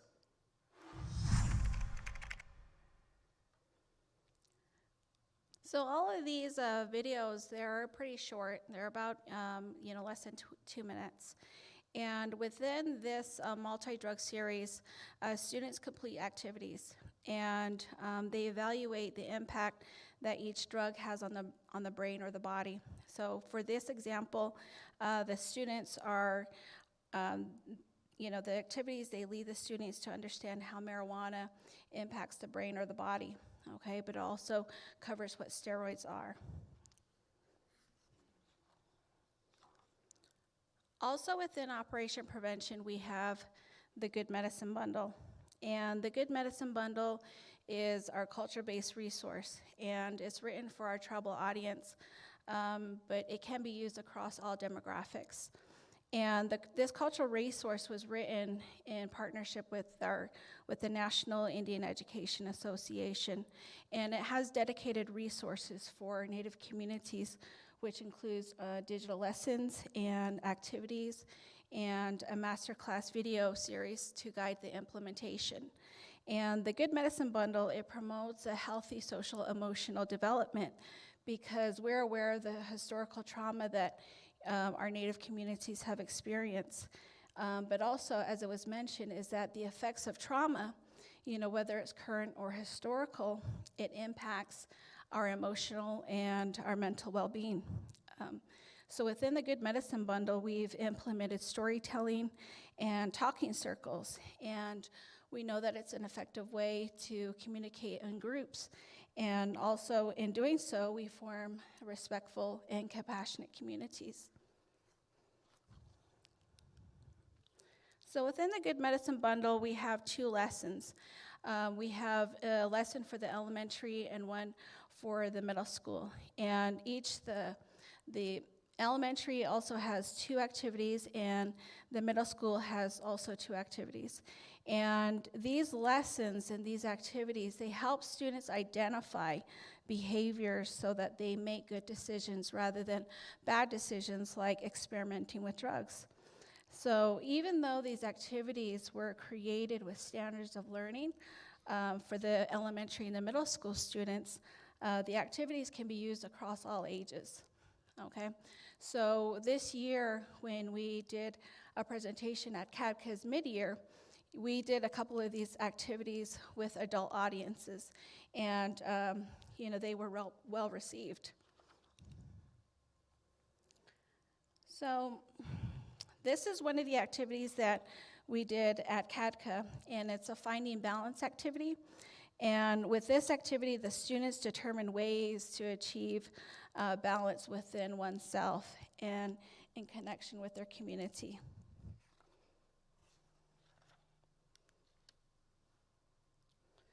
So the newest module that was added this year is the counterfeit drugs module, and this one is geared towards the high school students, so grades 9 through 12. And this counterfeit module has 4 videos, a PowerPoint lesson, and some activities. Okay. So the 4 videos, they last about 5 minutes each.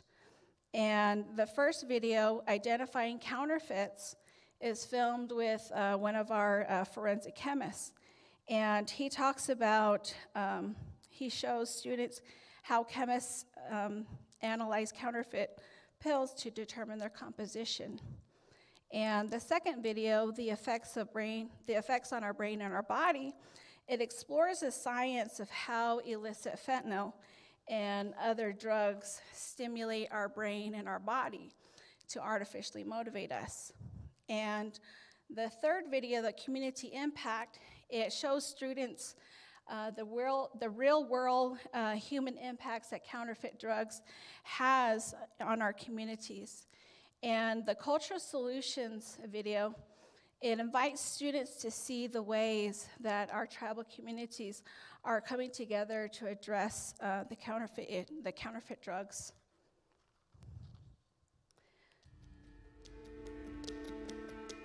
Sorry. So this video that I'm going to show to you is the first video on identifying counterfeits.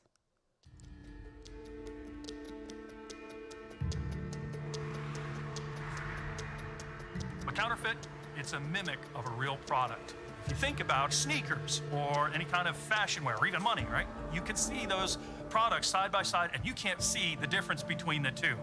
When it comes to medication, the same thing applies. They look just like each other. And you can't make that distinction by visually looking at it. Scientists can't even do it. Police officers can't do it. There's a little bit of risk when we talk about merchandise, but there's a very grave risk when we're talking about medications.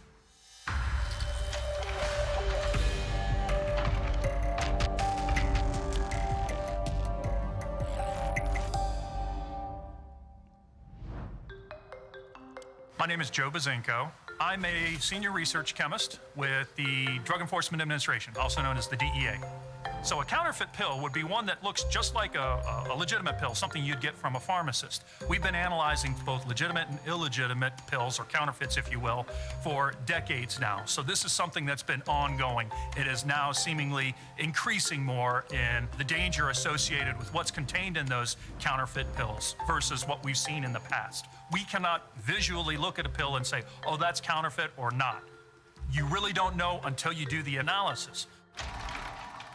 I can tell you in my 25 years of being a chemist, I have never seen more fentanyl than I'm seeing now. This is not an isolated problem. It is everywhere. Fentanyl has legitimate use in the medical field for the treatment of pain.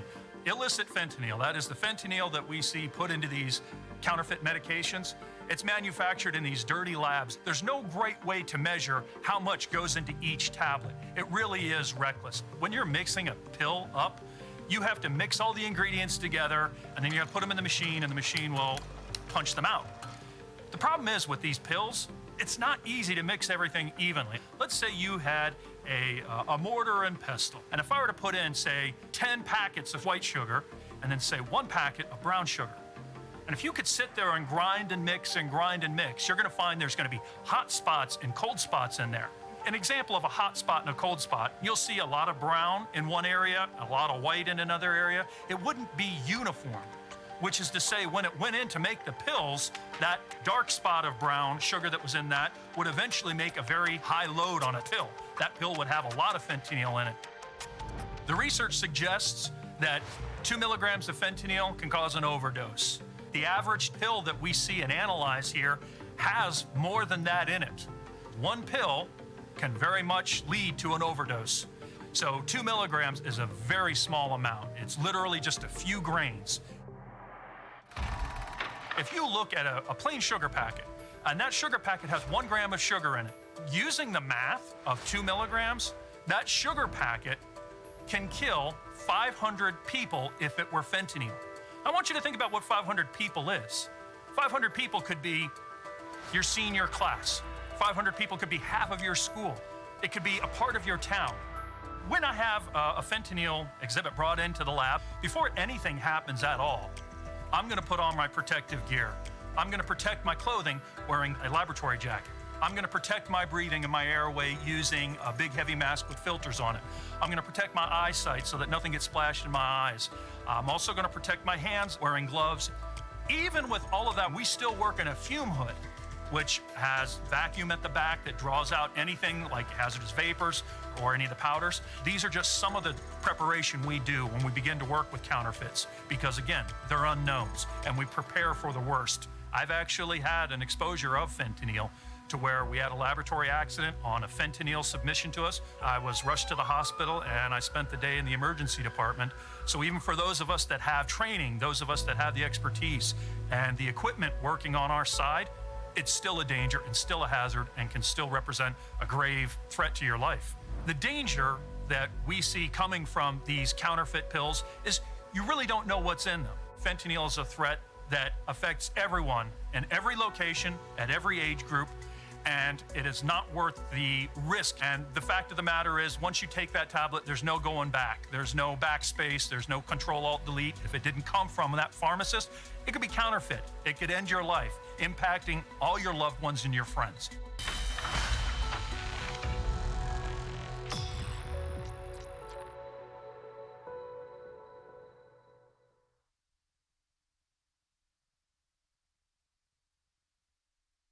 As I mentioned, is that each of these videos lasts about 5 minutes, each of the 4 videos. The counterfeit drugs module, they come with lessons, digital lessons, and PowerPoints. And here you see samples of the slides from the video topic series, and the social issues wheel, and the community awareness campaign.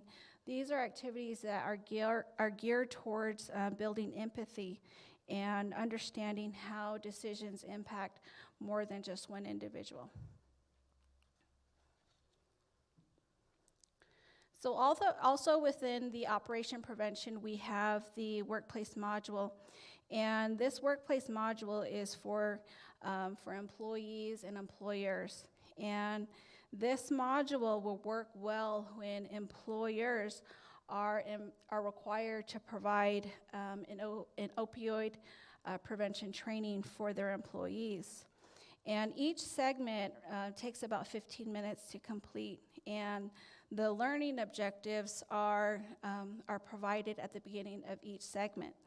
And it includes testimonials from a prevention specialist as well as 2 people in recovery.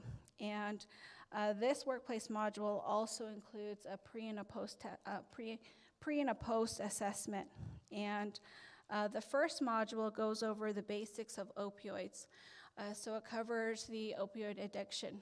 And the second module covers the science of opioids. So you're able to learn how drugs impact the brain and the body. And the reality of opioids discusses how the opioid addiction impacts our communities. And the power of prevention is the fourth module. And it covers how prevention can be applied in our daily lives. So this workplace module is similar to the self-paced module. So you're not able to jump ahead or rush through these because they have interactive stops. And there's also a bar at the top right that shows the progress. So this concludes our operation prevention curriculum, but DEA also provides resources for you. And we have publications available that can be provided to you digitally and in print. And DEA has actually gone one step ahead, and we provide the publications on a USB flash drive for those that have restricted or limited internet access, like the communities that I serve, okay? But we also have a list of publications at getsmartaboutdrugs.com /publications. And we're able to provide these resources for you, okay? It would be free and with any cost.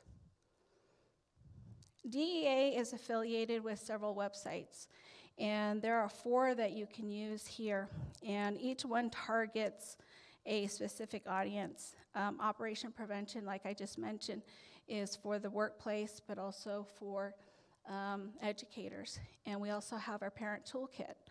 JustThinkTwice.com is also another resource that is targeted towards the teens. And there's videos, there's photos, and there's personal stories, all presented in a way that speaks to our youth, our teens. And we also have GetSmartAboutDrugs.com. And this is for the parents, the educators, and caregivers. And it provides information for adults who are preparing to have a conversation with their kids about drugs. And we also have Campus Drug Prevention, which is focused on those who are in the college and the university settings.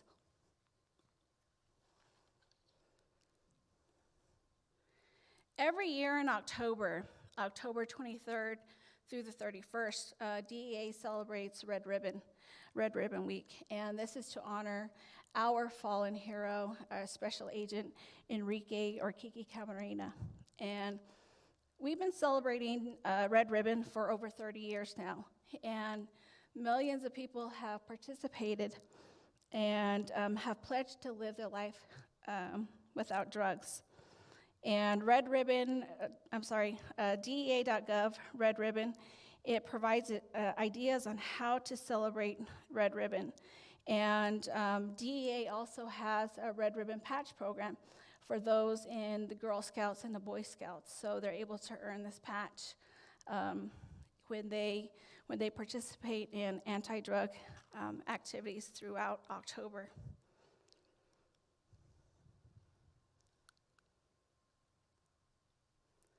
And Carlos went over the One Pill Can Kill campaign, and this provides resources on fake pills, opioids, and illicit fentanyl. But we also provide billboard designs and pictures of authentic and fake pills that are seized by our agents. And 3 of these fact sheets have been uploaded to our One Pill Can Kill campaign, and it includes what every parent and caregiver needs to know about fake pills. And it includes the rainbow fentanyl that's been sweeping our nation just recently. And also it has an emoji drug code decoded fact sheet, okay, that was covered earlier today.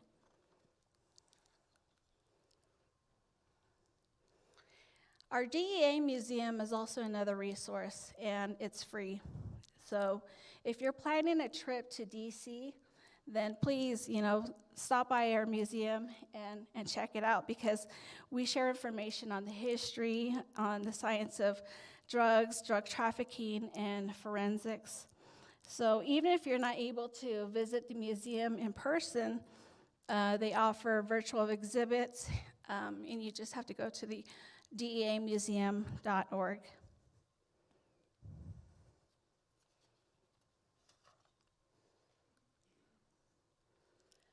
Again, my name is Naomi, and I'm delivering this presentation on behalf of Katie Drew, who's not able to be here today. So I encourage you, I can welcome any of your questions.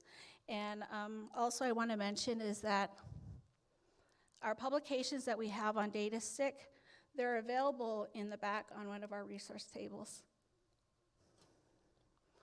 I'm welcome to receiving any questions. I also want to point out that in your bag that you received today, that those fentanyl publications, what every parent needs to know, is in there as well, in English and in Spanish. But if you need more, reach out to us. All right, we're going to do the Q&A as we always do. If you're comfortable being on camera for the stream, stand up. Yes, sir, he knows the drill. And then for the sake of the stream, please ask the question. First of all, I want to say thank you for the various websites that you gave, especially Operation Prevention and justthinktwice.com. I'm going to use those with the youth that I work with here in the Northeast and the various students from elementary to the high school. And I'm glad you showed me these websites, and that's going to help me a lot to reach these young kids, and I want to thank you for that. So this was more of a comment as opposed to a question. Thank you.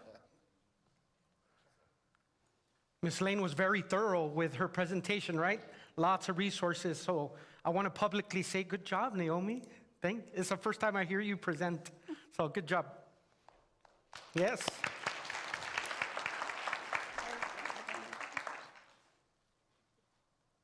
Microphone. I just wanted to add that this weekend I attended a neighborhood coalition summit with the city of El Paso, and they're going to be launching a website where there's going to be links for mental health, substance abuse, housing. It's a one-stop tool that the city is going to have. I think these links, this information, is very important to be connected with them. So I encourage you, if not the DA, but maybe Carlos, which you're also part of DEA, sorry. Contact them in order to make these resources available to our community and our school districts as well. Thank you. A local school district, Isleta ISD, started a fentanyl campaign, and they have a website, ysd.net/fentanyl, I think, and they asked us, can we put these resources on there? The pencil with the fentanyl on the tip, all that, there's tons of resources from DEA. And guess what? These resources are yours. They belong to you. So you can use them on your personal website. If you're a business owner, you can have your employees go through the workplace module as part of their training. It belongs to you. You don't need our permission to use them. So if you know, Dora, somebody that works for the city, that is an influencer when decisions within the city, maybe they can, put those on there. But yeah, you're welcome to put those links on the website. Thank you for the comment.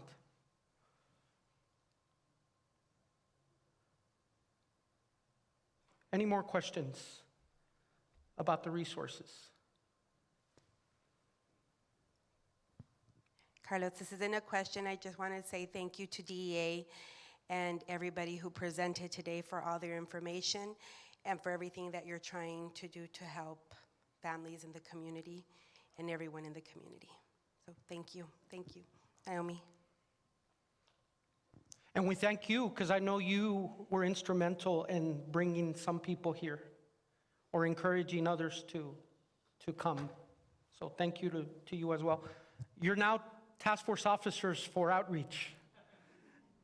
And so we need you in your area of influence to work with us in doing this outreach, awareness, advocacy, whatever you prefer.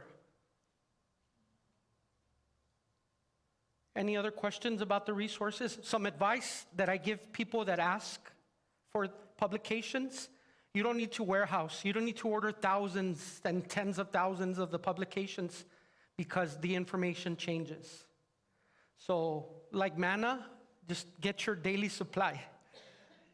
And when you need more, just order more. We'll get you more.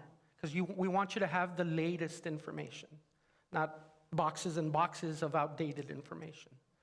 So, or you could save a tree and go green, and just use your publications digitally. But we do have them available for print on demand. Naomi orders stuff when I need stuff, and I'm going through the THC trifold here in El Paso County like it's hotcakes. Like I can't get them fast enough. She ordered me 1,500 English and Spanish, and I emailed her, Naomi, you're not going to believe this, but I need another 1,500, because they went. Because it's an issue in our county, the THC at our schools. So we're ordering them as we need them. Any more questions about resources? Awesome. Let's give Miss Lane a round. I think she traveled, she's the number 2 furthest that traveled. Miss Brooks wins the prize. And then Miss Lane, I think, came from northern Arizona for this, so we thank her for that.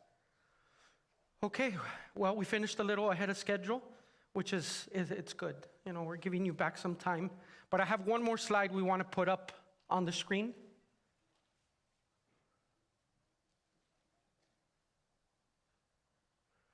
Very important. It's the same one that's on your agenda in the corner. You might have not noticed it. We need feedback from you. There's a lot of questions there about the specific sections of the summit, the auxiliary parts of the summit. So please be honest with the survey. It's going to help us get better. Some of the changes from the one in DC, from the feedback we implemented here. So it's good. We need this feedback. As Zach Millard said, it probably will be the first of many more to come. So help us be better at this. And take that survey if you don't mind. Some of the people that attended the morning were unable to stay for the duration. If you know them, please do me a favor, text them the survey so they can take it as well. Zach Millar, would you like to close us out just with some parting comments?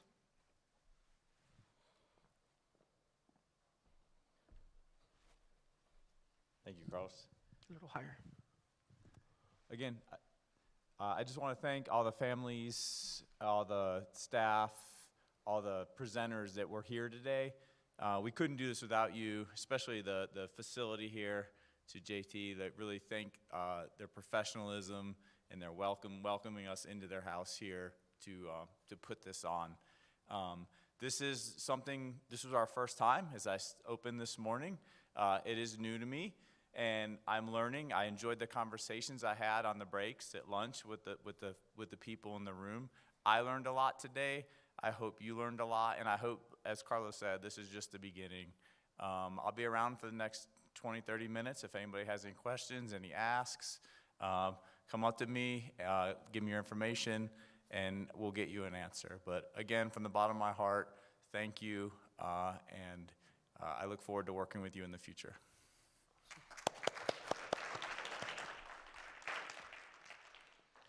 One last thing, you're probably thinking, I wish so-and-so had been here. Yeah? I wish so-and-so would have come. It's okay. Through the beauty of technology, the people in the back of the room, this lives on YouTube. If you go to YouTube, Drug Enforcement Administration, our channel, it's going to be there on demand. Everything that happened today. Send it. Share that link with somebody that should have been here and would have benefited from this. And it's going to be there. And maybe the next one we have, they will want to be here in person with us.